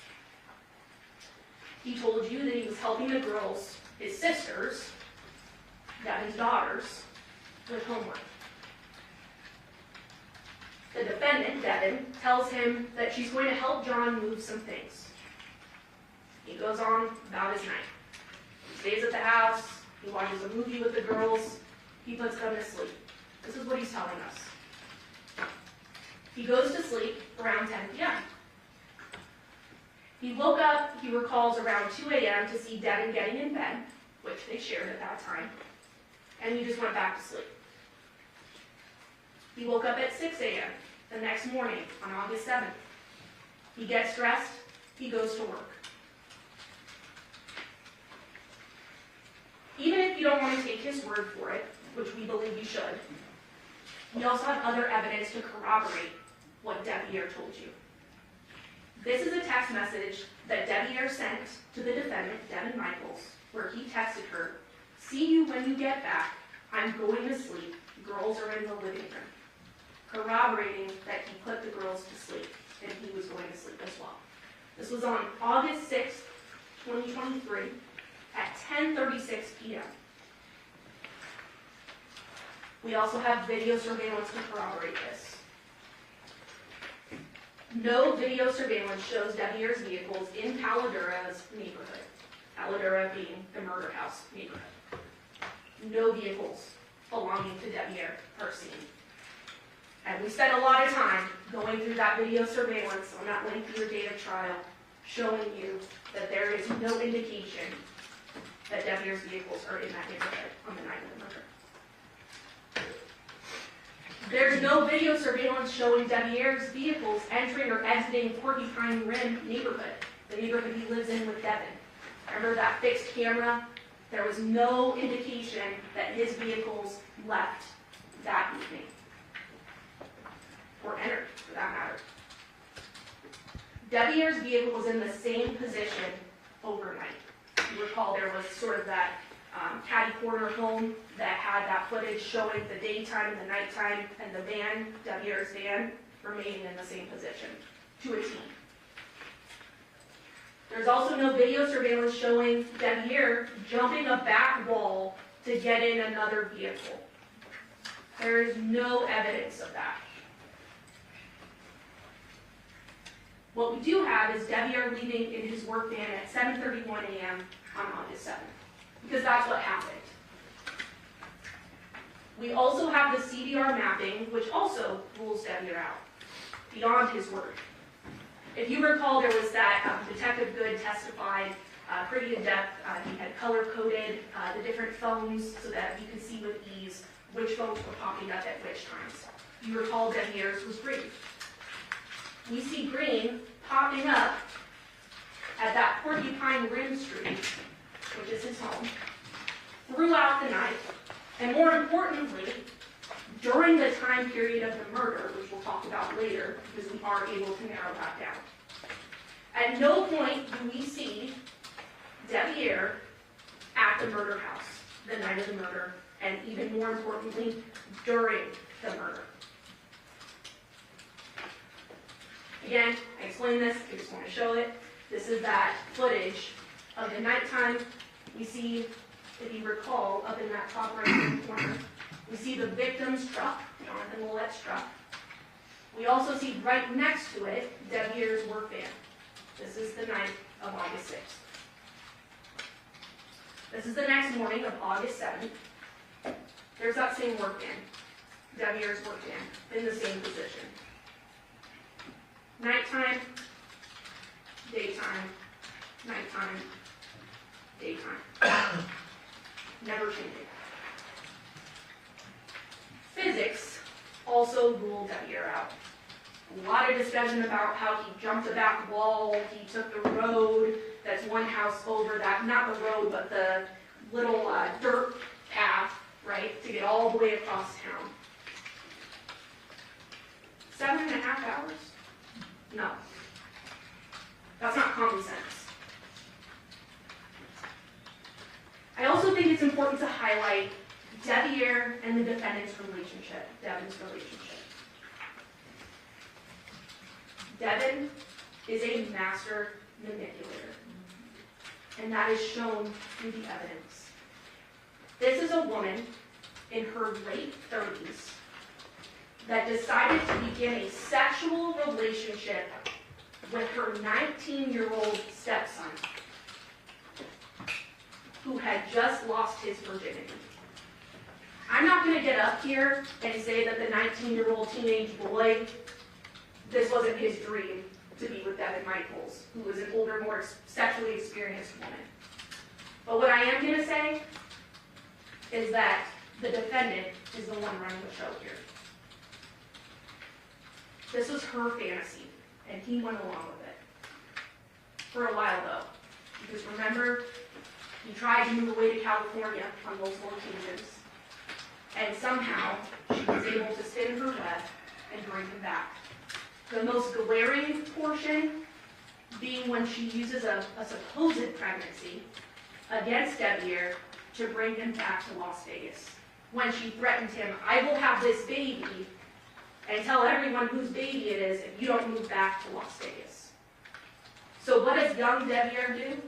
He moves back to Las Vegas. He doesn't want a kid at his young age, and even complicate his relationship with his family that doesn't know about their relationship or their sexual engagements. There's also messages that show that Devyn was in charge of this relationship. He tried to get out multiple times.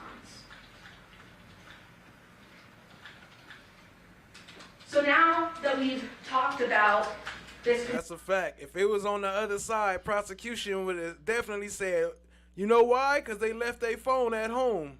Because they knew what they was going to do. Not be Deviere. Let's talk about who's on trial today. Devyn Michaels, the defendant, and how there is overwhelming evidence that she committed first-degree murder. I'm going to go over a roadmap of all the different evidence that you heard in the past 2 weeks and sum it up as much as I can. We'll start with Yoko and Yoshida's testimony, Devyn's inconsistent statements, so her own words, the scene, the DNA, the burlap, which we heard about today again, CDR mapping, video surveillance, the phone contents, And we'll also talk about the custody Facts, cat. case and those witnesses we heard yesterday. I think it's very important to start with the timeline because, as Mr. Giordani said, this one's a wild ride and we have to buckle up. So let me start with the timeline here. The timeline starts August 6th of 2023. Devyn, John, the girls, they're all shopping for the girls' first day of school. At 8 p.m., Devyn arrives at the murder house in her vehicle, and Yoko confirms this. At 8:42 p.m., Guilty of what though? Because she already admitted to hitting him over the head. You saying guilty of first degree or guilty of manslaughter? Devyn, the defendant, and John second degree. drive to Devyn's home. At 9:40 p.m., Devyn and John drive back toward the murder home. 10:04 p.m., Devyn and John they get to Chevron. They're there for a few minutes, as we saw. And then return back to the Paladura neighborhood at 10:12 p.m. And that's even confirmed by Yoko saying that she saw Devyn and John, and that's when John began to prepare a meal for himself. At 11 p.m., a person places something in the Nissan Armada, Devyn's Nissan Armada, moves the Armada in front of the murder house. And what's notable about that, and I think it's important to highlight, is it went from being in front of the camera to being out of the camera, but more importantly, closer to the house, right in front of the driveway, and nose to nose with Johnathan's truck, which we see was in the same position the next day based on the surveillance, as well as the testimony from the officers in this case. We then turn to August 7th, 2023. At 1 a.m., Yoko runs into Devyn for about 15 minutes or so. At 2:04 a.m., Devyn leaves the murder home in her Nissan Armada. At 2:39, she's at that CVS drive-thru that we saw the surveillance video for. And then at 8:40 a.m., there is that 911 call from Johnathan's mother when she discovers her son dead. We can then safely say on this timeline that the murder that Devyn committed occurred between 10:12 p.m. and 2:04 a.m. So knowing this time frame, we're able to look at the corroborating evidence. Let's start with Yoshida's testimony. The day before the murder on August 6th, he sees Devyn at the murder house. And more importantly, he also saw her vehicle at Paladura. We heard from Yoko. Again, around 8 p.m., Devyn arrives at Paladura in her Nissan Armada. Devyn and John then leave in John's truck. Around 10 p.m., Devyn and John return to Paladura. Yoko sees them. After seeing them, she goes upstairs. At 1 a.m., she goes back downstairs. She runs into Devyn, and what did she describe to you? Devyn looks surprised. Why? Importantly, Yoko also says that the light was on in John's room. Of course, you also heard that the way the bed was situated, you would have to walk into the room, down, and go around to actually see the bed. But regardless, she sees that the light is on in the room. Devyn tells her that John started drinking and he went to bed. Yoko told you that she didn't hear anything from John's room. The light was on. Didn't really think anything of it. And that she and Devyn talked and washed dishes for about 15 minutes. Because that's when Devyn told her that Johnathan the next morning was going to meet her with the girls, and they were going to go ahead and go enroll the girls at school and take them to school. She confirmed to you that there were only 4 people at the home. Yoko, Yoshida, Devyn, and the victim, Johnathan. At 1:15, she goes upstairs. She goes to sleep after having that conversation with Devyn. around 2 a.m., she wakes to the dogs barking in the backyard. And if you'll remember, that was abnormal. The dogs, when John was asleep or at night in general, were not in the backyard. So why were they in the backyard barking? She also heard a thud. She then goes back to sleep. At 8 a.m., she goes downstairs, sees John's truck is outside, which is a little weird because Devyn had told her that the plan was for him to already be gone by that time in the morning to go enroll the girls. So her antennas were up a little bit. She calls him, calls John, he doesn't pick up. Prepares her coffee, goes back upstairs. She called him again, no answer. So now her senses are heightened even more. So she goes back downstairs. She looks around John's room, couldn't see him, because again, the bed is sort of around that corner, as you saw in the photos. She then goes upstairs again. After going upstairs, again, feeling even more heightened concern, she goes back downstairs. And it's at this point she goes deeper into John's lower room, a makeshift bedroom. She sees the doggy door is down, and the dogs are still outside. Abnormal. She saw inside the garage door inside garage door was half open, the one leading into the garage. Abnormal. The big garage door was open as well, as you all saw in the photos. It had an opening there. Abnormal. So then she investigates more. She goes to his bed, and she sees John wrapped in a blanket. She opens the blanket, and she saw feet. She then goes around to the other side of the bed and sees the amount of blood that's on the other side. Goes upstairs, tells Yoshida, they call 911.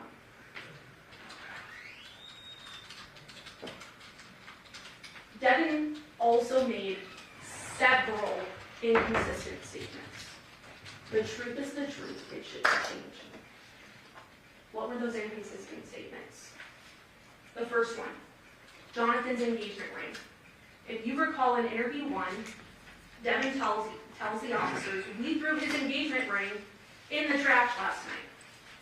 Okay. Interview 2, threw away John's engagement ring.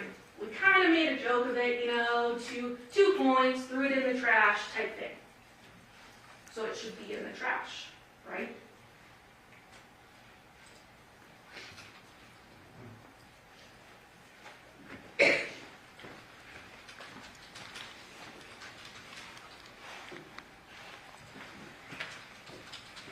We saw pictures of the trash, of multiple trashes in the Paladura address.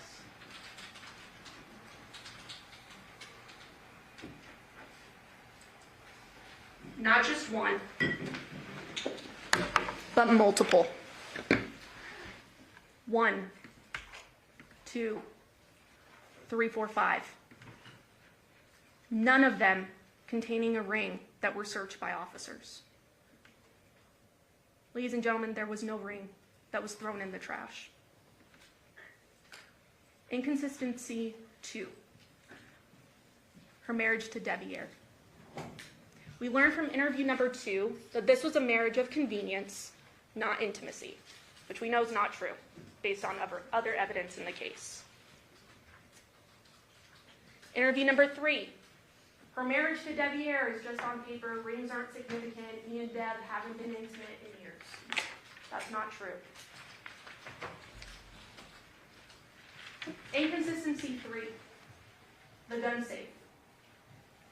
In interview number 1, Devyn tells officers, we took the guns last night, but we didn't bring ammunition because there's no safe at my home for them.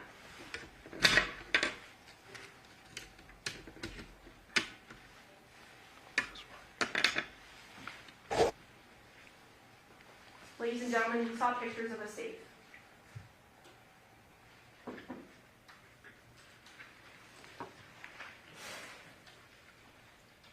There was a gun safe in the home.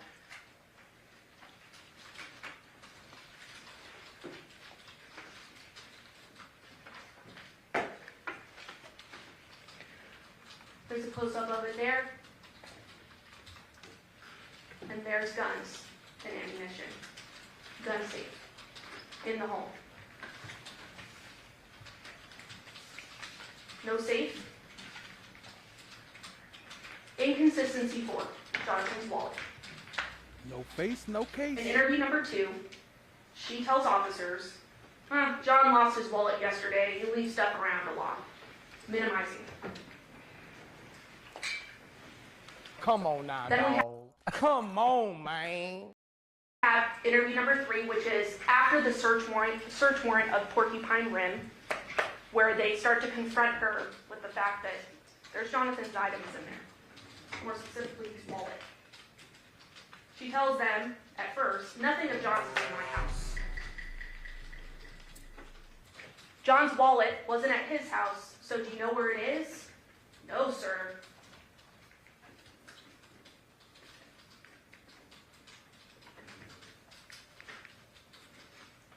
I have all of his old driver's licenses. The license you found is an old one. We know that's not true. I tucked the wallet away in bags. I knew, but how would she know that the wallet was wrapped in bags in her underwear drawer? She wasn't confronted with that. Nothing of John's in my house. I told y'all Yoko did it. Yakuza Yoko. There was his only set of car keys, his current driver's license, his wallet.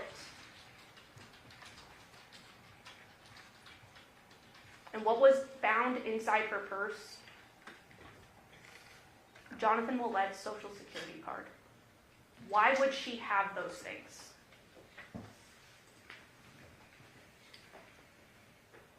But nothing of John's at her house. Again, the license he found is an old one. And if we look here close up, it expired November 7th of 2025.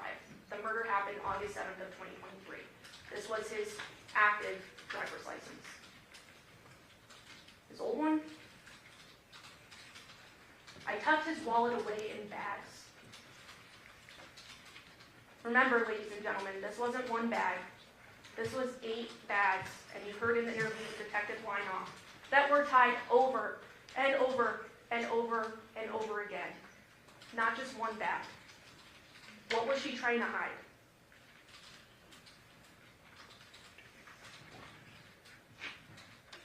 Also, how would she know? Inconsistency 5. Where was John? In interview 1, she tells officers that John was in the garage, awake, smoking when she left. He was smoking when Yoko came down. But remember, Yoko said Devyn told her John was sleeping off his alcohol. So which one is true? She says she said goodbye to him, pushed out a box under the garage, went out the front door. Then So how you know which one is lying? Is it Michaels or was it Yakuza Yoko? Next interview. Last thing she did with John was pop his back. He went to smoke. She talked to Yoko. She finished loading. He told her what to take, and that was it. All inconsistent. And not the same story. Cat, she was on drugs, or those bags were to make sure nobody could snoop quickly. You saying that people with a lot of bags use drugs? Or if you use drugs, you got a lot of bags? Inconsistency 6. John's bloody phone found at Devyn's home. There's a lot of discussion about this during the trial because it's important. And it shows that Devyn committed the murder. And why? First of all, she told us in interview number 3, he told me he cut his hand. Okay? He said he was moving a table and one of the parts fell and took a chunk of his hand. She offers this to police. I didn't see it, but I do know he mentioned bleeding on his hand. Very descriptive.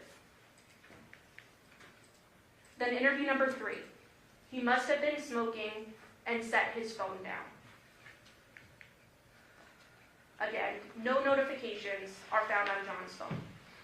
as if someone manipulated it. Because as we know, John was called and texted multiple times, especially when people were trying to find him. Why would he have no notifications on his home screen? That's because the phone wasn't left by John. You know that his blood... The question is, who was sweeping your room, Cat? You mean like the feds? Detectives? Undercovers? was on the phone. Or in-house people that you was living with?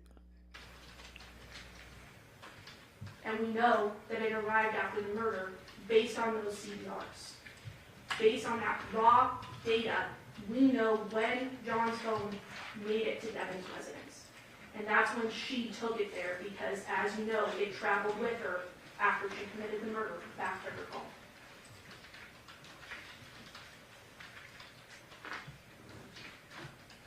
This is also an important one. She tells detectives that it was dark in the room and she couldn't see when she committed the murder. In interview 4, we finally get her confession. She hit him. And that's when we get the details. But she tells us that she couldn't really see what she grabbed off the fireplace because it was dark, but she could see him breathing. She tells the detectives, because they're a little confused by that statement, because she can't describe the object in her very hand, but she's able to see Johnathan breathing. She tells him, well, your eyes can adjust.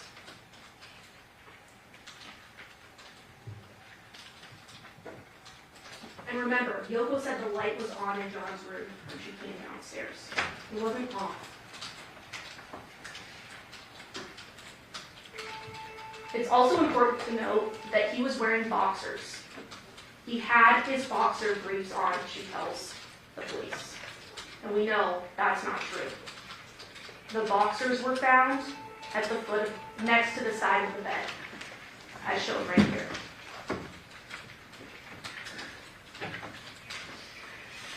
She also can't really account for the time after seeing Yoko at 1 a.m. And this one's really important. In interview number 4, she initially tells detectives, well, I wasn't there for an hour after Yoko came down. That's not true. But then she's confronted that no, there is evidence that you were in fact there until 2:04 in the morning. So detectives trying to solve this case for the family is asking, what were you doing? What were you doing in that time frame? She remembers every detail before.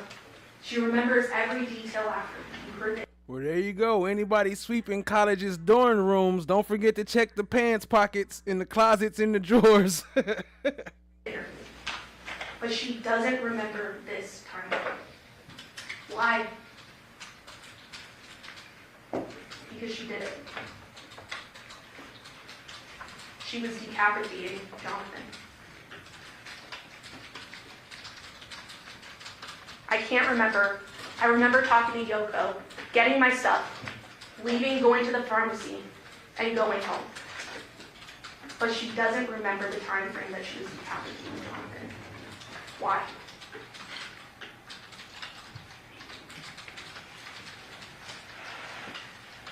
She's told this has got to be eating you up. And this is why videos are so important. This is her response. This has got to be eating you up. This has got to be eating you up. She's nodding. This has got to be eating you up. This is eating her up. This has got to be eating you up. Why you play that like she was in agreement? Like, that don't mean she was agreeing. She's stressing out right now. That wasn't necessarily a head nod. Hell no. Ladies and gentlemen, she admitted to the murder. She said in her interview, when she confessed, that she took that object, the stick, the wooden stick, and bashed Johnathan in the head. That is the murder. And that's the part she could have been nodding to, or that you agreeing with. It didn't necessarily mean she cut off his head.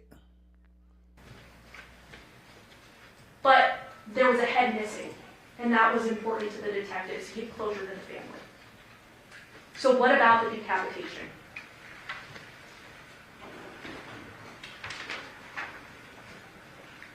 Well, it's, you have to have something for the outer 4 minutes for it to be murdered, that you were in the house. That's it. That's the only time you don't remember. I didn't know I was there that long. It doesn't matter if you know. That's what I'm saying. I don't remember being there that long. I didn't know I left. Okay, so is it possible you did it, you don't remember? Yes, sir. It is very possible. Okay. Yes, sir. It's very possible. The scene does not. And he snuck in that you did it. Is it possible you did it? That was a sneaky move. That don't mean she necessarily understood what he was saying. Lie. Defendant can lie, but the scene can't. So what's the hard evidence as well, in addition to her statements that are inconsistent, other than the confession? As we know, John was found on this bed, and there was blanketing. And we also noticed that there were 2 blood spots specifically on that sheet that he was wrapped in. One on one side and one on the other, as you can see in that right-hand photo. She rolled him to the edge of the bed to complete the decapitation after she had realized she murdered him by getting him, as evidenced by the 2 blood spots that we see there. In that last interview as well, there was a drawing, there was a diagram, there was a sort of a back and forth a little bit with the defense talking about that the detective was the one drawing, but I will leave it up to you to sort of see how that was going down. Devyn drew that line there, and the detective... Of course they had it the whole time. I told her multiple times, correct me if I'm wrong, is this where you were, where the X is? Yes, that's where I was. She drew him in the exact position she left him in. There's some truth. The DNA can't lie. We heard that Johnathan's cell phone was found at Devyn's house during that search warrant of the Porcupine Run residence. And we heard from CSA Nicole Merriam, who testified twice, that she swabbed that blood spot right there on the phone, and the testing revealed presumptive positive for blood. It also revealed Johnathan's blood.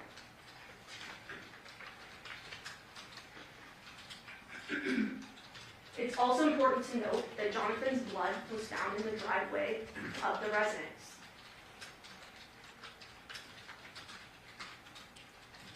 We have that marker A, which you can see there, the blood spots with the cone. And we also have marker B, which was that Johnathan's bed frame, where they saw those droplets of blood.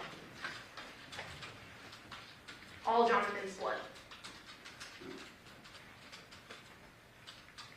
It also is interesting where these blood spots are, because they're in the driveway in the same exact place Devyn would have walked to go back to her vehicle to drive home, as we know occurred at 2:04 in the morning.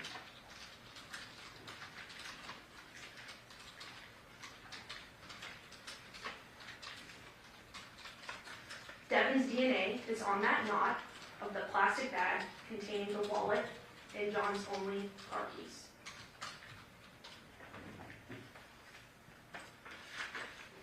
They also tested inside and outside of the wallet, including all the pocket openings. So the inside of the wallet also contained Devyn's DNA. This wasn't Johnathan dropping it in a bag. Why would Devyn's DNA be inside the wallet?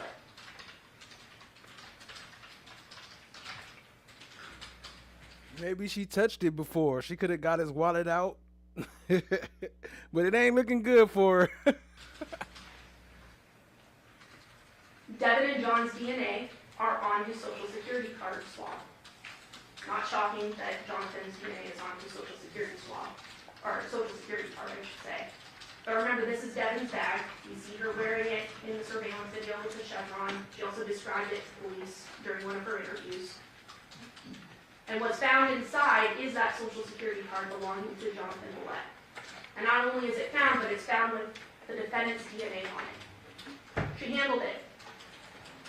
She wanted to enroll the girls at school. and knew that she needed documentation because the father of the children was dead.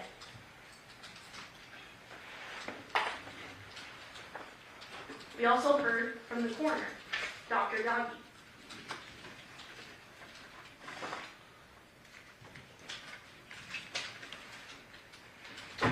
The cause of death, homicidal violence. The manner of death, homicide.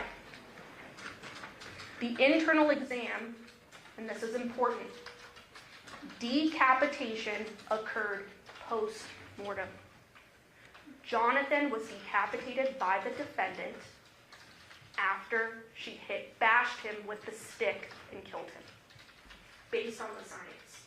No one's disputing that. Not even Dr. Sims today.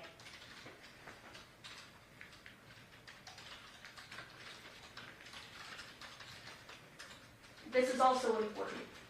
No bleeding injuries on John's hands were found. None.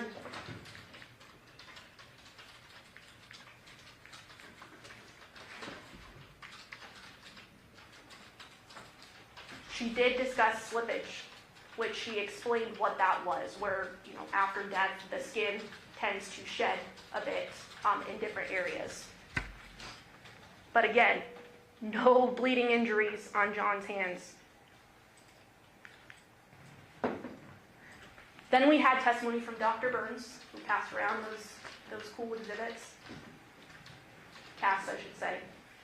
And she explained that there were... She say those cool exhibits? Did you just call the skull that y'all had up in there cool exhibits from the head missing case? Hell no. 2 implements used to decapitate the victim. As you can see in the picture there, this is her annotated version showing that there were 2 implements that were in fact used.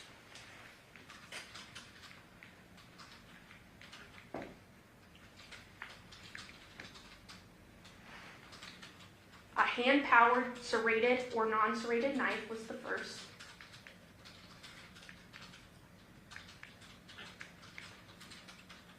Then a mechanically powered saw, because it's very difficult to cut through human bone. Not only did Dr. Yagi and Dr. Sims agree today, but also Dr. Burns told you that the impacts that she saw on the neck were consistent with post-mortem dismemberment. Johnathan's... And real quick, that makes sense too. Because remember the detective? He looked like he worked for LOKO. Head was decapitated after he was murdered.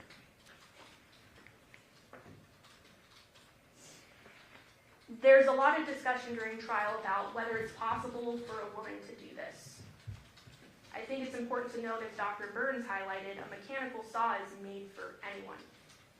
Women can do anything, especially ones that have a clear motive.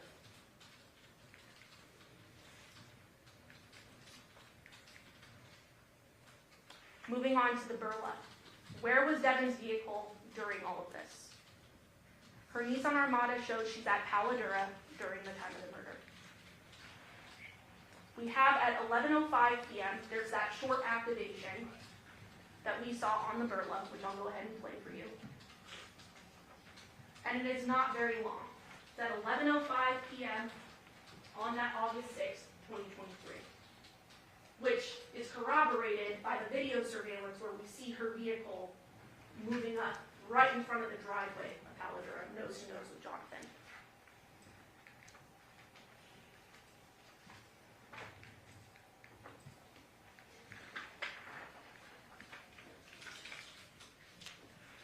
Then we have 2:04 a.m. This is when Devyn's Nissan Armada leaves. And we saw that in the burla. She goes from the Paladura address, she goes to CVS, then she returns home to the Porcupine Rim address. I won't play this all for you, you'll have this back at evidence. You've seen it during the trial. We also have that call detail record mapping. Where was everyone's phones during all of this? More importantly, where was Devyn's phone during this? And we had Detective Good testify that the defendant's phone was at the murder scene when the murder was occurring. And what's also interesting to note, which you kind of have to get close to see, but there's sort of this blue dot that is now traveling with Devyn's red device all the way back. Yamaguchi Gummy. This was at 2:04 in the morning. So that's how we know that the victim's phone was taken by Devyn back to her home, because we have that Google geofence highlighted by that blue dot there of Johnathan's phone, showing when it actually got to Porcupine Rim, and that's when Devyn got there. We also heard phone content evidence, which demonstrates Devyn's intent in this case. I worry as much as you probably won't believe. I miss us.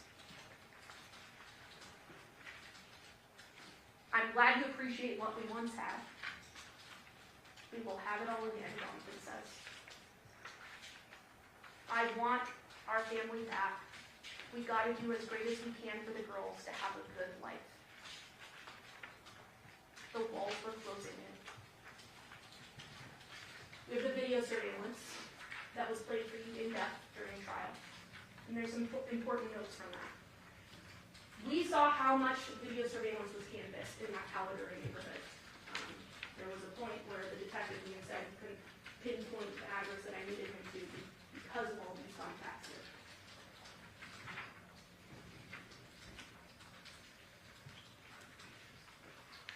Then we have that next door residence to the murder house, that 2696 Paladura Drive. Again, next door. And this Why is you advertising people's home address up there like that, lady? is that video I talked about earlier where we do see the Nissan activated and we see it move in front of the driveway of the murder home, 2698 Paladura. We also see in this vantage point of the video when Devyn and the victim returned home from that trip from Chevron. When they were coming from Porcupine Rim, stopped at the Chevron, got some items, then came back, and we actually saw those shadows of two figures, which would be Devyn and Johnathan, getting out of his truck to go inside of the Paladura residence. This camera gives us that as well. And again, 11:05 p.m., we get that activation, and we see that the Nissan Armada is moved up closer to the residence. Why would she want to move it closer to the residence? She's concealing her crime.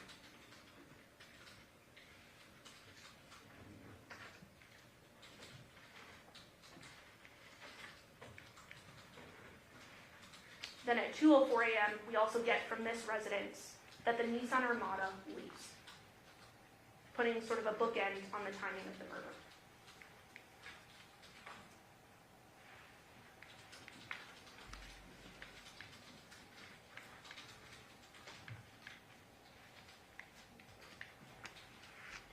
We then have the video surveillance from the Chevron.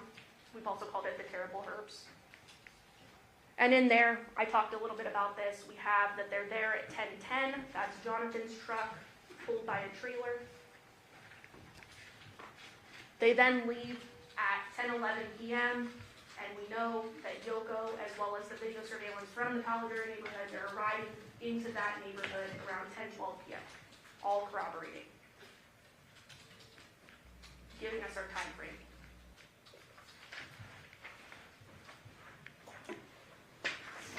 We have the video from the CVS pharmacy, the drive-thru, 2:28 a.m. on August 7th of 2023. This is after the murder. Okay, that was CVS. We thought it was the Taco Bell because she went to Taco Bell too. Also, did y'all hear about the McDonald's murder? Might have to cover that later. Where she's at CVS. Again, giving us a time frame. There's no one in that vehicle but Devyn. You can see with your eyes.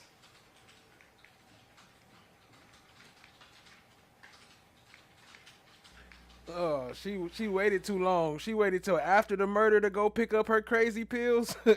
You supposed to get those before. We then have the 6621 gray Juniper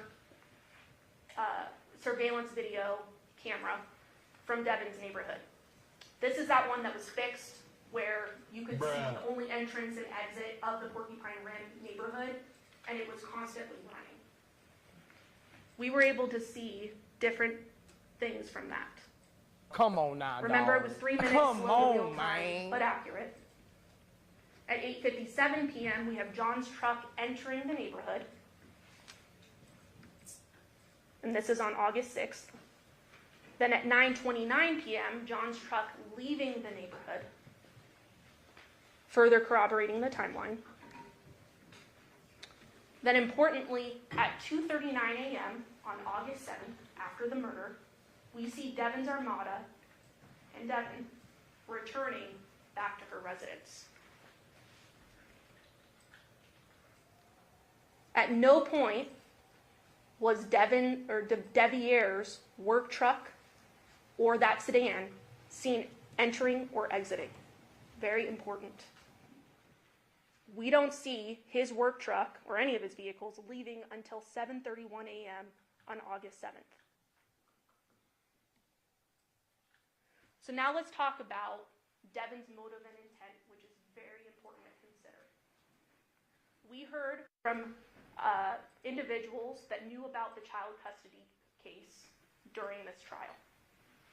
And they told you that Johnathan had been given full primary physical custody of the two girls, Tamea and Jamea. And this happened on October 27th of 2022.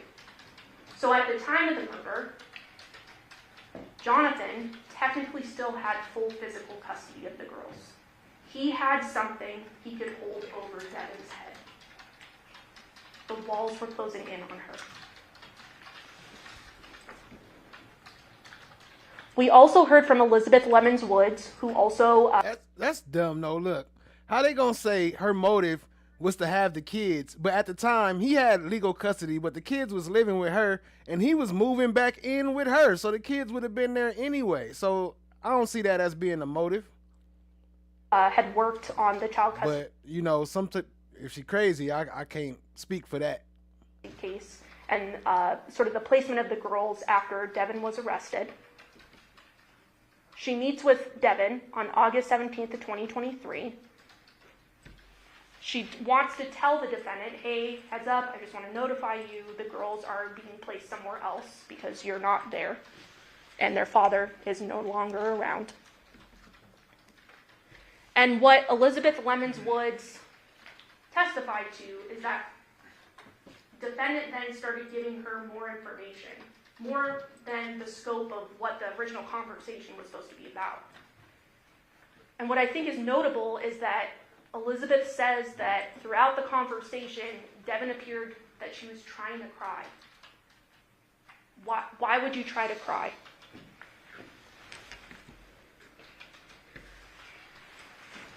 Devyn said during this same conversation, she had to do it. Come on now, dog. Come on, man. She had to do it.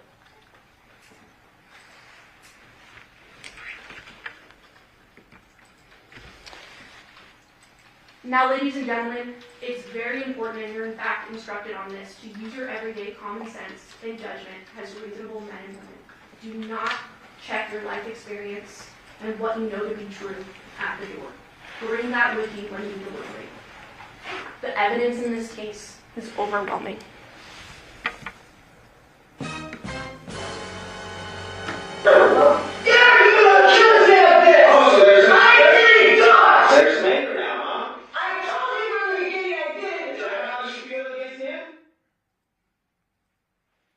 It's hard, and Mr. Giordani hit the nail on the head when he said, buckle up, this is a wild ride.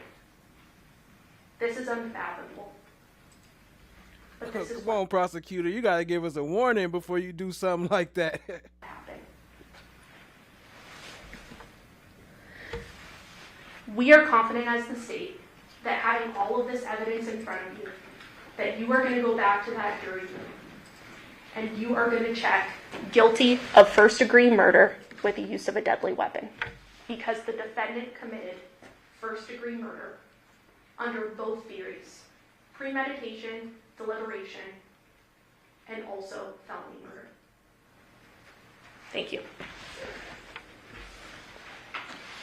All right, ladies and gentlemen, we need a moment to set up the technology. If it's a closing argument, we're going to take a brief recess. During this recess, you must not discuss or communicate with anyone, including fellow jurors, in any way regarding this case or its merits, either by voice, phone, email, text, internet, or other means of communication or social media.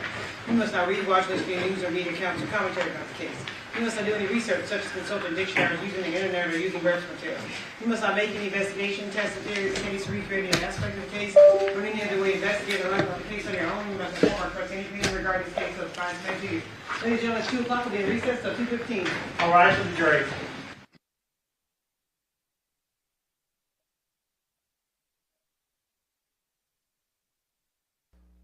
Well, family. It's getting spicy. I still think Yamaguchi Gummy Yoko Yakuza did it. Yakuza Yoko. But either way, while they taking their break, I'm going to go ahead and switch streams, and we're going to start a new one for the closing arguments of the defense. So I already got it set up. Oh, it look like they coming back. What's happening? Oh, no, they going to the symbol. But I already got it. Whoa, look at her face. Hold on. Let me show y'all that.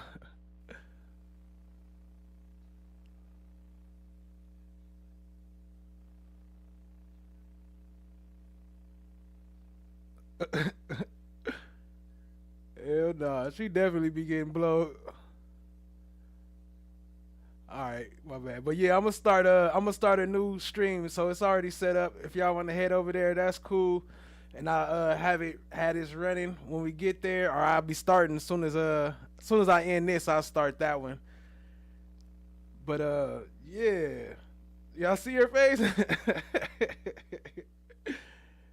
Hold on, she's still going. Let me scoot it up some. She's still going, hold on. She's smiling and all. Okay, she do smile.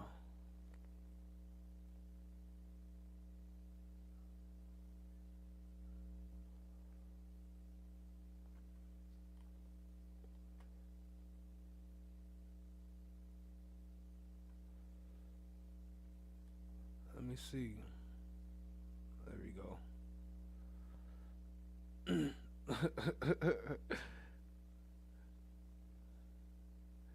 Joni 4 in the building. What up, Joni 4? I see you, family. Appreciate you joining. We about to end this stream and start a new one just because I might have to do something in the middle, and that way I can just keep it running. If I gotta go make a run real quick, we could keep it rolling, so that way we don't miss out on the closing arguments and possibly the verdict. If they come back quick enough, we may even have a verdict by the end of the day. Verdict for young Dima Tower came in. Let's see. I'll play that while I'm switching stream on the way out, because I got to switch over anyway. Let me see if I can grab it real quick. Appreciate y'all. Make sure y'all hit that like button before you go. Make sure you hit the other like button. Oh, we did play some of it. I think we played it already. Is it still open? Not on these tabs. Let me see. Yoko Yummy Gummy Gamaguchi.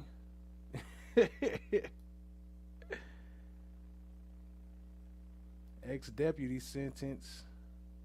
Oh, I did mean to play this. Oh, dang. I'm going to have to play that later. I ain't even going to spoiler alert that one. I'm gonna keep that one in my pocket.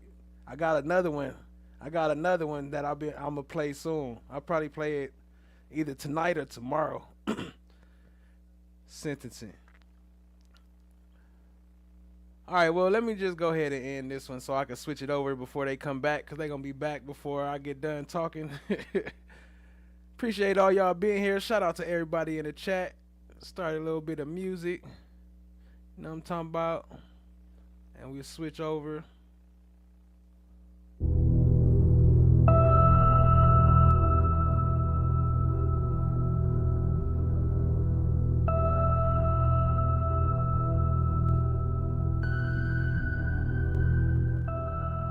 Shout out to Michelle B. Shout out to Joni 4. Shout out to Ms. DB. Shout out to Allie. Shout out to I Am Shout. Shout out to Cat Knot Williams. Appreciate you, family. Appreciate all y'all being here. Shout out to No One. Shout out to Starfish and Coffee. Appreciate you. Shout out to Trakesha. Shout out to Ms. D56. Shout out to Lady L. Appreciate you, family. Ms. D56. I don't know. I'm seeing doubles now. I think that's a good stopping point. So I'm going to end this. I'm going to start up the next stream, and we can get right back to it. Appreciate y'all, family. Much love, much love. Stay fresh, stay blessed, and I'll see you shortly. Peace out.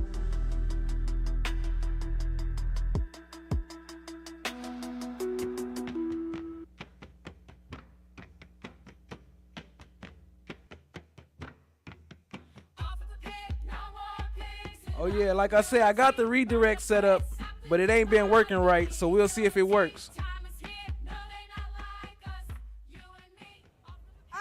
We'll be fine. Our kids will not be. Ain't your money.